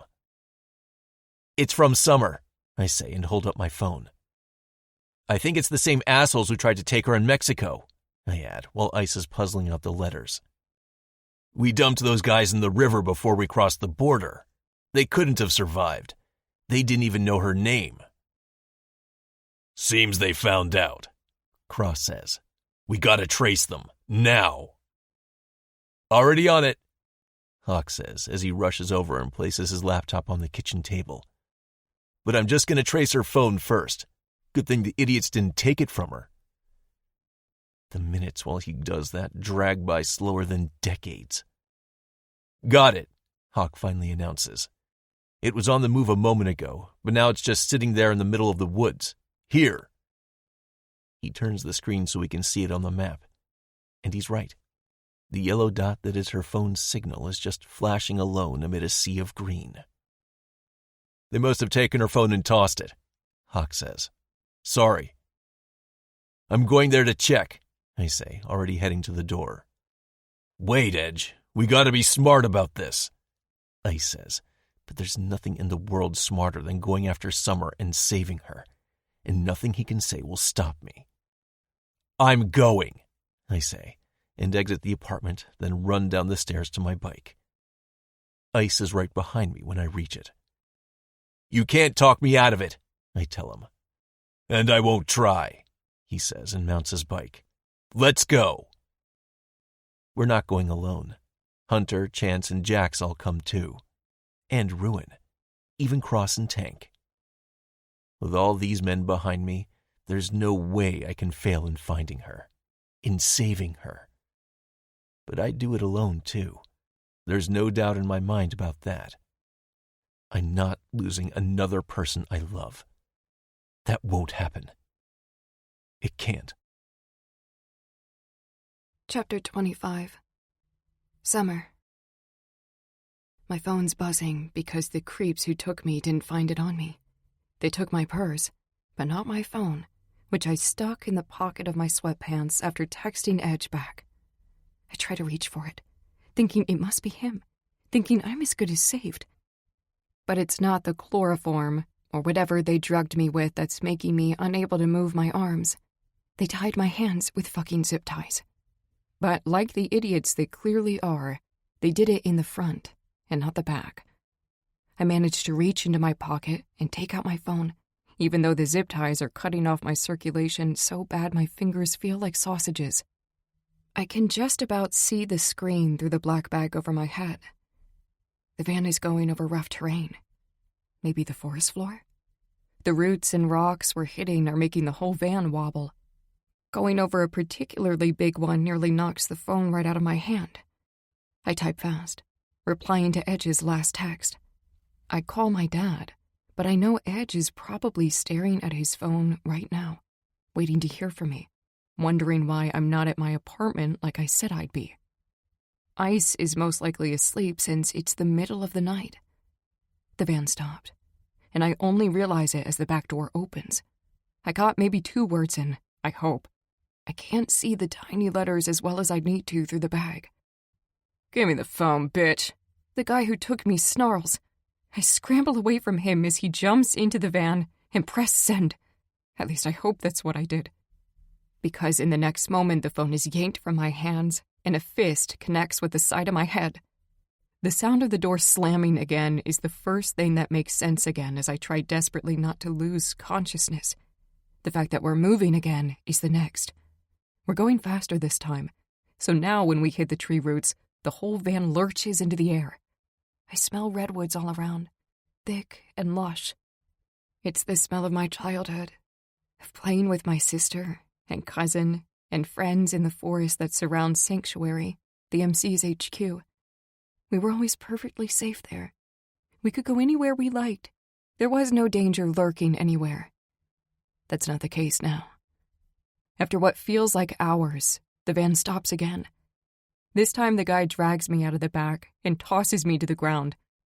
It doesn't hurt, because the soft pine needles cover the ground feet deep, just like in the forest around Sanctuary, just like in the forest where Edge and I made love. There will be none of that anymore. This isn't really a kidnapping. This isn't something anyone can save me from.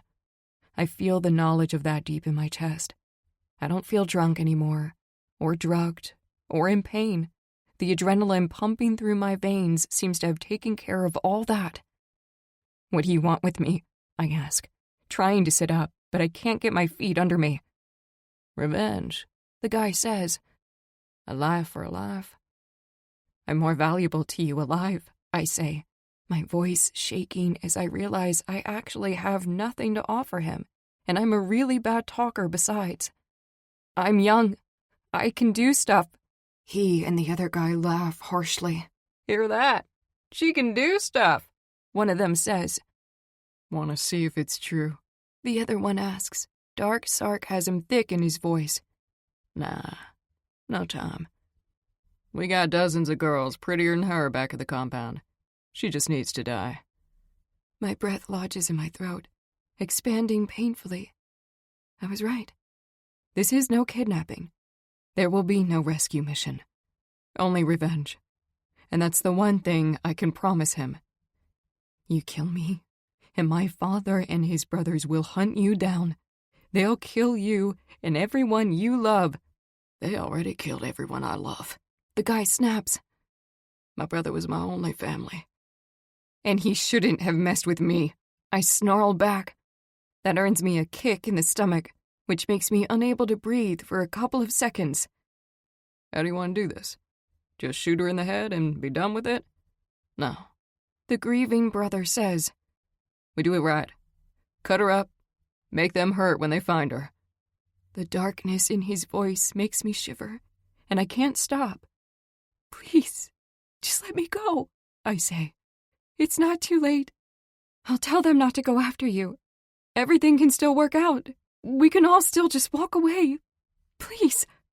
The guy laughs harshly and kicks me again. That's not an option, you dumb bitch. Never was. We did forget to take her phone, the other one says. They could know where we are by now. Shut the hell up, the first one snaps. What are you, chicken shit? We do this, and then we disappear. Though I'd love to see the looks on their faces when they find her. He pulls a knife from a leather sheath. I don't see it. I just heard it. And it sounds like 1,000 snakes hissing at once. It sounds like death itself slithering for me. I try to run. I do scramble away. But I have no chance of getting away from them. And I know it. I'm already dead. At least I got to know love. At least I didn't bring this on myself and let my father down again. At least it'll all be over quick. Chapter 26. Edge.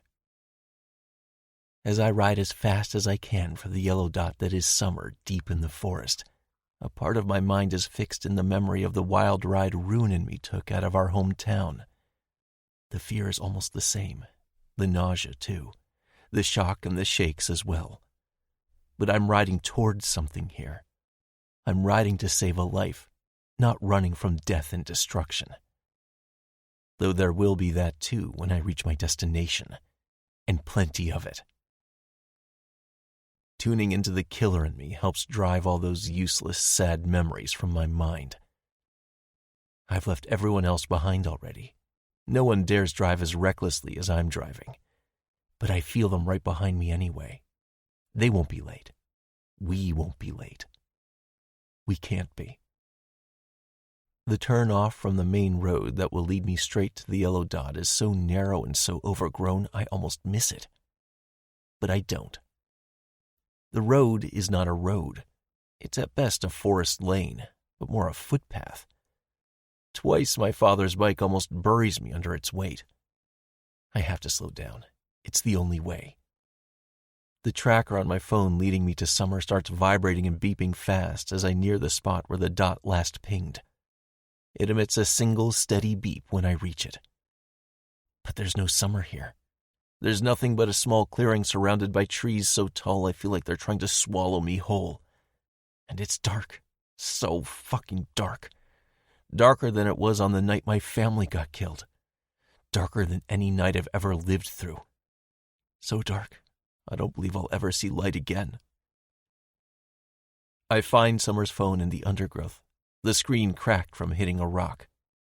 There's a picture of me on the screen in the Joker mask she painted on my face. I remember her taking that picture right before I made her mine. That seems like 1,000,000 years ago now. And at the same time, no more than 5 minutes ago.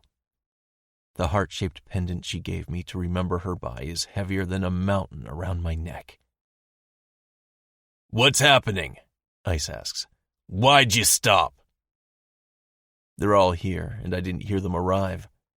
I didn't hear anything but Summer's voice telling me she loves me. I hand him her phone. "She's not here." There's nothing to say after that, so no one does. But the silence is so thick with hurt, it's screaming. "She can't be far," I hear myself say. "I'm going on." The forest here is vast. I don't even have time to check on the map to know it's true. I feel its ancient heart pulsing all around me. And it has Summer. She's a part of it now. I am too. We all are. It will show me the way to her. There's no way we'll find her like this, Ice says. I feel how much it pains him to say those words. To give up. I'm not giving up. I'll find her. I rev up my bike and drive on. Onwards along the path. She's still alive. She has to be. I'll find her. I have to. And that's all I know. The going's slow because the path is not a path anymore, just forest. But my heart's beating in tune with it now, and it's guiding me. To Summer, to joining her, wherever she is. Maybe it's all that time we spent naked in the forest, alone in the moonlight when all this began, but I feel her with me. Her heartbeat is joining the pulse of the forest, the thudding of my own heart. Strong at first, but growing fainter. And there's nothing in front of me but forest, nothing around me but trees, tall, suffocatingly oppressive, trees like the ones that grow over unmarked, shallow graves.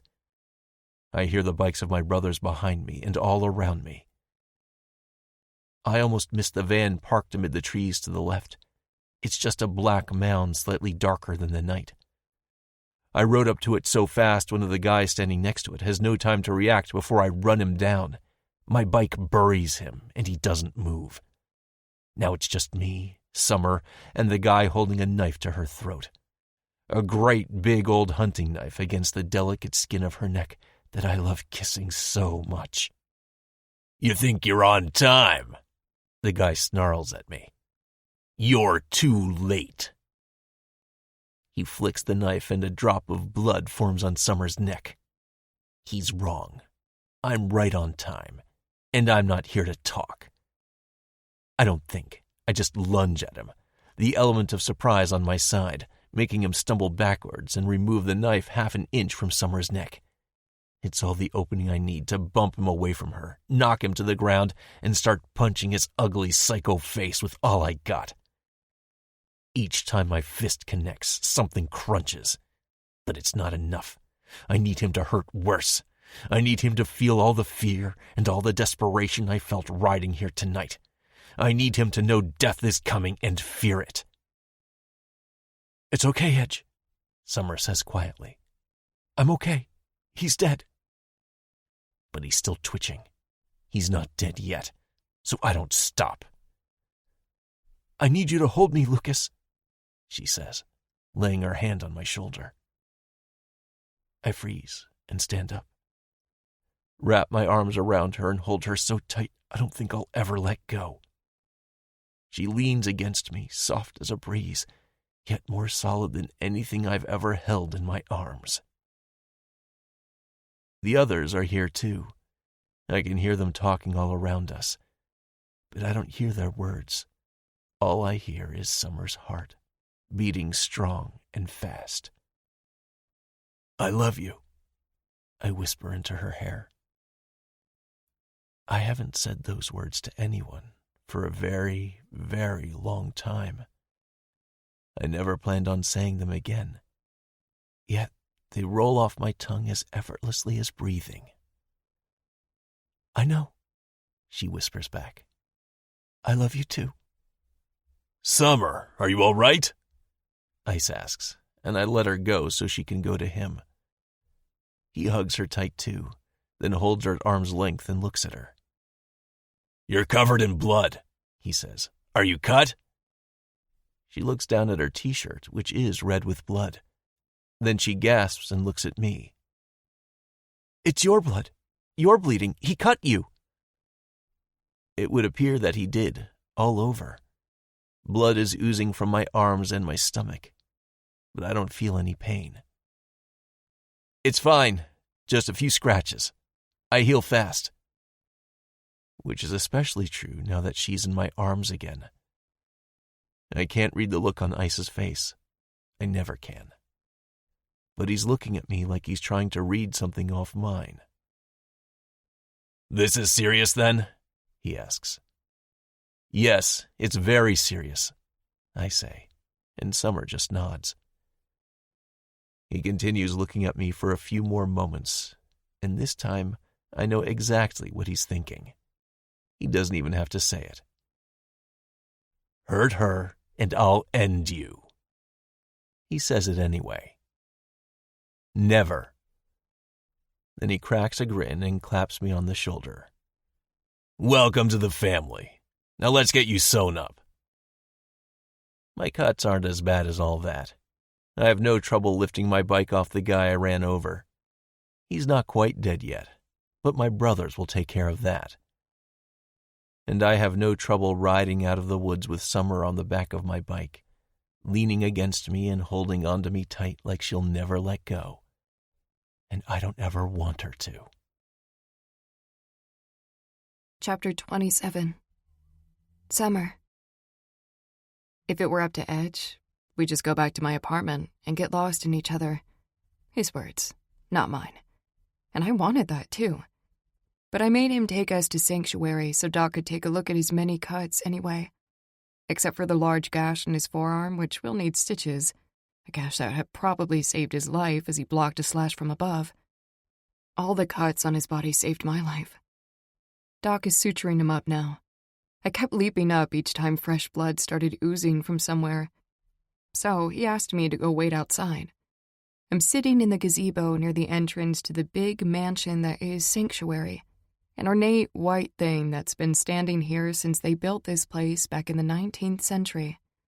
Sanctuary used to be a convalescent hospital back then, a place where the rich could go and get well or die peacefully.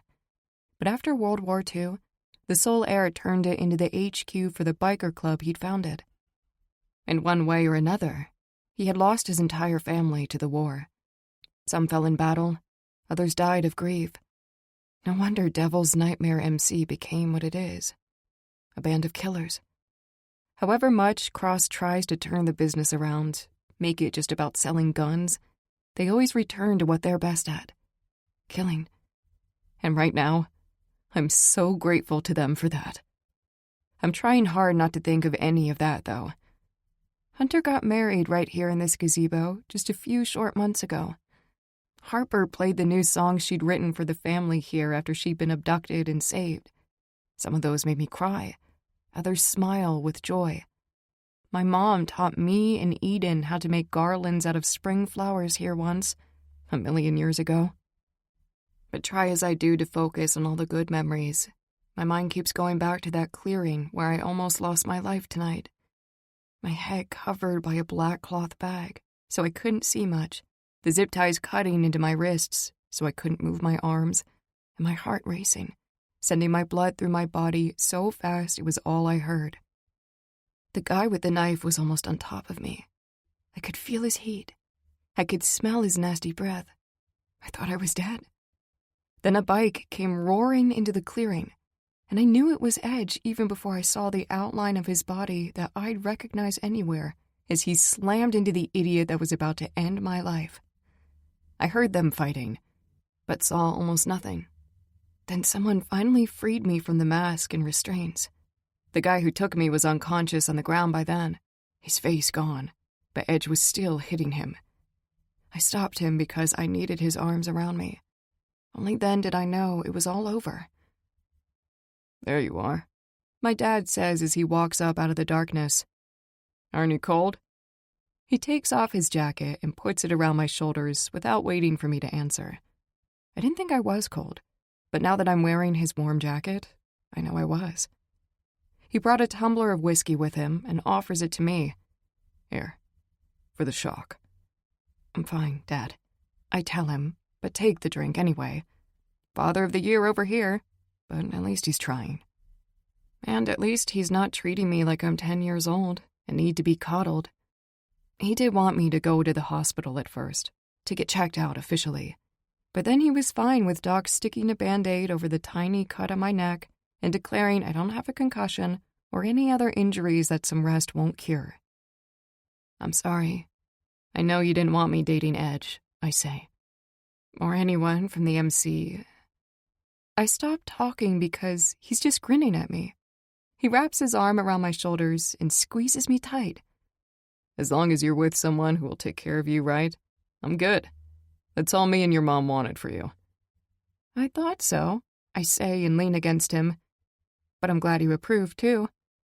Aunt Roxy, Cross's wife and Ice's sister, once told me that between her brother and her dad, she had to sneak around to date, especially anyone from the MC that her father ran.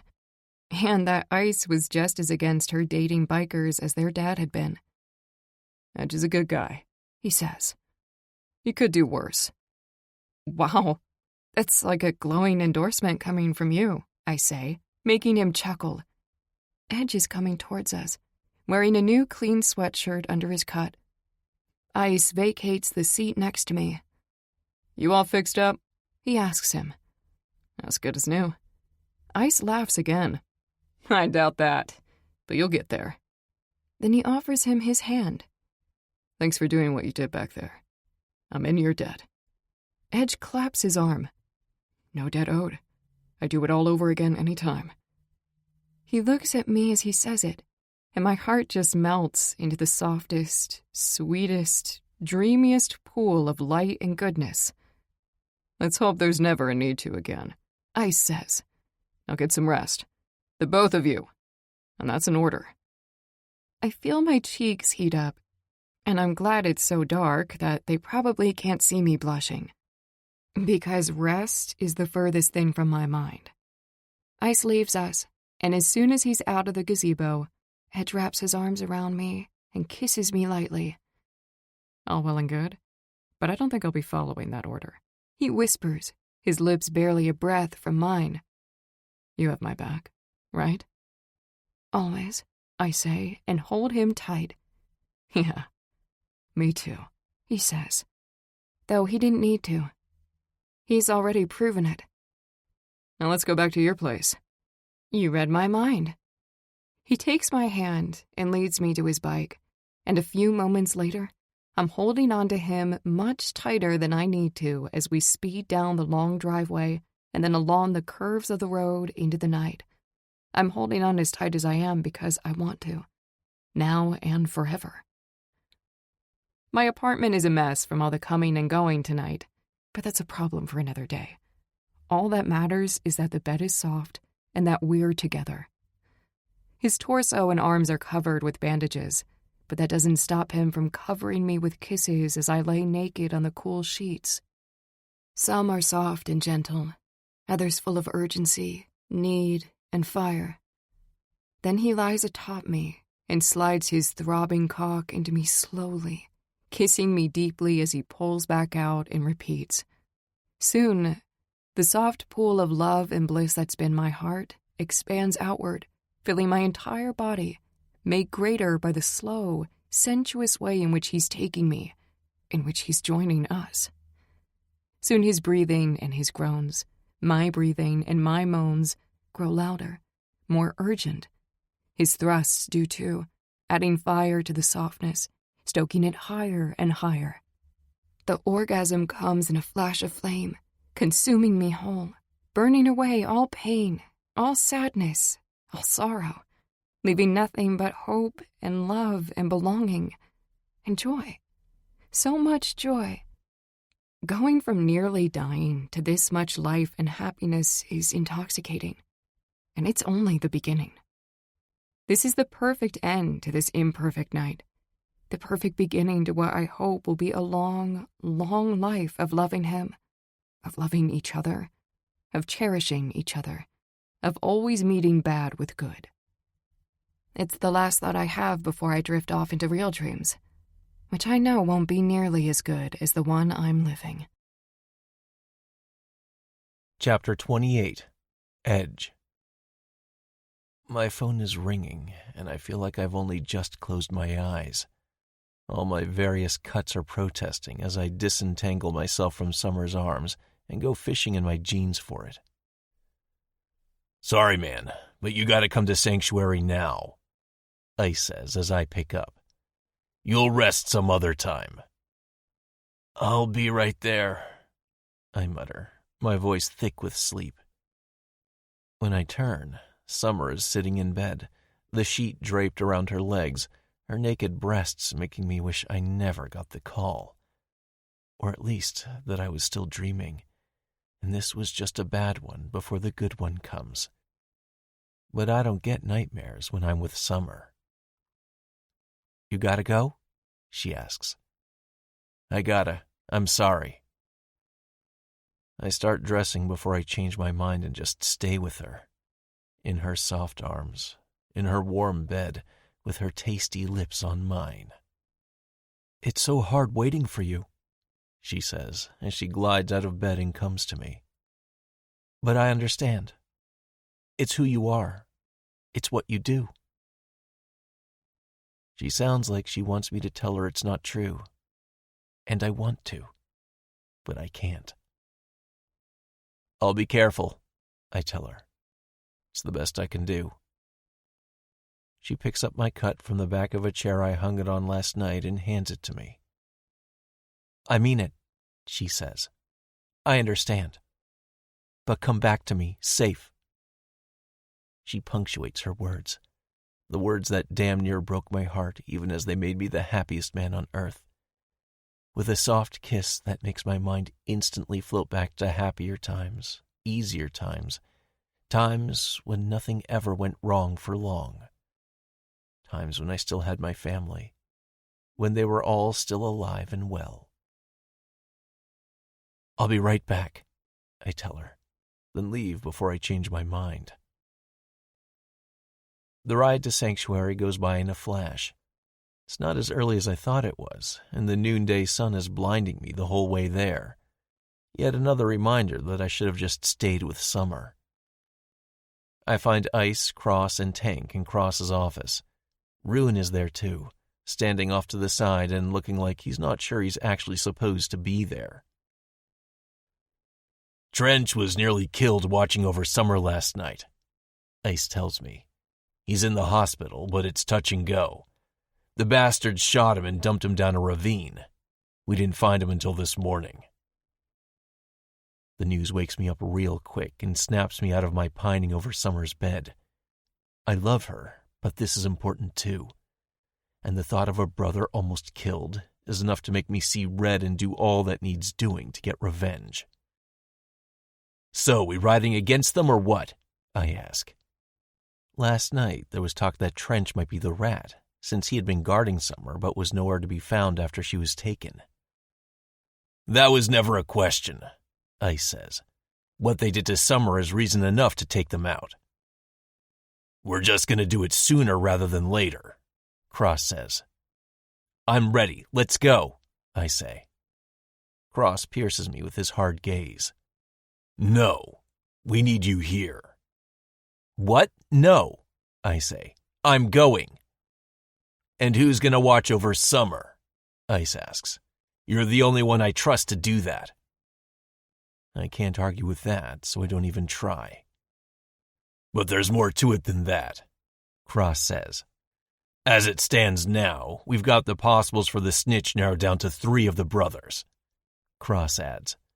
Bane, Fossil, and Archer. All close friends of yours in Ruins. I gulp, thinking he's accusing me of something too, but he grins darkly. A rat would never take a bullet for me the way you did, Edge. You've got nothing to worry about.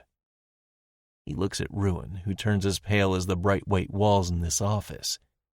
You're in the clear too. The gasp of relief that Ruin lets out would be funny if this wasn't such a serious conversation. I need the 2 of you to rekindle your close friendship with those guys, Cross goes on. Get them to trust you. Tell them you're unhappy. Tell them whatever you must to get them to open up. I used to be a killer through and through. No soft tissue, no middle ground. The 3 guys he's talking about are worse. There's no trust to be had from those guys. No real friendship.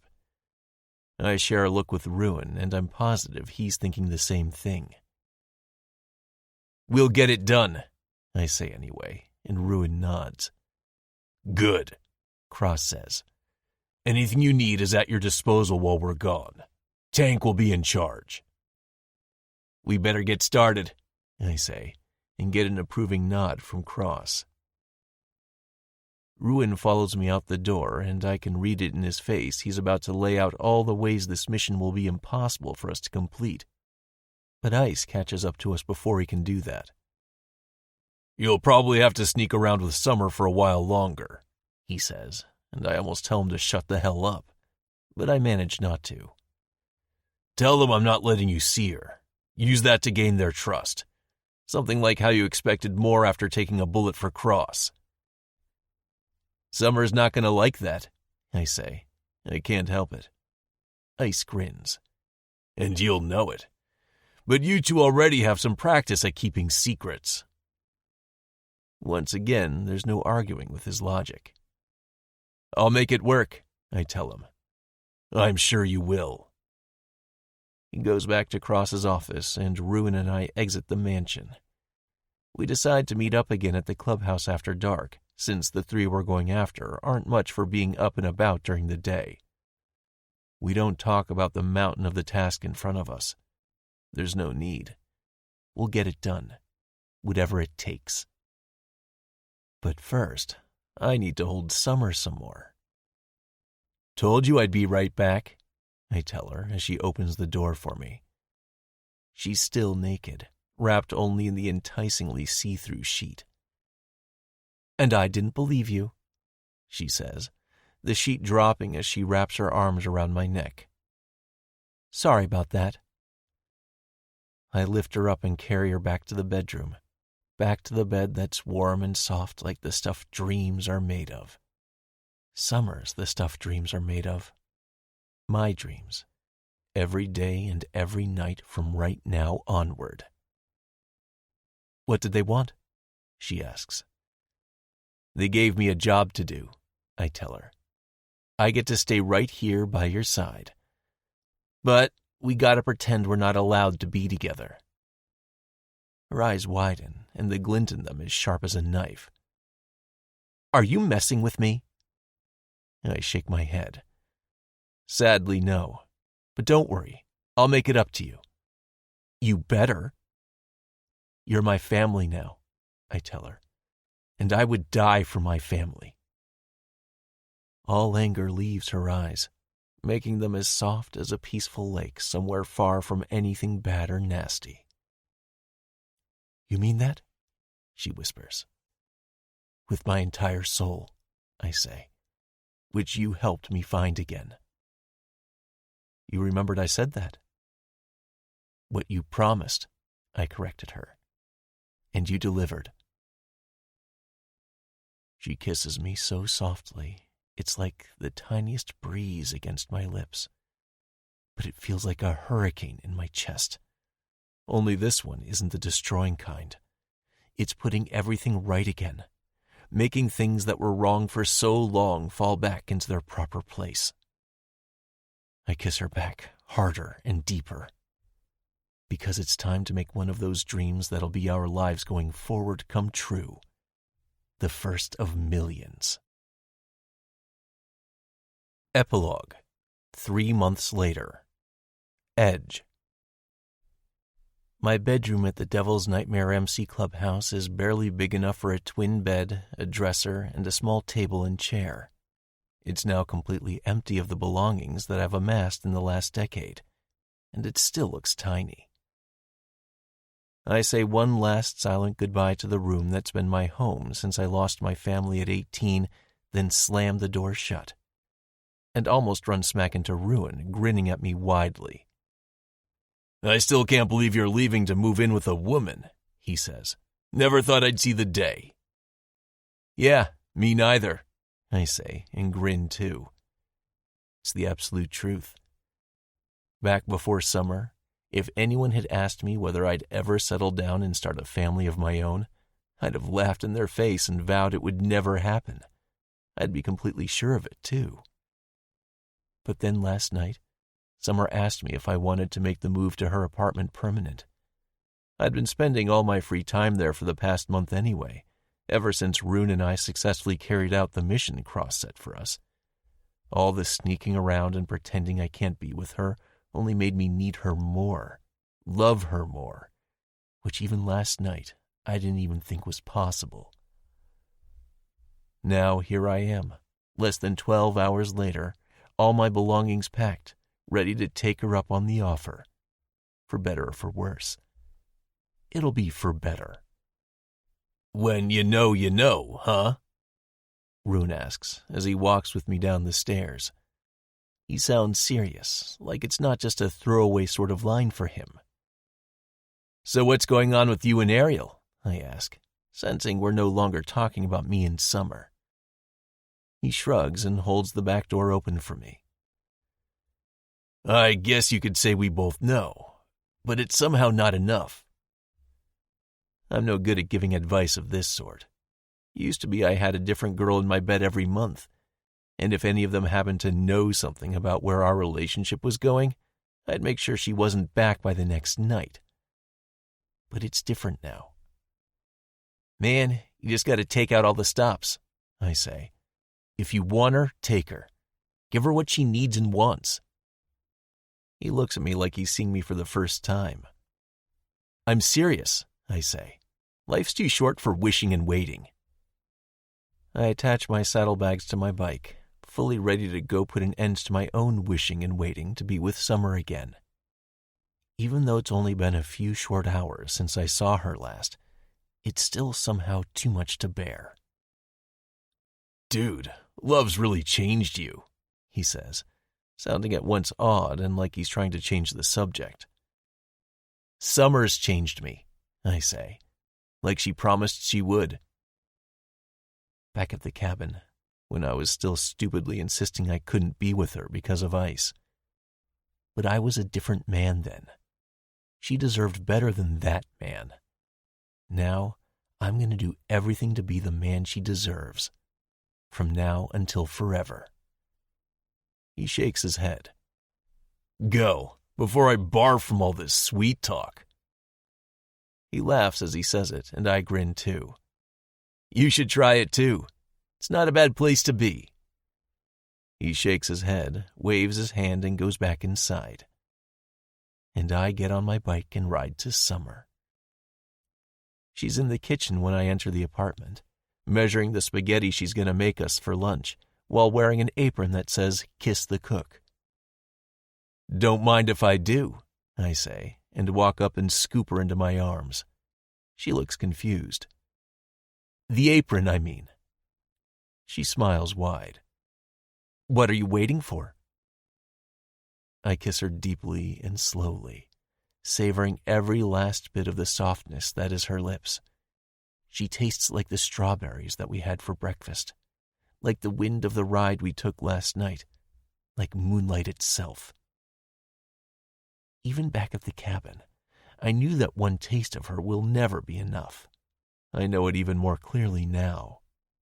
You're really excited to be moving in, aren't you? She asks after she breaks away from the kiss. I'm not going to lie, I say. It's probably the best day of my life, or at least in the top 5. She smiles, her whole face lighting up mischievously. And to think we almost didn't get to this day. The memory of the huge hunting knife to her throat flashes through my mind, vivid as the night I saw it for real. She shakes her head and smiles even wider. I'm not talking about almost dying. I'm talking about that night at the cabin, when you told me there was no way anything would ever happen between us. Oh, that, I say, and laugh, the terrible memory sinking back down to the bottom of my mind. Yeah, I'm not going to promise not to say and do stupid things in the future, but I'm sure going to try not to. And I promise I'm going to try to keep you from making as many mistakes as I can. Sassy and catty, just like I love it. Oh, is that so? I say sternly and pick her up. Try stopping me now. Lunch can wait. I carry her to the bedroom. She wraps her arms tight around my neck and kisses me on the way. What, no arguments? I ask as I lay her down. Nope, she says and grins. This is exactly what I wanted. Me too. Especially after I get her out of her clothes and kiss as much of her perfect body as I can reach. Who needs lunch when I have this? Who needs breathing when I have her? Who needs anything in the world when he has the love and devotion of a woman like Summer? I sure as hell don't. And I plan on spending the rest of my life making sure she knows how I feel.